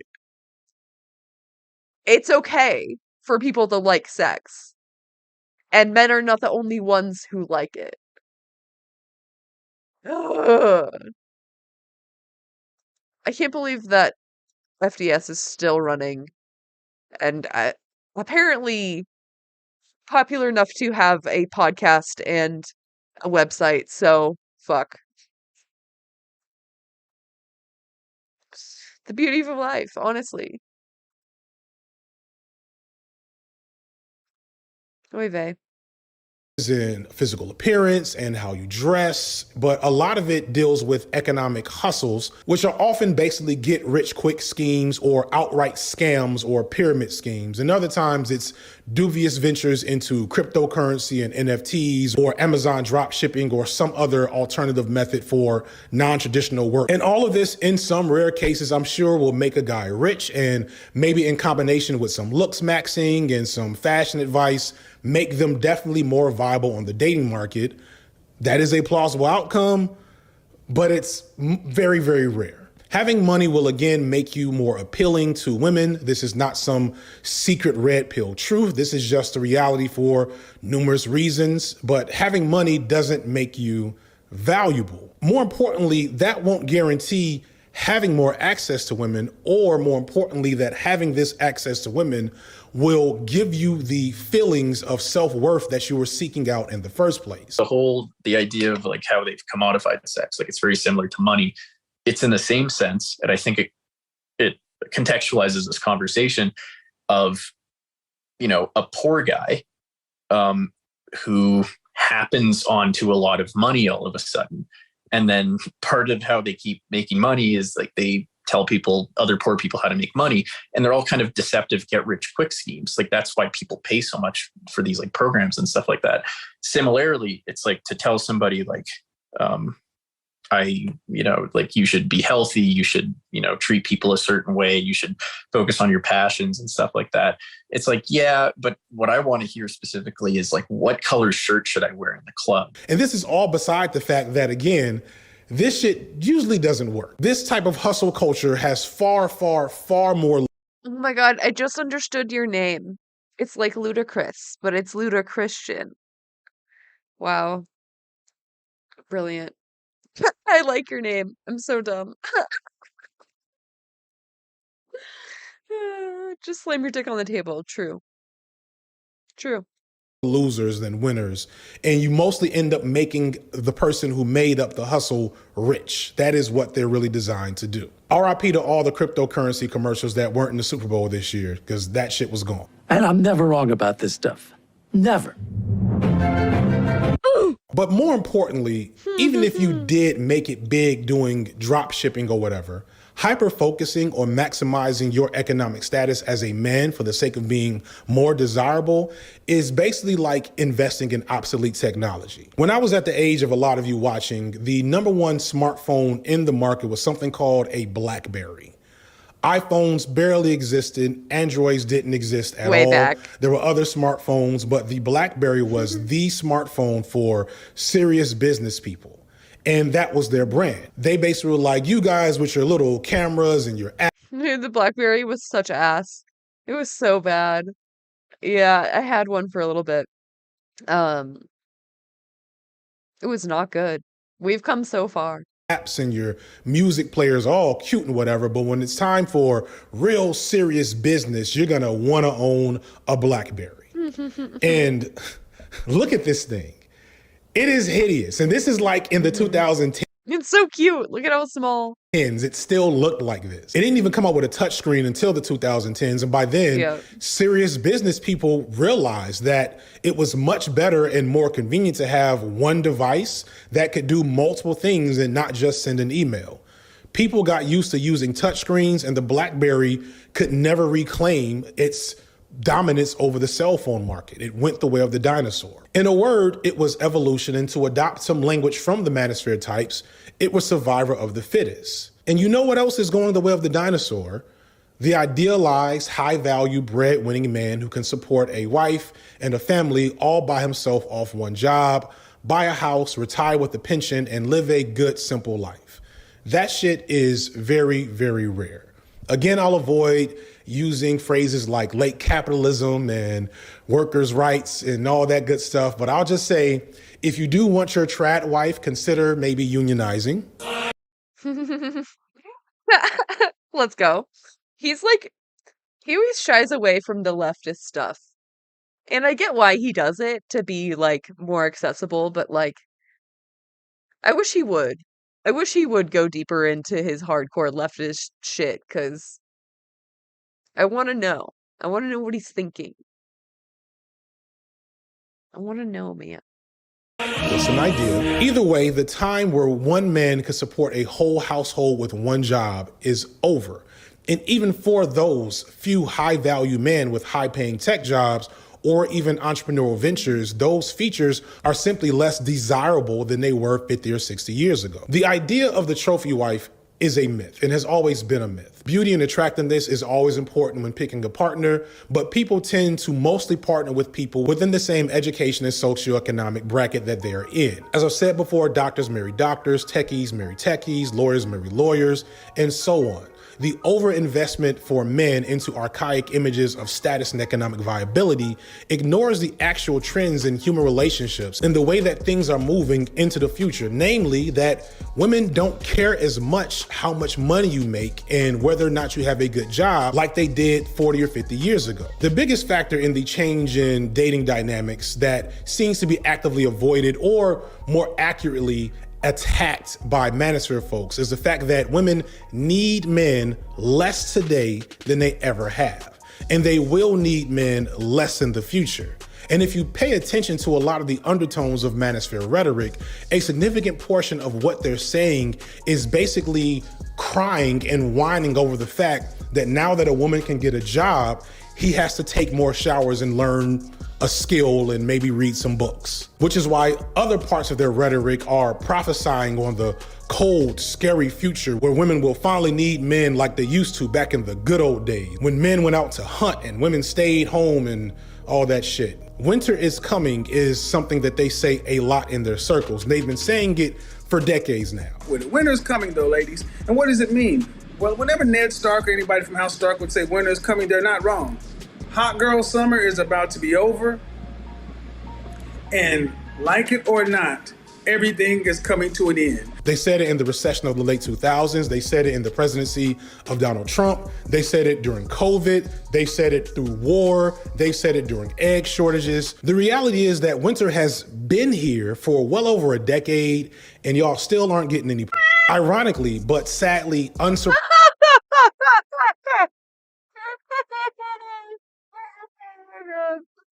Winter has been here. They've said it during egg shortages. The reality is that winter has been here for well over a decade, and y'all still aren't getting any. Ironically, but sadly, unsurprisingly, the people suffering the most in these hard times under winter are men who still have not learned to adapt. There's all these podcasts complaining about modern women and not enough teaching you how to be a modern man.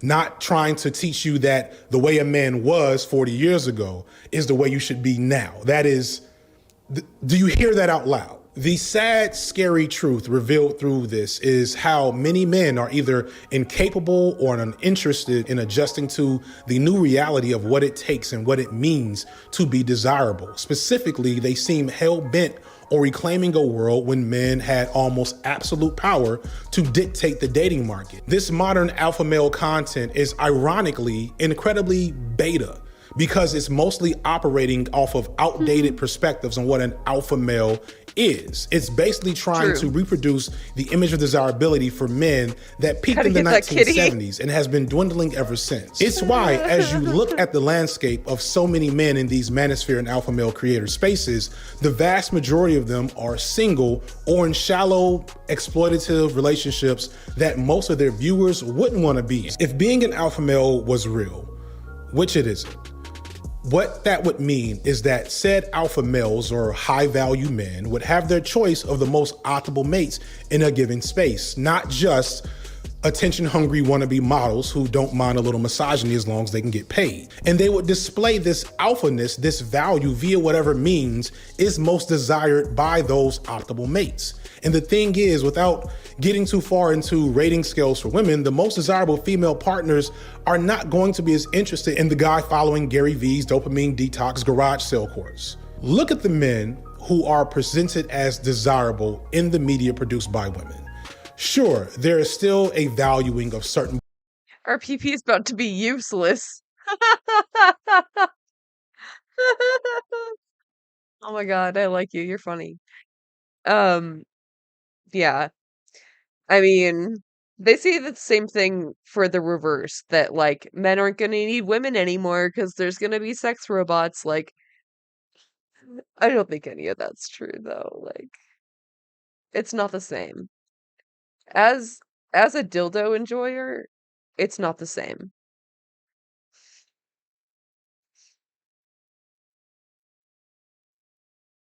Bodies and certain physical features. But the social and psychological features tend to vary, and the guys that act and present more like your typical alpha male influencer are more likely to be the villain or the guy that gets left behind than the main love interest. Or furthermore, in media that's not necessarily made for women, but features a lot of different types of men, you'll notice the male characters that women thirst over aren't the ideal.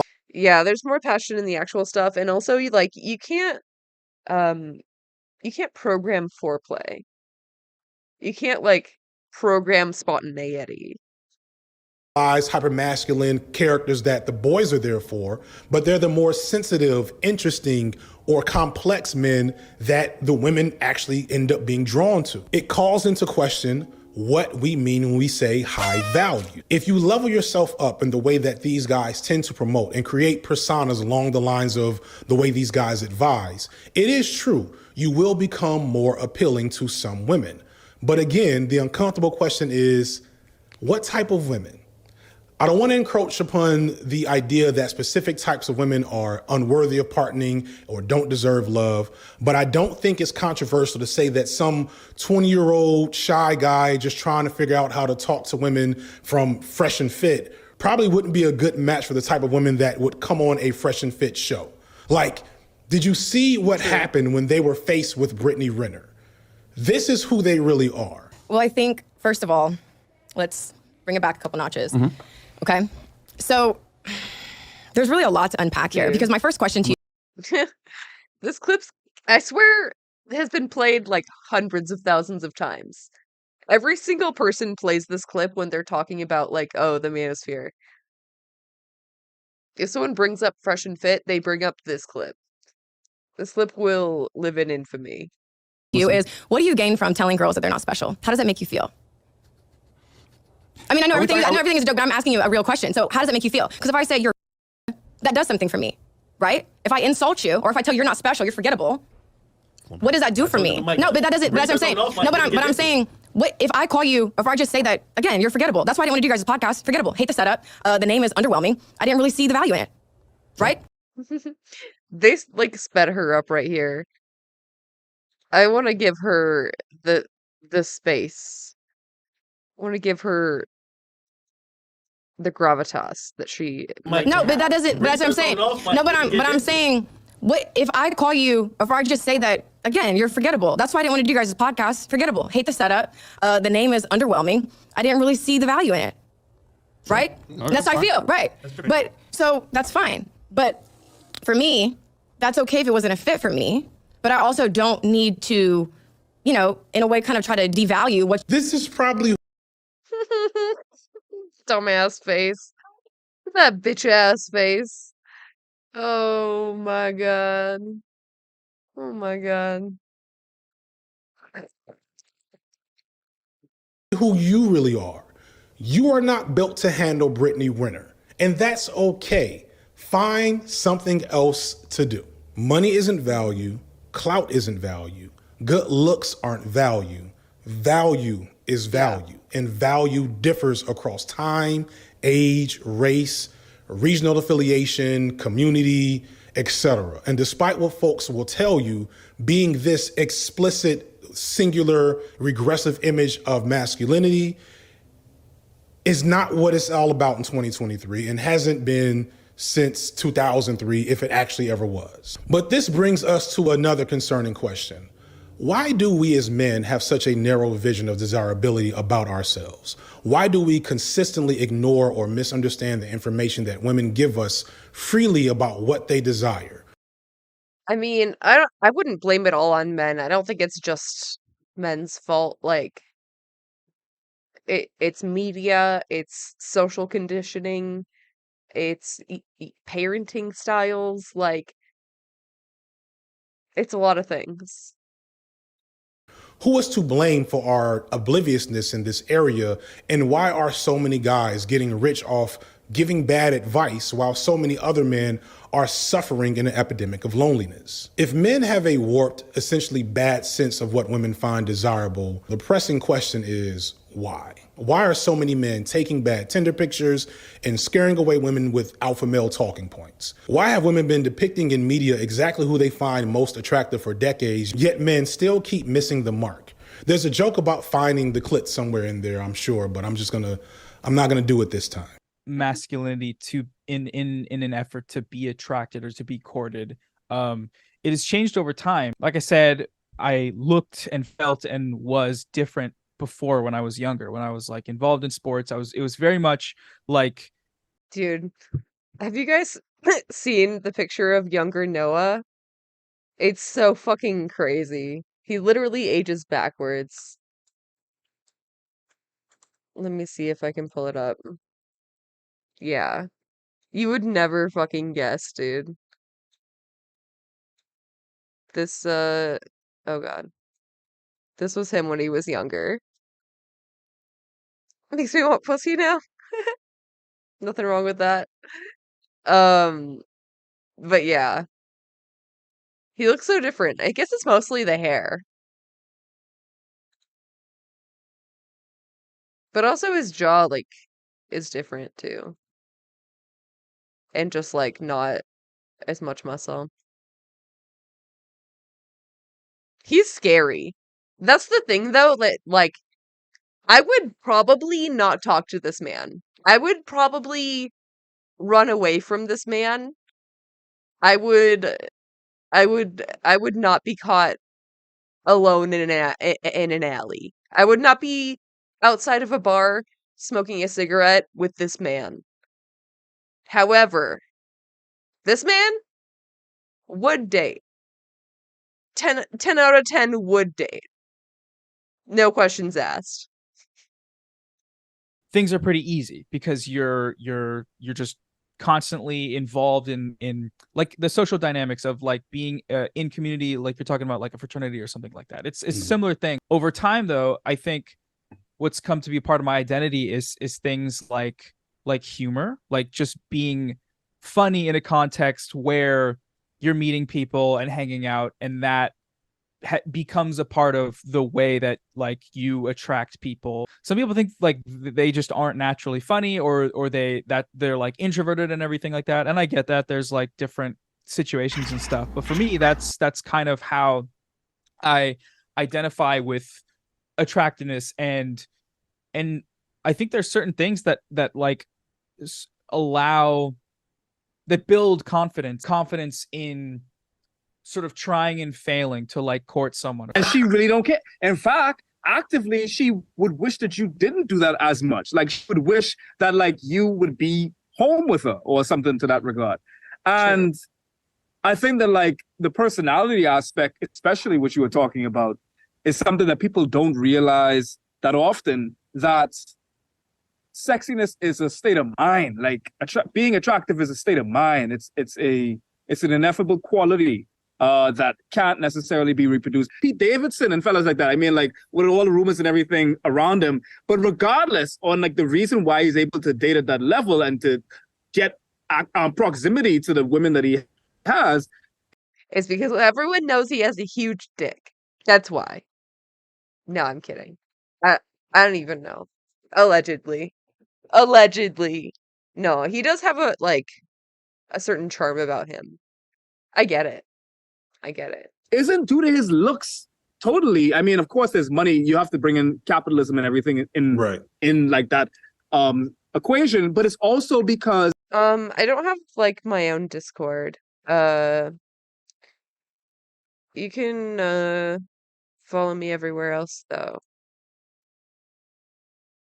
he looks like a chill, funny dude. Like he looks like if I talk to him, like I'll be happy around him. Yeah, women and that's seem another... happy around him. Yes, you know what I look mean? at Ariana. You look that picture is so iconic. Where she's got like the lollipop in her mouth because she looks like she's just really happy to be there. The culprit behind this culture of misinformation is not just the manosphere. The manosphere are a symptom of a larger problem in the way that men and boys are socialized. To illustrate this, I want to talk about a man who never let having a weak jawline keep him down, Andrew Tate. At the top of the year, in the wake of Andrew Tate being arrested for sex trafficking, a lot of people kept asking, how is it that he ever got so big in the first place? For one, he's clearly a dork and obviously unserious figure just saying ridiculous things for the sake of getting attention. I would argue that a large portion of his viewers are people who genuinely just find him funny to see and look at and find his antics amusing and are not taking any of his so-called advice seriously. But others that do take him seriously say that he wanted to help men and was inspirational, but it's just as obvious that he was often incredibly demeaning and abusive to the boys and men who followed him. He was exposed countless times for being a grifter and abuser, and he often talked about sex and happiness in a way like that doesn't sound like anything anyone should want. He is truly a bizarre creature. But on the internet, for young men and boys who spend too much time there, he's kind of par for the course. Cartoonish male figures have always done well here, relying on emotionally underdeveloped, vulnerable boys and men to fill up their audience. But still, none have done as well as Tate in such a short time. So why would he ever amass such a large following? The reason isn't because he was a positive figure for boys. He clearly wasn't. The ugly and scary reality is that boys and men brought up under patriarchy are groomed from pretty much. Oh my God. Oh my God. I was just scrolling Twitter and I came across this shit. Oh no. Oh no. North Korea claims almost 800,000 have signed up to fight against the US. RIP. Well. It's not great, probably. I don't know. I don't know, man. Like, we have so many fucking people though, like, I don't think it's really that much of a thing. Let's see.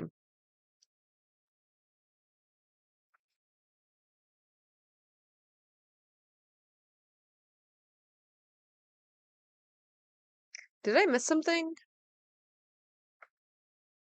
Because I know there was like the Russia Baltic Sea thing. Is this related to that? I don't know. Things have just been like escalating in US foreign relations in general, I guess. Interesting. The picture of Noah.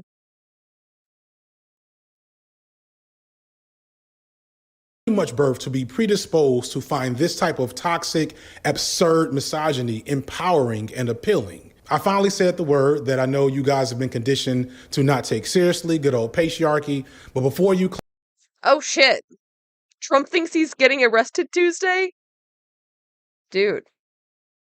Oh my god. Oh my god. Our nation is now third world and dying. The American dream is dead.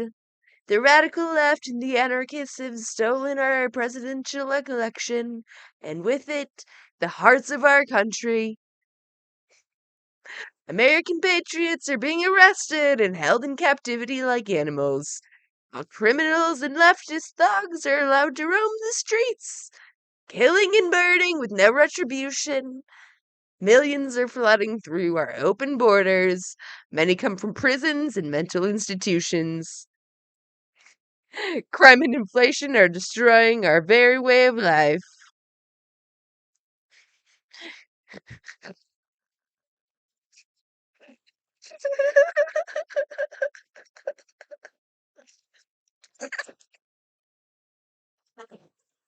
Oh my god, it's so funny.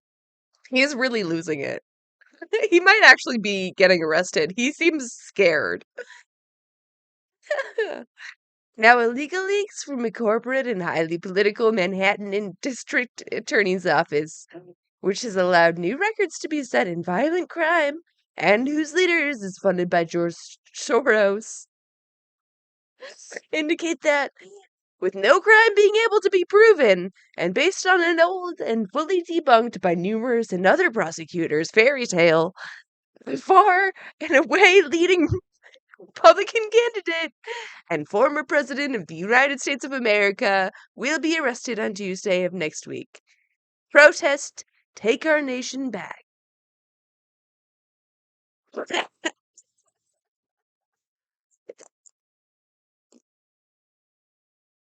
I don't think that legally qualifies as a sentence. I'm not even completely sure what he was trying to say this time. Like, usually I have, like, an idea of what he meant, like, what he was trying to get at. But this, I don't know.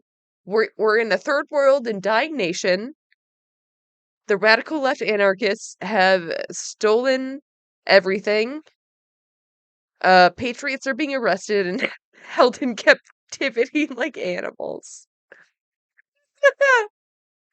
Oh, so you admit the prison industrial complex is unethical.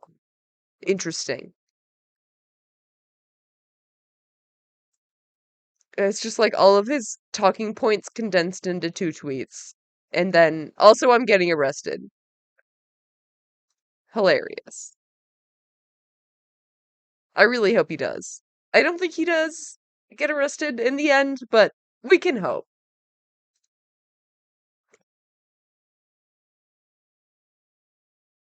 Click off and close your ears. Just follow me for a second. If you've made it this far, you might as well hear me out. To define it simply, patriarchy is a social system that seeks to enfranchise and privilege men, often via the marginalization of women, but also in actuality, a lot of men too. And not just queer, disabled, black, or poor men, but all men in general. The thing that is often missing from the conversation around patriarchy is that while all men benefit from patriarchy in some way, only a small percentage of men actually control and benefit from patriarchy without the consequences of what patriarchy gives back to men. And this is not to undermine the fact that it does affect men differently based on gender, race, and economic status. For example, historically, Asian men have been marginalized in a unique way in the West.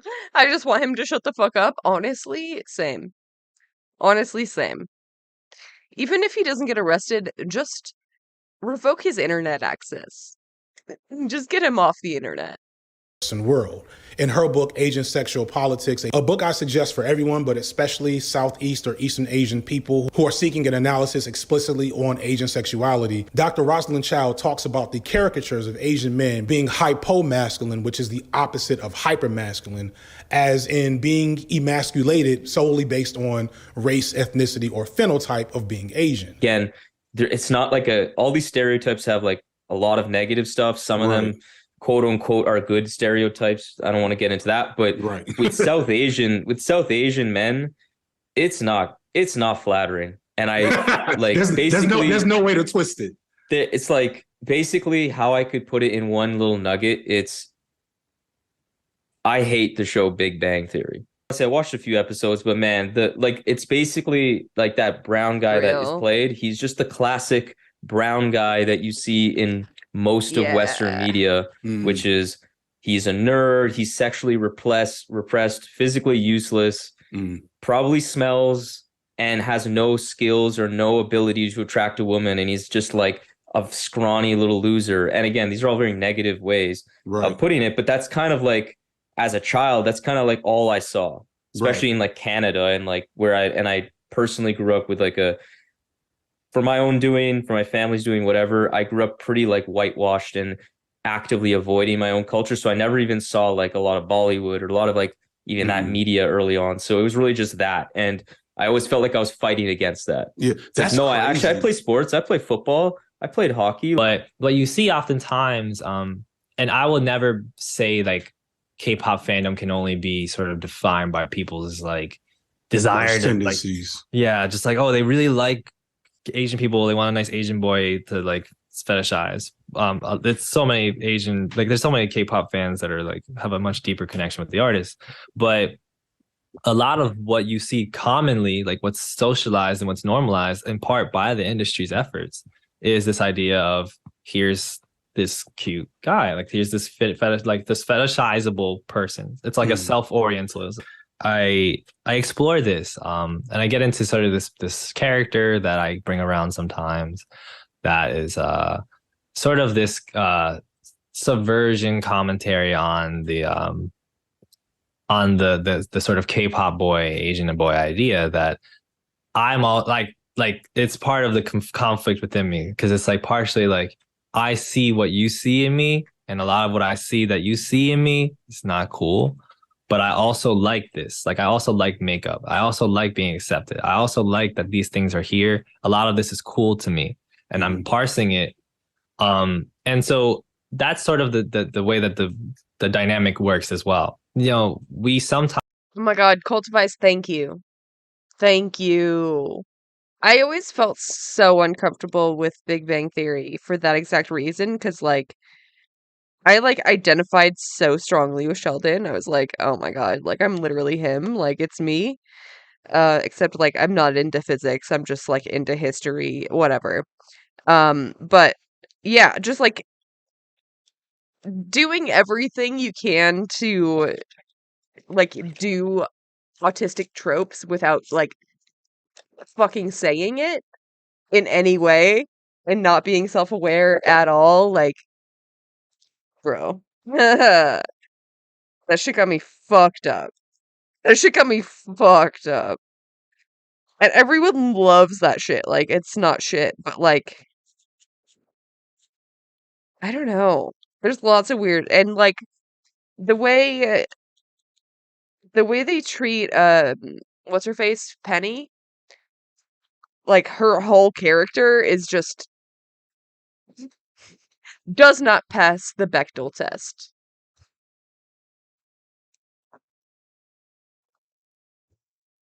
Times like, I mean, it's a very common experience, honestly, for any East Asian person, let's say, to be on, for instance, a dating app, and everybody that you match with is like, I'm really into anime. I'm really into K-pop. This is historically relevant in Western media where Asian men were always presented as weak, sneaky, effeminate, etc. These types of issues often inform how Asian men see themselves and respond to their perceived value on the dating market. On the flip side, black men are perceived to enjoy a perpetual state of fetishization. Men like myself or foreign men or my kickboxing coach are expected to adhere to this mandingo masculinity, which is around black men's sexual behavior. I've already made a video about this, so I won't rehash everything, but I do want to point out that this severely stifles how black men are expected to show up to the rest of the world in order to be seen as desirable. Trans men and other queer men also find themselves relegated to marginalized statuses because patriarchy asserts that they are not real men. Thus, trans men sometimes struggle to find partnerships with cis women, and bisexual men are often either forced to deny their bisexuality or risk being invisibilized in the dating market. So yes, while patriarchy tends to privilege men in a variety of ways, and yes, this does include all those previously mentioned marginalized men,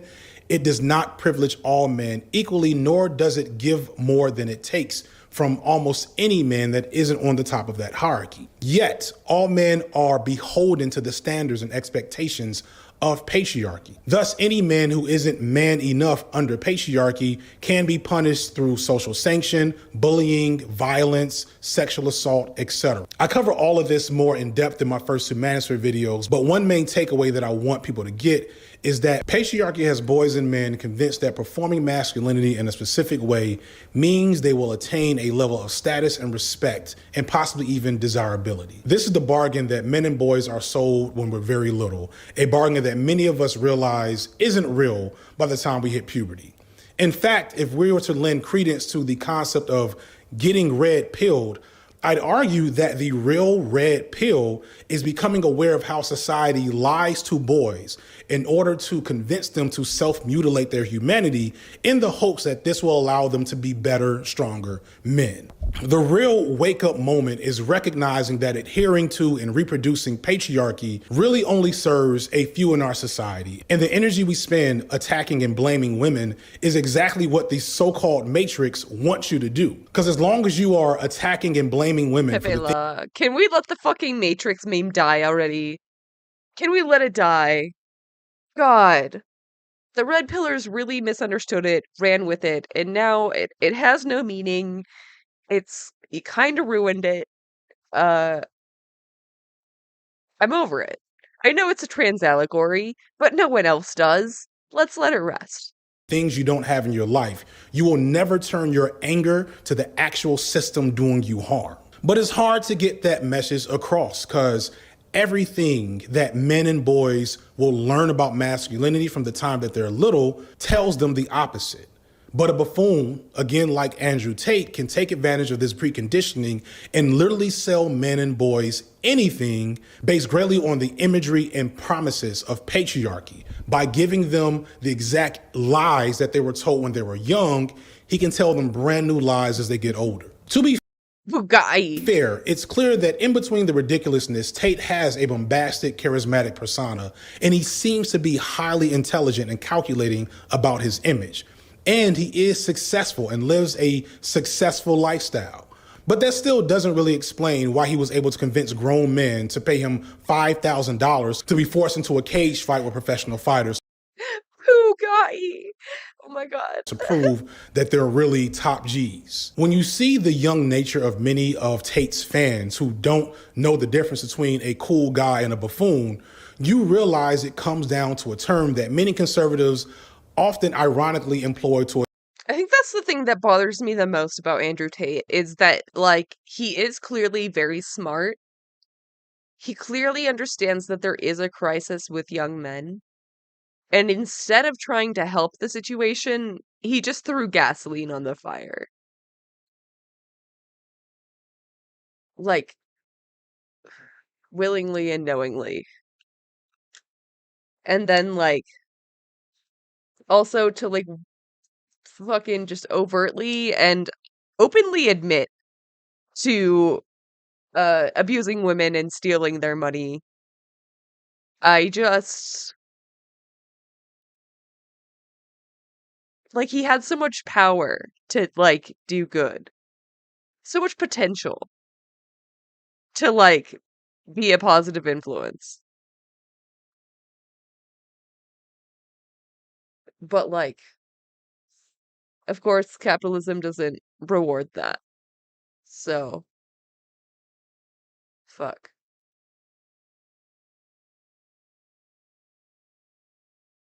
Rip. will attack the LGBTQ community.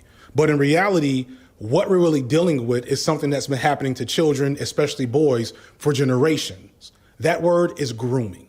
As in grooming little boys to accept and reinforce certain norms around how a real man is supposed to act. So I'm gonna try something a little different. I'm gonna try something I saw off TikTok, but add my spin to it. And I want you to put 5 fingers up and follow along. Put a finger down if your children's toys or bedroom or favorite TV shows or whatever things that you liked as a kid were strictly policed to be appropriate for boys.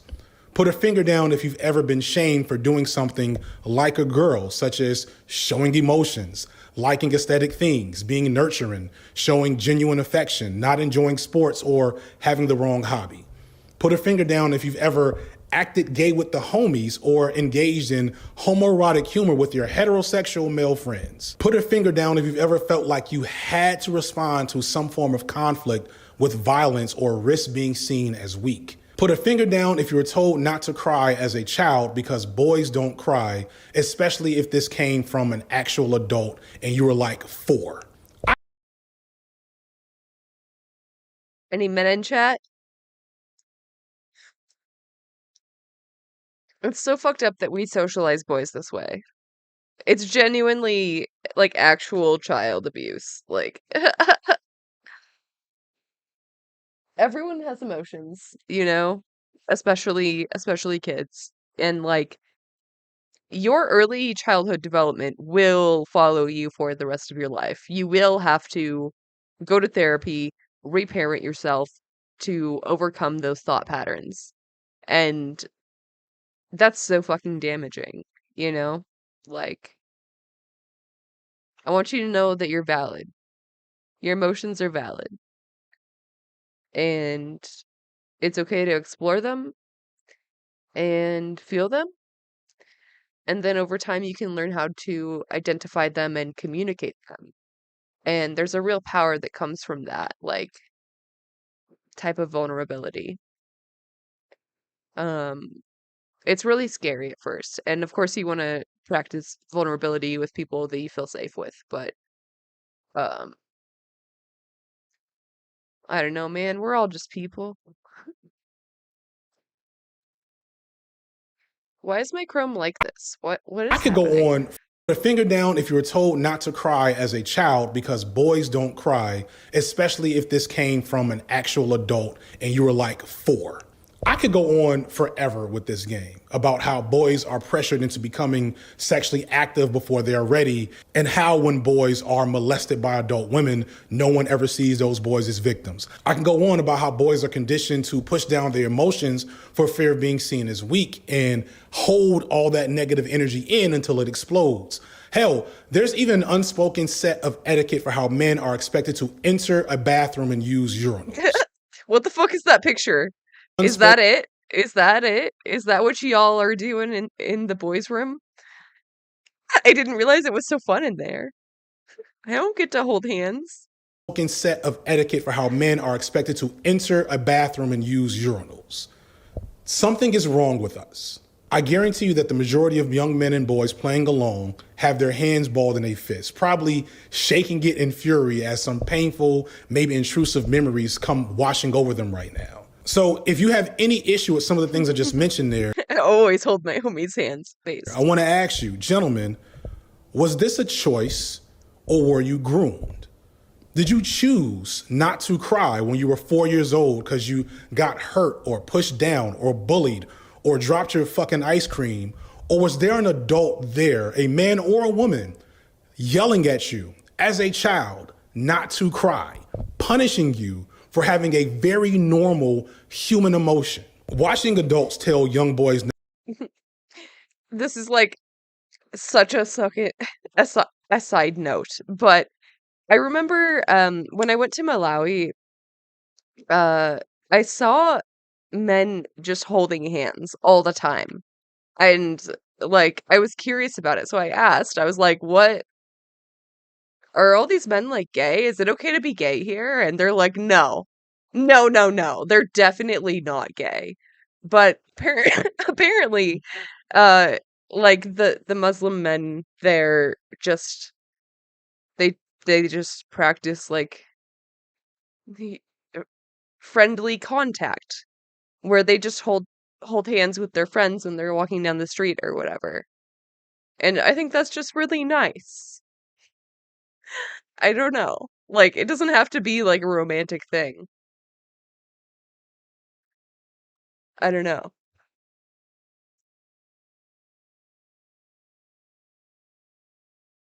Not to cry is one of the most horrifyingly abusive things that you will still see done in public. And the whole goal of this is to groom that child, that young man, to begin to distrust and dislike his natural human emotions so that he can be a real man later in life. And then we wonder why all these real men are unaliving themselves later in life because they lack effective emotional development and regulation. And the thing that frustrates me to no end is I will see manosphere types and MGTOW types and incels talk about this stuff and then blame women. This is patriarchy. Feminism did not create patriarchy, it only named it. And yes, there is a very obnoxious, very white pop feminism that has existed since the late 2010s and was on Tumblr. And you can't objectively ignore how pop girl boss feminism has been weaponized to dunk on men regardless of the situation and essentialize an inherent evil into men as if we were somehow born with this emotional disability that many of us are groomed to have. Mm-hmm. This does not help. Mm-hmm. I understand why you Yeah, like that FDS article. Just calling men loose. Like, that's not it. That ain't it. Like, you're not doing feminism right now. bought your male tears mug, but it's not very helpful. You should probably put that away. Boys and men are not born to become Andrew Tate or Andrew Tate fans.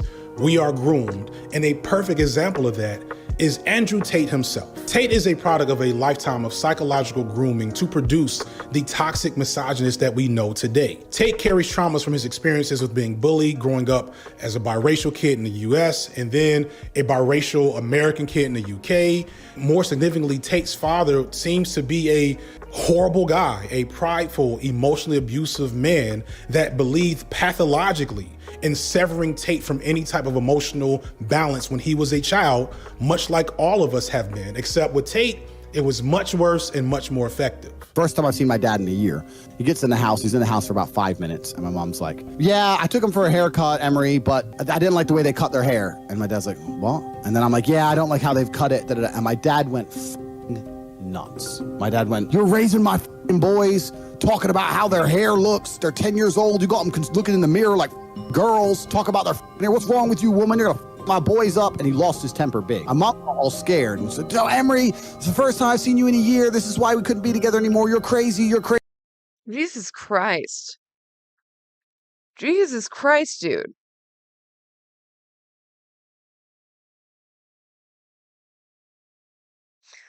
See, I had a feeling that it was like this.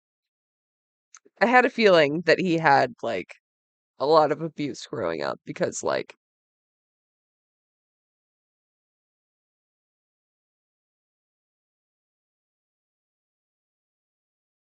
that's just insane.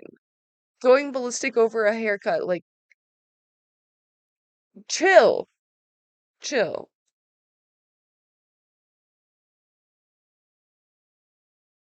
Crazy. Called Hold on. Let me refresh. Hold on. What is this? 107. And my dad went nuts. My dad went, you're raising my boys, talking about how their hair looks. They're 10 years old. You got them looking in the mirror like girls. Talk about their hair. What's wrong with you, woman? You're gonna my boys up. And he lost his temper big. I'm not all scared. And said, oh, Emery, it's the first time I've seen you in a year. This is why we couldn't be together anymore. You're crazy. You're crazy. He called the police and told my dad to leave the house because my dad's saying, look, you can't raise my boys. You're gonna raise them bitches. It's wild when you hear Tate talk about his father as a great man. And all you hear from the stories that Tate tells about his father is the exact same rhetoric that Tate is giving back to boys and men now. He's clearly describing all the things. Yeah, I remember a story that Tate told that was about like, I think Tate got bullied at school, and he came home and he told his dad about it, and his dad said like, look, you're gonna take that metal lunchbox and you're gonna hit them in the head, and then they won't bother you anymore. I'll get you as many of these metal lunchboxes as you need.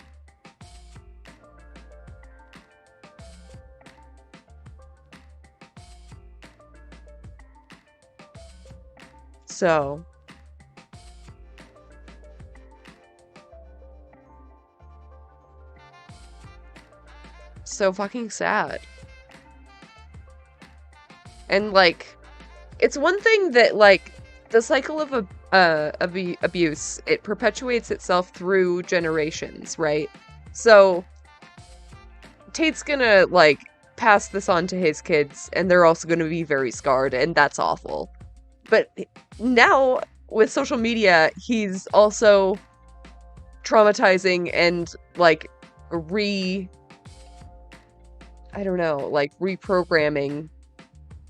all these boys, millions of boys. Public schools and counselors to talk with them. Yeah, absolutely. Absolutely. We need so many counselors. So many.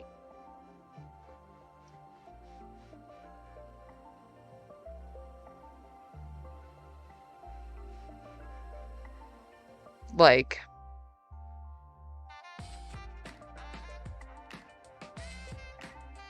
it's also crazy to me that like Tate would have so much money and never go to therapy. He would buy 12 Bugattis but never go to therapy. Like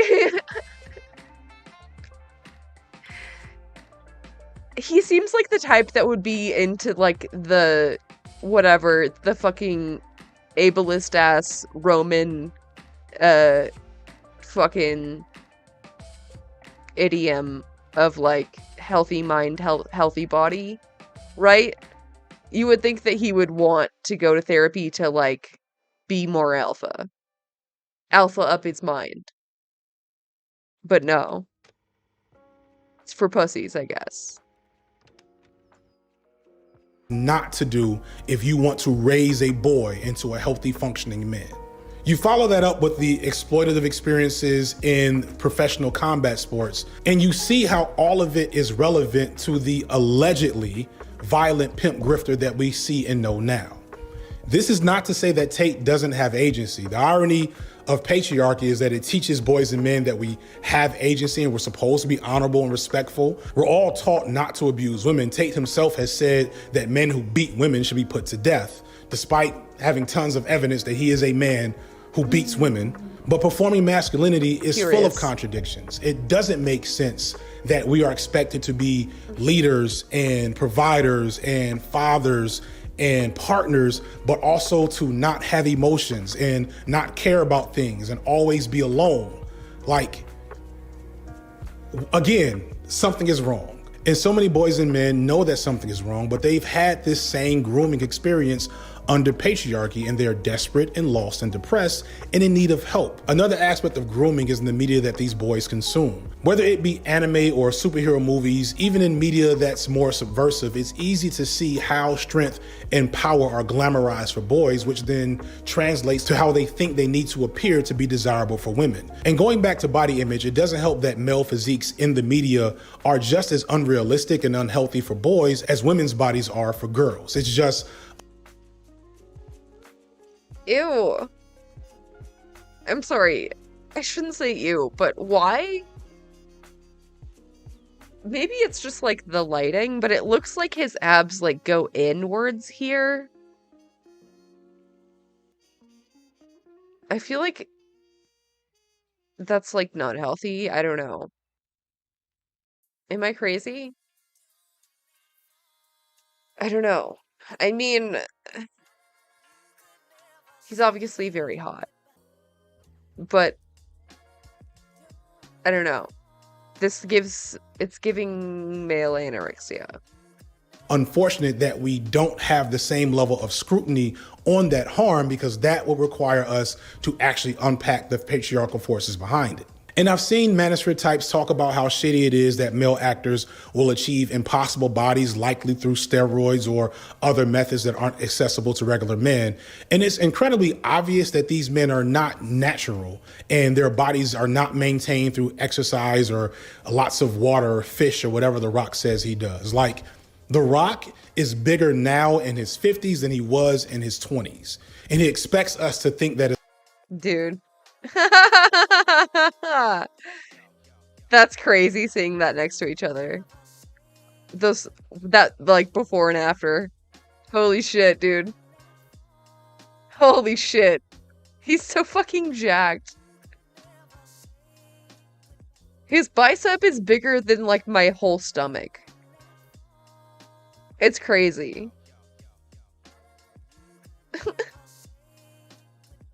is bigger now in his 50s than he was in his 20s. And he expects us to think that it's all natural. Meanwhile, women in the media at least kind of openly talk about their BBLs and plastic surgeries and wigs and stuff like that. And although this still probably has a very unhealthy effect on girls, at least it's somewhat honest. I wake up at like 4:15 in the morning every morning.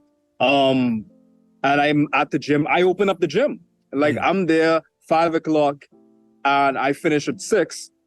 And that, of course, is time I could be using sleeping. But also, I don't wake up to my wife no more. I can't imagine like the things that like I miss out on because like I'm fasting like this long. Like dinners, I don't have dinner. Like I don't have dinner and I don't have breakfast. Like I only have lunch because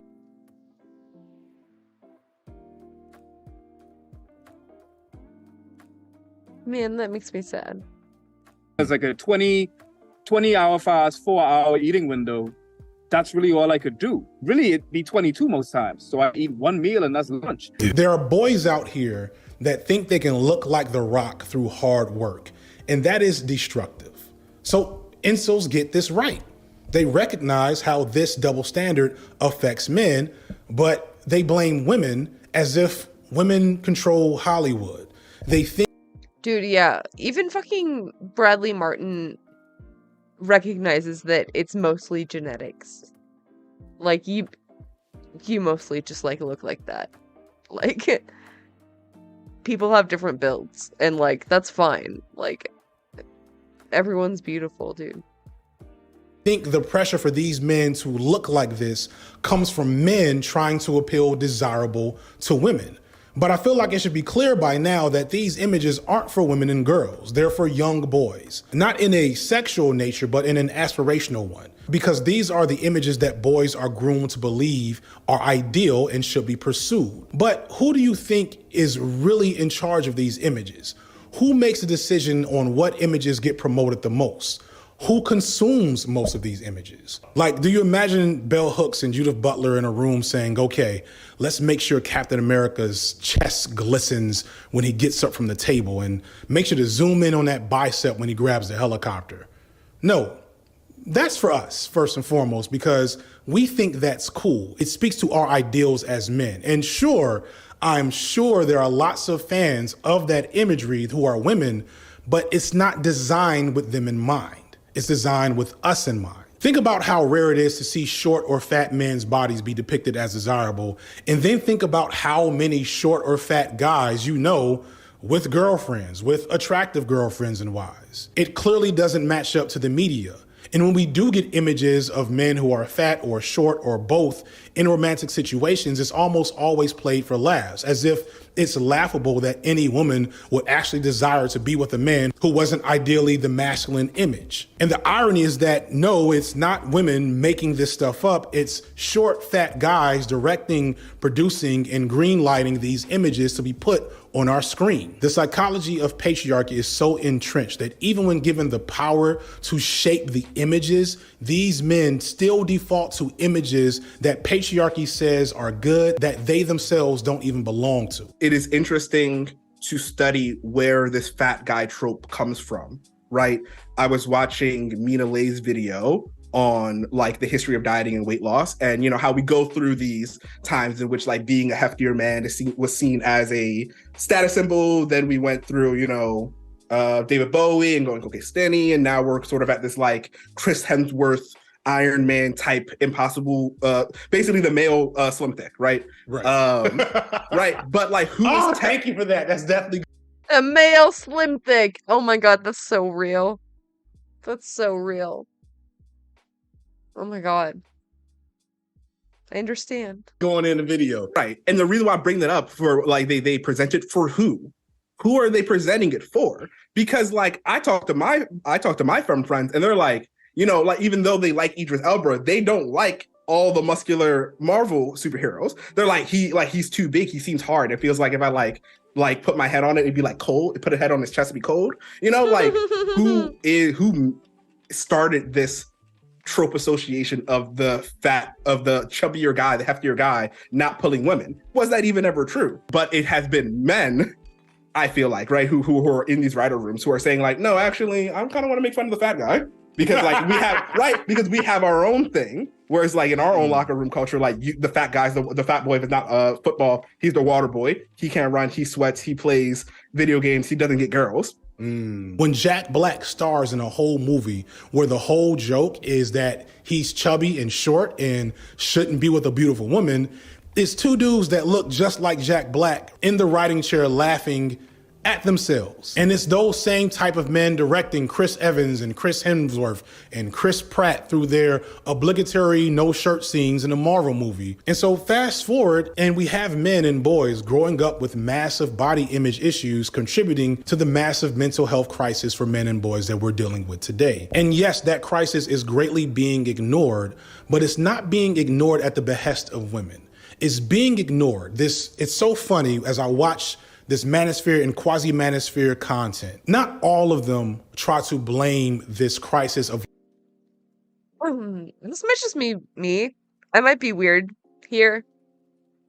But I've always been attracted to just like very androgynous people. Like, I don't know. I'm not crazy about like super masculine men or super femme women. Just like people. Just people. I don't know. Loneliness for men on women, but so few have the fucking balls to point out that the people in control of all the things that cause men the most harm are other men. If you're really serious about addressing those problems and you're not talking about patriarchy, then you're not serious. The media doesn't take this issue serious because this is patriarchy working as designed. The truth of the matter is there's a crisis of loneliness and unaliving for men because that's what's supposed to happen. I want to again be clear. The dating world has changed. The era where men completely decided the terms of relationships and could attract viable partners. Oh shit. Thank you for the follow. I didn't see it. I did not hear it. My bad. Partners based solely off their income from a union-backed factory job are over. And more importantly, please understand this, those days are not coming back. We will never again live in that world. The quicker you understand that, the quicker you can actually start making yourself more viable as a prospective partner. Any dating advice that treats you like a main character in a role-playing game, trying to get you to level up artificial stats to be viable in the dating meta, is not good dating advice because it's not treating you or the people you're trying to partner with as full human beings. So you might be asking then, what is good dating advice? And you're not gonna like what I have to offer. My advice is be yourself. Okay, so let me explain. I rewrote this section like a bunch of times because like I had this great analogy about fighting games and but I realized it was best to keep it simple and explain that this concept of being yourself isn't the lazy, useless advice that we often depict it to be. It's actually a really sound and useful starting point. the best place to start, in fact, if you ask me. People tend to say be yourself, knowing that being yourself may not be what you're trying to do in the moment. But they say it because the reality of attraction and desirability is too complicated for anyone to effectively break it down and tell you exactly what to do. At best, you'll get this gamified and ethically dubious strategy that makes you treat women like a boss battle. That's the type of stuff that gets taught by pickup artists, strategies like dialogue trees that will lead you to the result that you desire, which, I mean, I guess that's a form of success, but does that seem like a good thing to you? People say be yourself because they understand that the concept of making significant changes to who you are for the sake of dating doesn't seem like a good thing or an effective thing for anyone to be doing long term. Innately, I think people understand that performing desirability for the sake of dating forces you to be I'll be back in a second. someone you probably are not. And that is dangerous. You might lose yourself in the process. You might become someone really shitty. You may lock yourself into a performance of self for the sake of keeping a partner and make yourself miserable in the process. But then you will likely ask, what if myself gets no maidens? What if myself doesn't shower or doesn't groom or doesn't know how to talk to women, etc.? These are all very good questions. So maybe a better admonishment is be your best self. And most importantly, seek out organic, natural to you ways of self-improvement. But not because it will get you more maidens, but because it will make you feel better about who you are. Because if you feel better about yourself as an individual, you will be that magic word that I haven't mentioned much this video. More confident.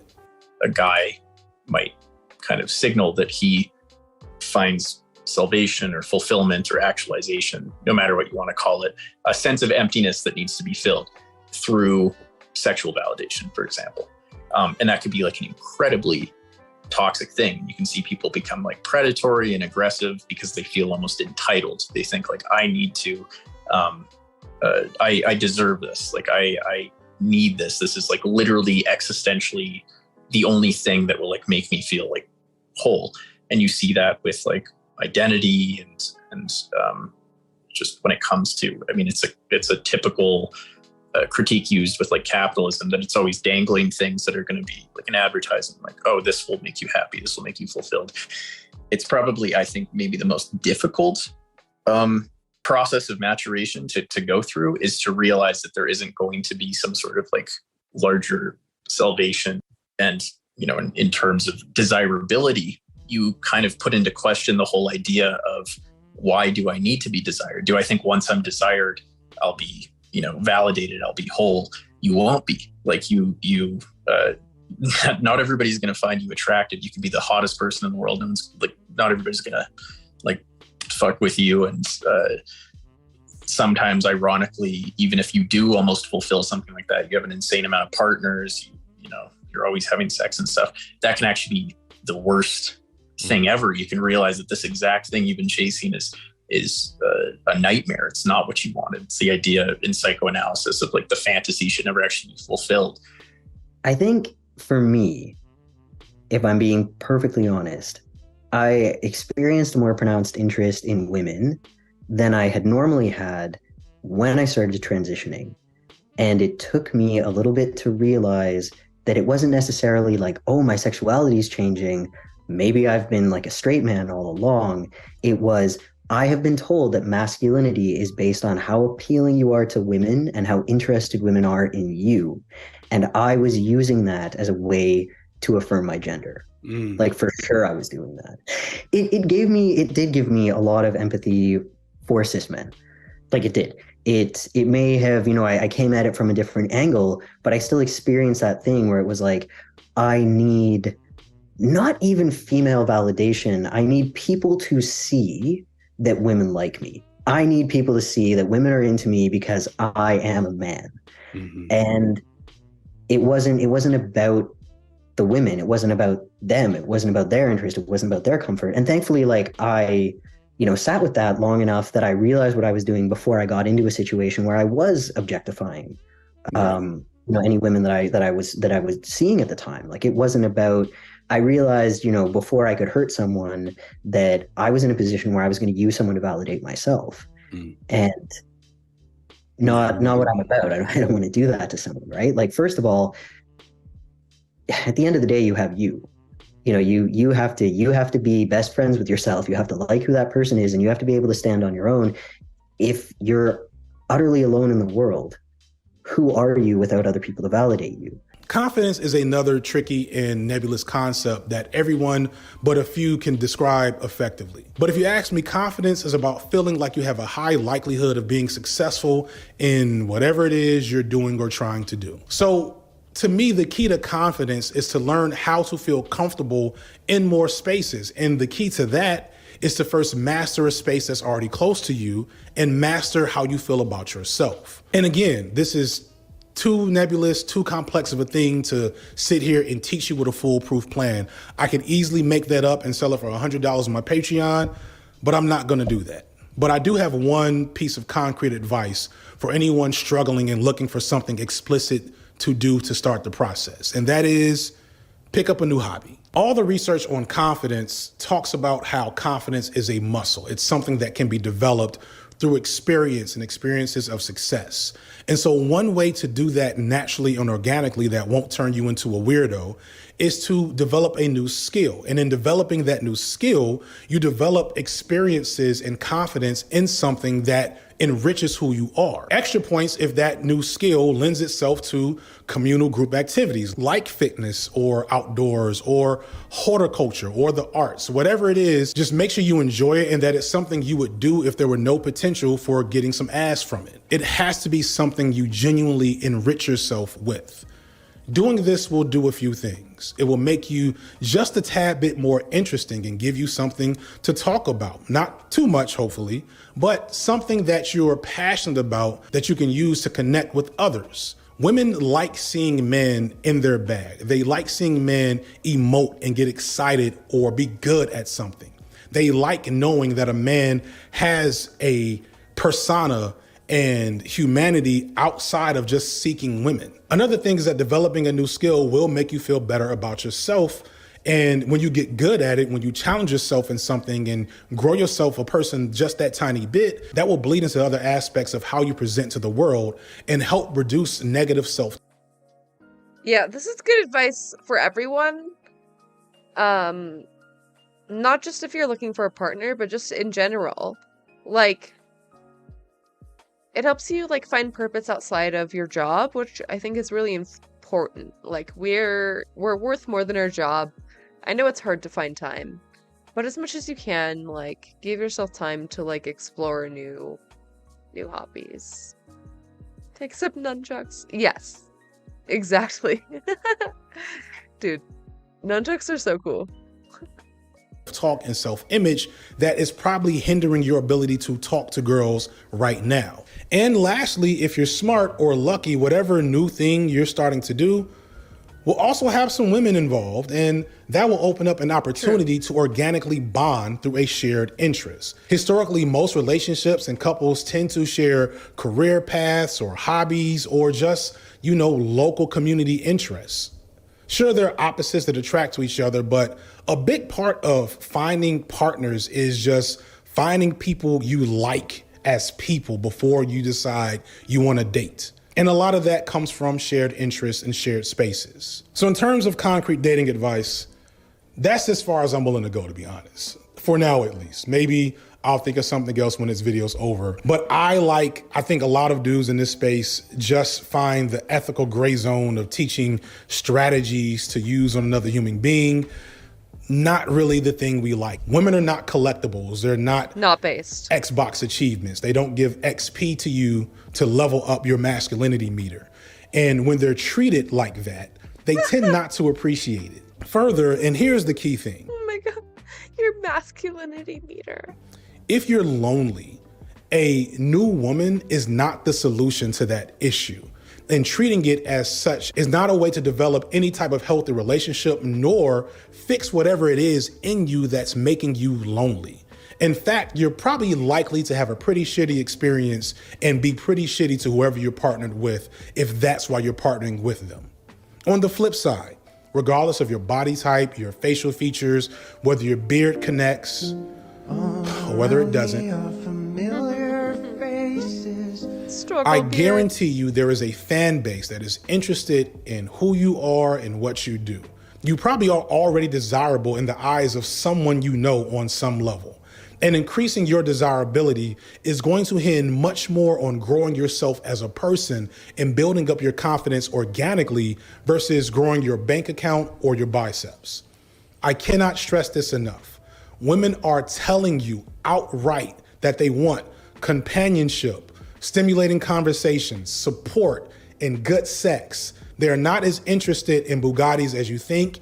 And I'm telling you, if a girl's telling you that she really likes a Bugatti, you probably need to find another girl to be attracted to. This video cannot and does not purport to fix your self-esteem. This is not a surefire way into the heart of the object of your affection. I am no expert in these things. And anyone that tells you they have the secret to all of this is lying to you, because that secret would be worth way more than what you can afford watching a YouTube video. This shit is complicated and hard. And for those with a lot of work to do, it will be a slow, difficult process. But it is possible, especially if you stop wasting your time being led by the blind. Me and my wife met when we were very young, and we grew together. And the thing that we both had that made us work, there was not some type of true love, some type of soulmate nonsense. We just both wanted to be the best people possible and found each other in the process of doing that. And through that, built a good life together. That is what you should be pursuing. Or you could get a Bugatti. If you watch this video and you still want your Bugatti, go off, King. That's all I got for today, y'all. Peace.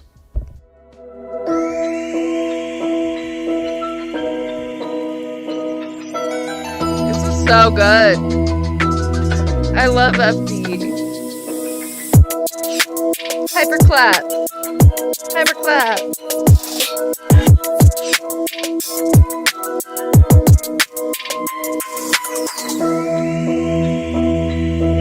Okay.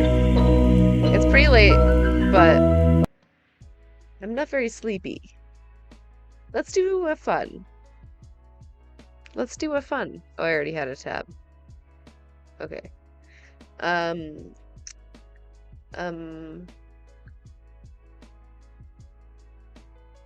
Oh, I'm so excited to look at this again. That thing's so cute. So cute. So very cute. And then we can do Stavi. And then we'll see. And then we'll see.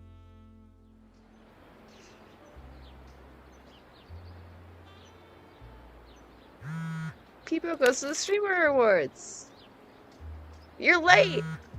Peepo, where are you? The sounds!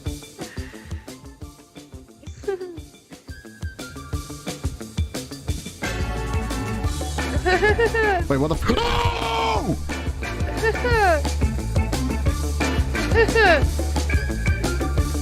So cute!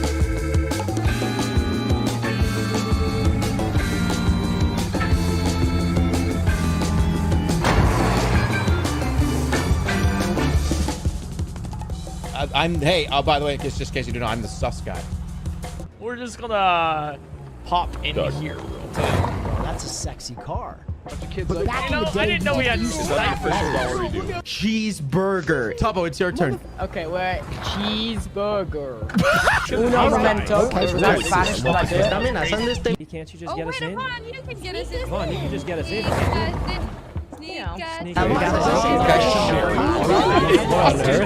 I'm excited to see Lily get drunk. Gaslight make me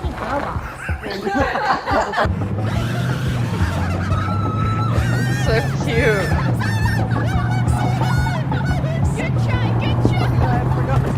I already built something.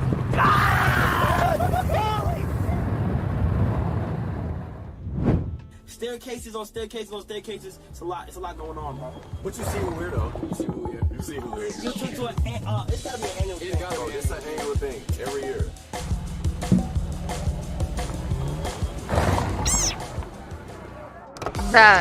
That's my favorite part.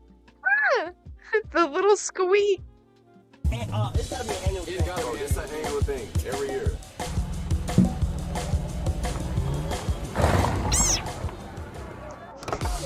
So cute. First of all, you look awesome. You know what I mean? Son. Let him cook. Let him cook. Let him cook.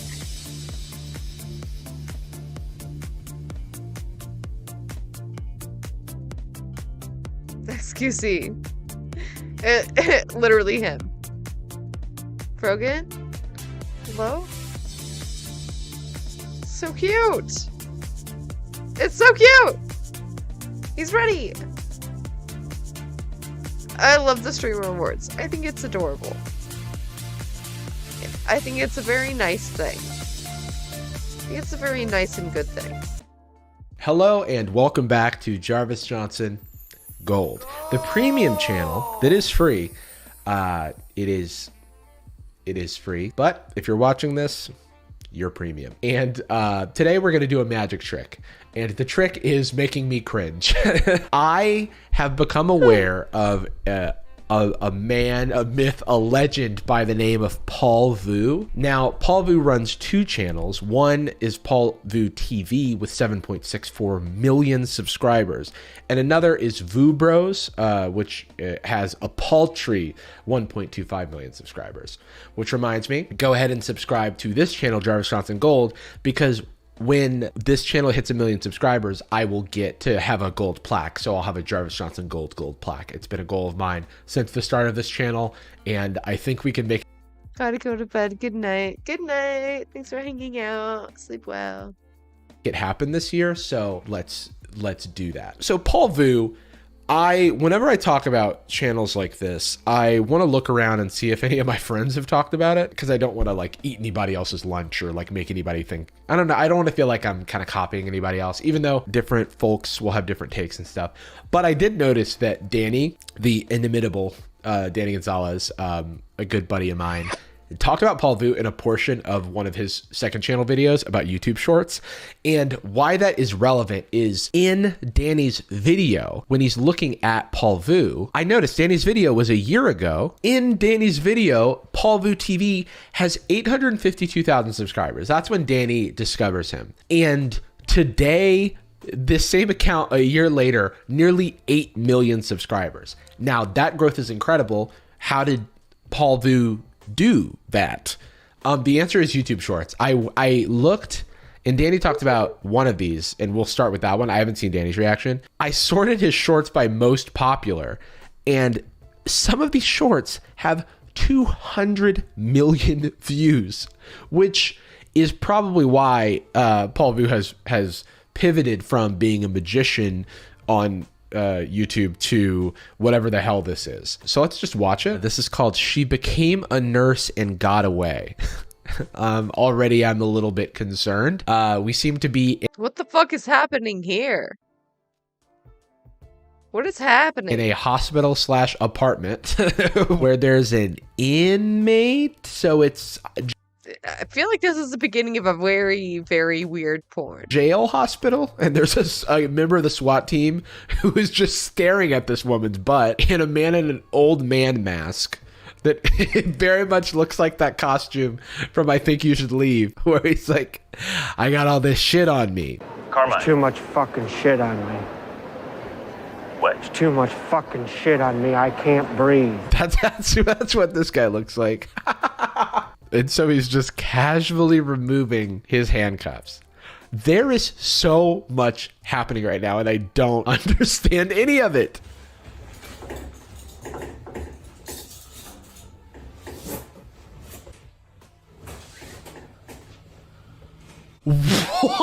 I feel like I'm in a fever dream right now. I feel like I'm hallucinating. Me too. Am I asleep? Am I having a nightmare? What's happening?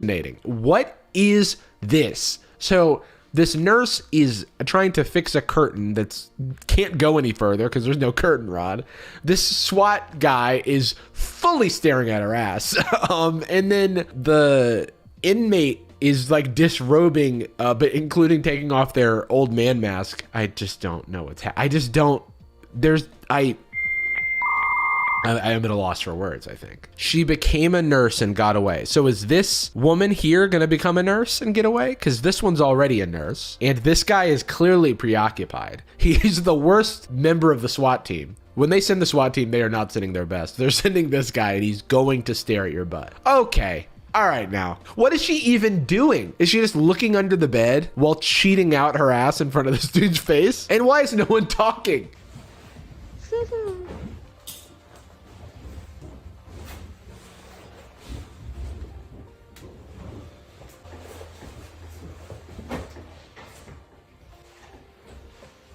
Okay, so I think I know what's happening here. While this guy is mesmerized, the inmate is breaking out of hospital jail, and she's becoming a nurse because there is a convenient nurse's outfit right behind the hospital bed. No one, it's the perfect crime. This guy doesn't have peripheral vision, or he's not able to hear what is happening right behind him. Yep, he's fully deaf. Okay, I'll see you guys tomorrow shift. Bye. How does this have 250 million views? What are the comments? What do you think? This is clearly not a SWAT situation. LOL, these videos are ridiculous. This is my job. This is what I'm doing right now. Yep. I'm blocking these guys if I can. This is absolutely senseless. Someone said, bring some sense to my YouTube shorts. Men will be men. That's the takeaway here. I'm going to stop you right there. So the premise of this one is controlling boss gets instant karma, which is a Darman ass title. I don't know why the boss is controlling. I guess we're going to find out, but we are for sure pranking the boss right now because the employee, or what we're supposed to assume is the employee, is pretending to be nude, which is highly inappropriate. Right. I mean, I don't need to tell you this. Off to a great and start. I'm not an HR professional, but I know an inappropriate workplace moment when I see one. She's pouring. So she's pretending to get out of the shower. The only issue is the boss is right there. And I don't know if this is going to be a thing in Paul Vu videos where there's a man who is completely oblivious to his surroundings, but it's happened 2 times in a row. I love the it's truly the lowest form of, I mean, no, this is art. This is high art. It's a beautiful thing that she just said shh in front of her boss before addressing him shh, to the camera, and then is now talking to the man that has been there the entire time. Boss, you know Jessica? At least he's aware that she's there now, because this whole time he was like real deep in his like spreadsheets or whatever. And when she closed his laptop, maybe he's just on the grind. Maybe he's on his hustle grind set and like he's like, oh, sorry. I'm getting the vibe that it's just like, not again, Jessica. Not again. I don't have time for this. I'm just gonna ignore you until you say something in hopes that you'll go away. Was there a naked woman in my office? Didn't notice because I was too busy grinding. I'm fully covered. You don't Come get it. around, get out of my office. I promise This is ridiculous, okay? Get out of my office. I think he's got a point. What's happening? You know, honestly, he's kind of spitting. And I'm not one to, you know, to defend the man in power here, but he's kind of being harassed. We're not doing any of this. Sir, We're not doing sir? anything. Okay. No, Look at this. I don't need What's you to. that? I love the cuts because there's no like narrative way for her to get into the position she's getting into. Like, how did she end up behind the desk on his laptop? I don't need you today. You're out. Out. What? Out. Just get out. What? Just get out. You show up like, get out. Wait, why is his tie loosened now? Wait, why is his tie loosened? What happened? Get out, and then cut, and she's sitting on the desk. It's honestly hilarious. I do think this is pretty funny. Fine, but you do not ever. We can just go get dinner at that new sushi place. No. I'm having a little bit of trouble understanding how he's the controlling boss and how he's getting instant karma, because I guess we're just supposed to assume that he's controlling, like outside of this sketch. Outside of this moment where he's clearly being harassed and pranked, he's a bad boss, but like we don't ever get to see that. So we just have to take her word for it. We're not getting dinner anywhere. I have a wife that I love. I have kids that I love. Jessica, get out of my... Okay. Sushi! Oh, you think this is funny? You're fired. Playing games like this, you're fired. Wait a second. Is she the controlling boss? Wait, who got the instant karma? Yes. She pranked him and got fired for it. So who was on the receiving end of karma here? What? Yeah, did my sexism jump out? I just assumed that the guy in the office in the suit on his laptop was the controlling boss. Okay, so we are off to a horrible start, and in record time too. They hit us with the shush, which is like, you know, the dog whistle for like a fake ass video, and then immediately she's pretending to be blind. So another thing that no one should under any circumstances do, and I feel like we as a society have moved past something like this, but Paul Vu disagrees. Yeah, absolutely nothing humorous or fun about this. Oh, by the way, the caption is, he made his girlfriend jealous.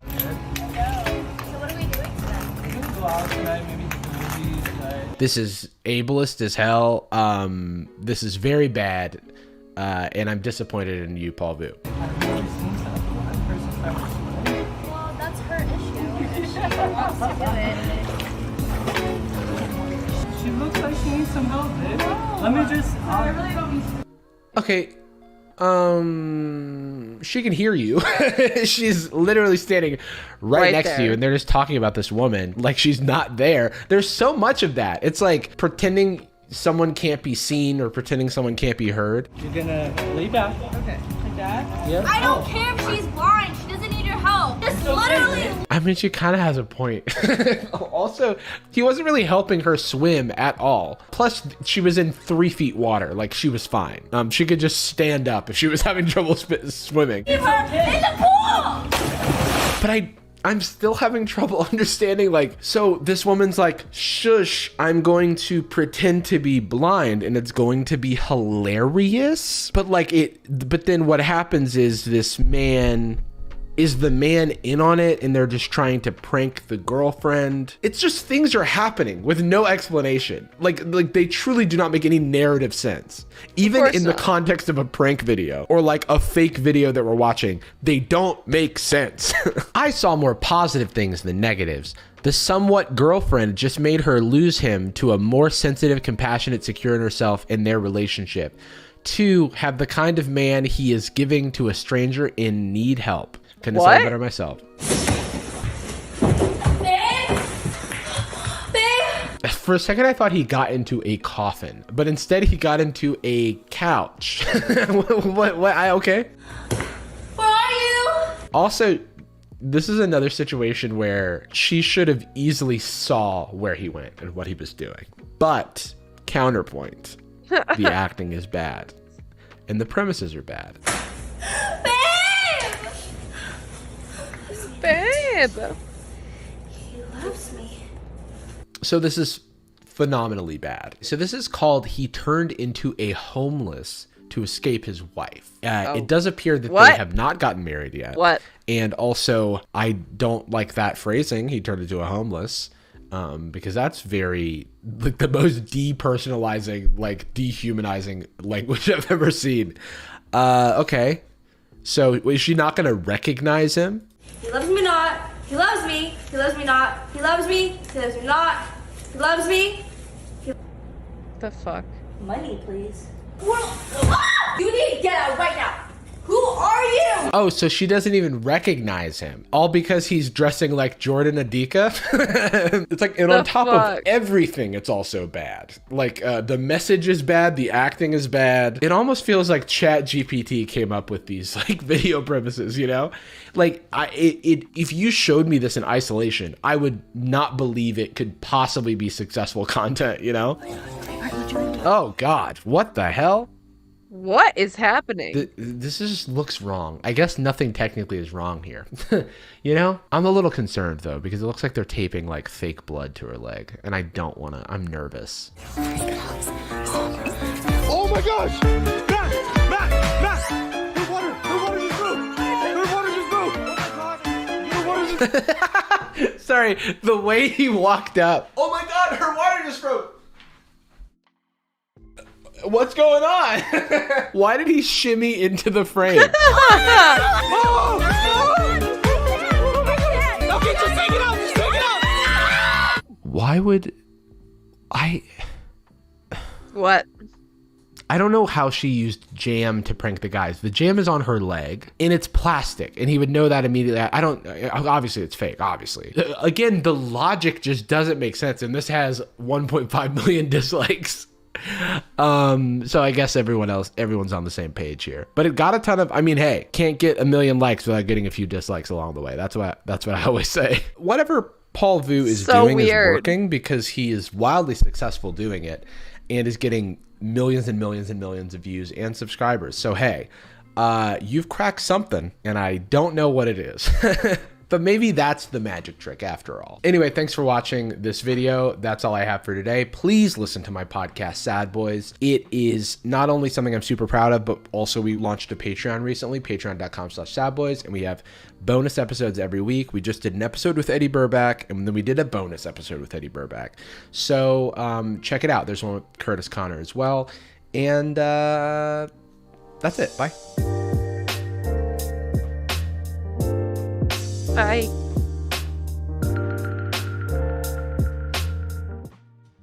It's hard. Anybody here losing weight, trying to lose weight, anything like that?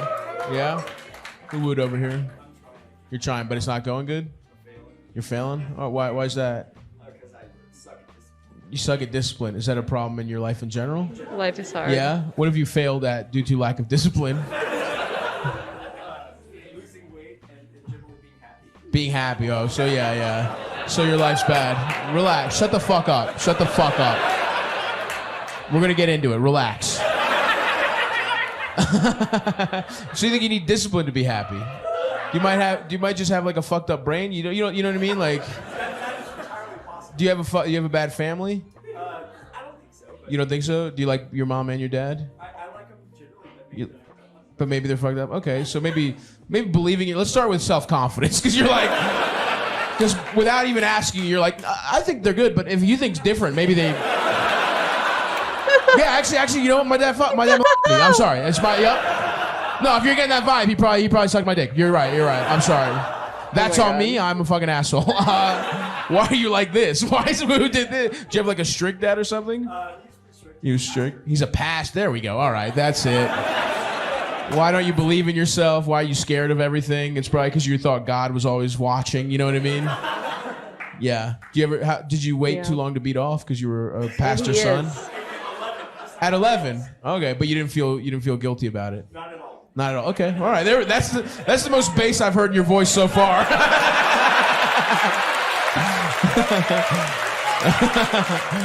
No siree. Was it a disciplined household? Yeah, I got my ass beat. You got your. Oh, all right. Yeah. No, your dad was a piece of shit.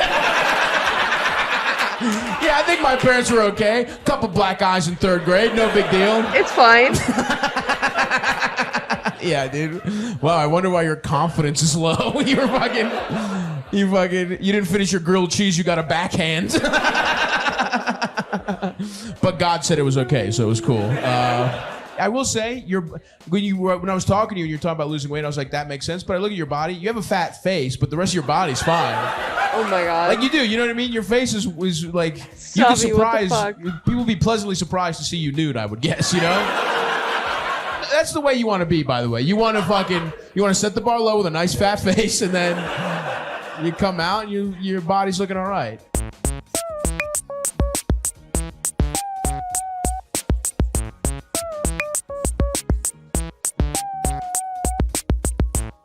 We got some outdoorsmen, some hikers. Yeah, you climb. Thank you. You're like we're playing charades. You're out there. You climbing, bro? Yeah. Nice. Have you been doing it for a while? Yeah, too long. Too long. Oh, is that? So you go to a gym? You go outside? What do you do? Both. Nice. Have you ever gotten head on like a little mountaintop? You know what I mean? Or even like a little crack? That must be nice. Huh? Never climbing, but outside? You've gotten head outside? Have you? What are you being coy about? What the fuck? Huh? It wasn't head? Okay, so no, you didn't get head. What the fuck? I would have had a follow-up. You would have said no, but like, how about sex? You know what I mean? You don't have to, yeah, exactly. You don't have to, all right, stop with emotions. Oh my God. You're not in a foreign country trying to get to your hotel.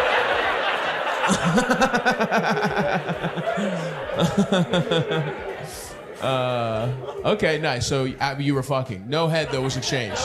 You didn't get head, you didn't give head either, though. Neither. Wow, right to business. Okay. Where was it? Was it like at a park or something? Or like in Texas? Okay. But what about, I didn't mean the political boundaries. I meant like what were you doing? Where was it? Was it outside? Yeah, it was outside, but like a park. What are we talking? Just, huh? Enchanted Rock. It's a place. Okay, all right. Check your tone first of all. Okay. Describe the kind of place. Don't fucking talk to me like. I didn't know if you were like making. You said it was an enchanted. You could have been describing it. You know what I mean? It was an enchanted night. We were on a rock. You know what I mean? I didn't fucking know. I didn't know there was a place called Enchanted Rock. What's it like, motherfucker? What's Enchanted Rock like? Get your beer. Go ahead. Take a breather. Take a breather. There you go. It's a big rock. It's a big rock. It's a megalith. Okay. Matholith. Batholith. Okay. I didn't know if you were trying to tell me something. You had just got a speech impediment in the last 10 minutes. You just developed a speech impediment in the last 30 seconds. A batholith. Okay, great. That actually is a sick word if you have a lisp to say. You know what I mean? Like, because I don't have a lisp. Batholith. It sounds like I have a lisp. You even the playing field. It must feel really cool to say batholith. Because you're gonna crush it. Does anybody here have a lisp? No, I'm sorry. If anybody in the front row has a lisp, I would love to hold the microphone to your mouth and hear you. If I recall correctly, I think Barcelona, it's called Barcelona because there was a king that had a lisp and he couldn't say Barcelona. Say the word batholith. Damn, I want to pay. Is the guy who does Daffy Duck still alive? Can I pay him for a cameo of simply the word batholith? All right, so you're on the batholith. Now, it must have little crack, or what are you, just at the top of you're completely in the elements? You're not on the batholith. Okay, all right, so you're not on the actual Enchanted Rock. No, okay. So you were real fucking snippy with me earlier about Enchanted Rock. And it turns out you're not even on the fucking rock getting your dick sucked? You're gonna fucking cop an attitude or you're not even fucking on the actual rock? Unbelievable. You fucking asshole? All right. You're at some grass near the rock? What's going on? Are you in a tree? You're by some trees? Huh? Tell me. We can't move on until we know. Okay. Fine. I don't need to know what it is. It's a big rock. There's a little mountain. Okay. Okay, it doesn't matter. I don't care that it was Turkey Peak. You're in some trees? What's going on? Just describe it like. Nobody around. Behind a bush, okay. You didn't come. Okay, all right. You're like, I'm sorry, I didn't come. It's hard for me to remember this memory. It's one of the few times It's the only time in my life I've ever had penetrative intercourse and haven't come. So it's kind of a tough memory for me, and you're walking me through it. No. She forgot to take the pill, and you didn't. You were just like you were too scared of the specter of fatherhood. You wouldn't even pull out. You were just like, my sperm can't even be around you, ma'am. I can't fucking bust a load in the dirt on Turkey Hill because you didn't take your birth control.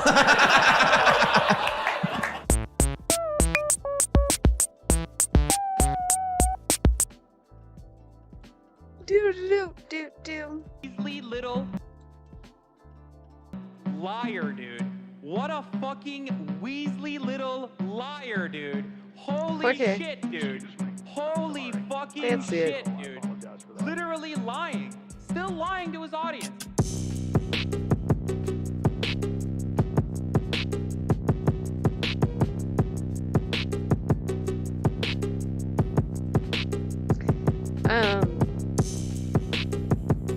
I'll try to be back tomorrow, but I don't know. I have a bunch of shit to do. I gotta run a bunch of errands and whatnot.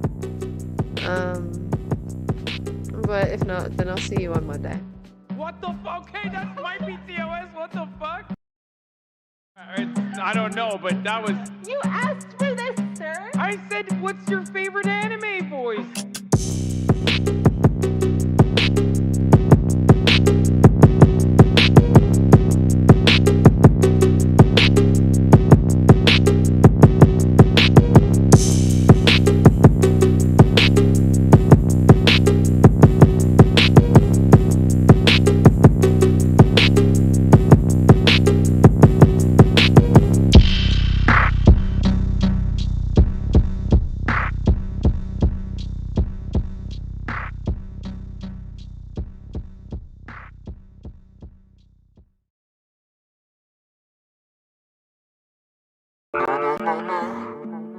Yeah. Yeah.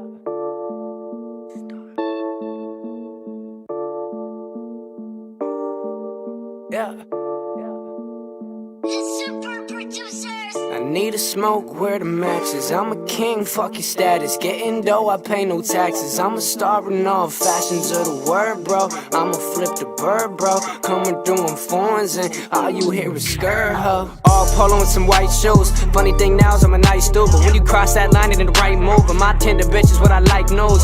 Oh yeah, can you feel that? I'm giving y'all that real rap. I'ma get the money, make the deal fat. Making hits with a steel bat. The Audi Quattro or that Monte Carlo. Which whip will I whip tomorrow? Got 6 chicks down to sip the bottle. Go coast to coast, I can ship the cargo. I don't really know if these people keep it real. I'm just telling all you fuckers how the homie really feel. And I'm looking up to God, can you tell me what's the deal? I'm just waiting for your answer at the altar where I kneel.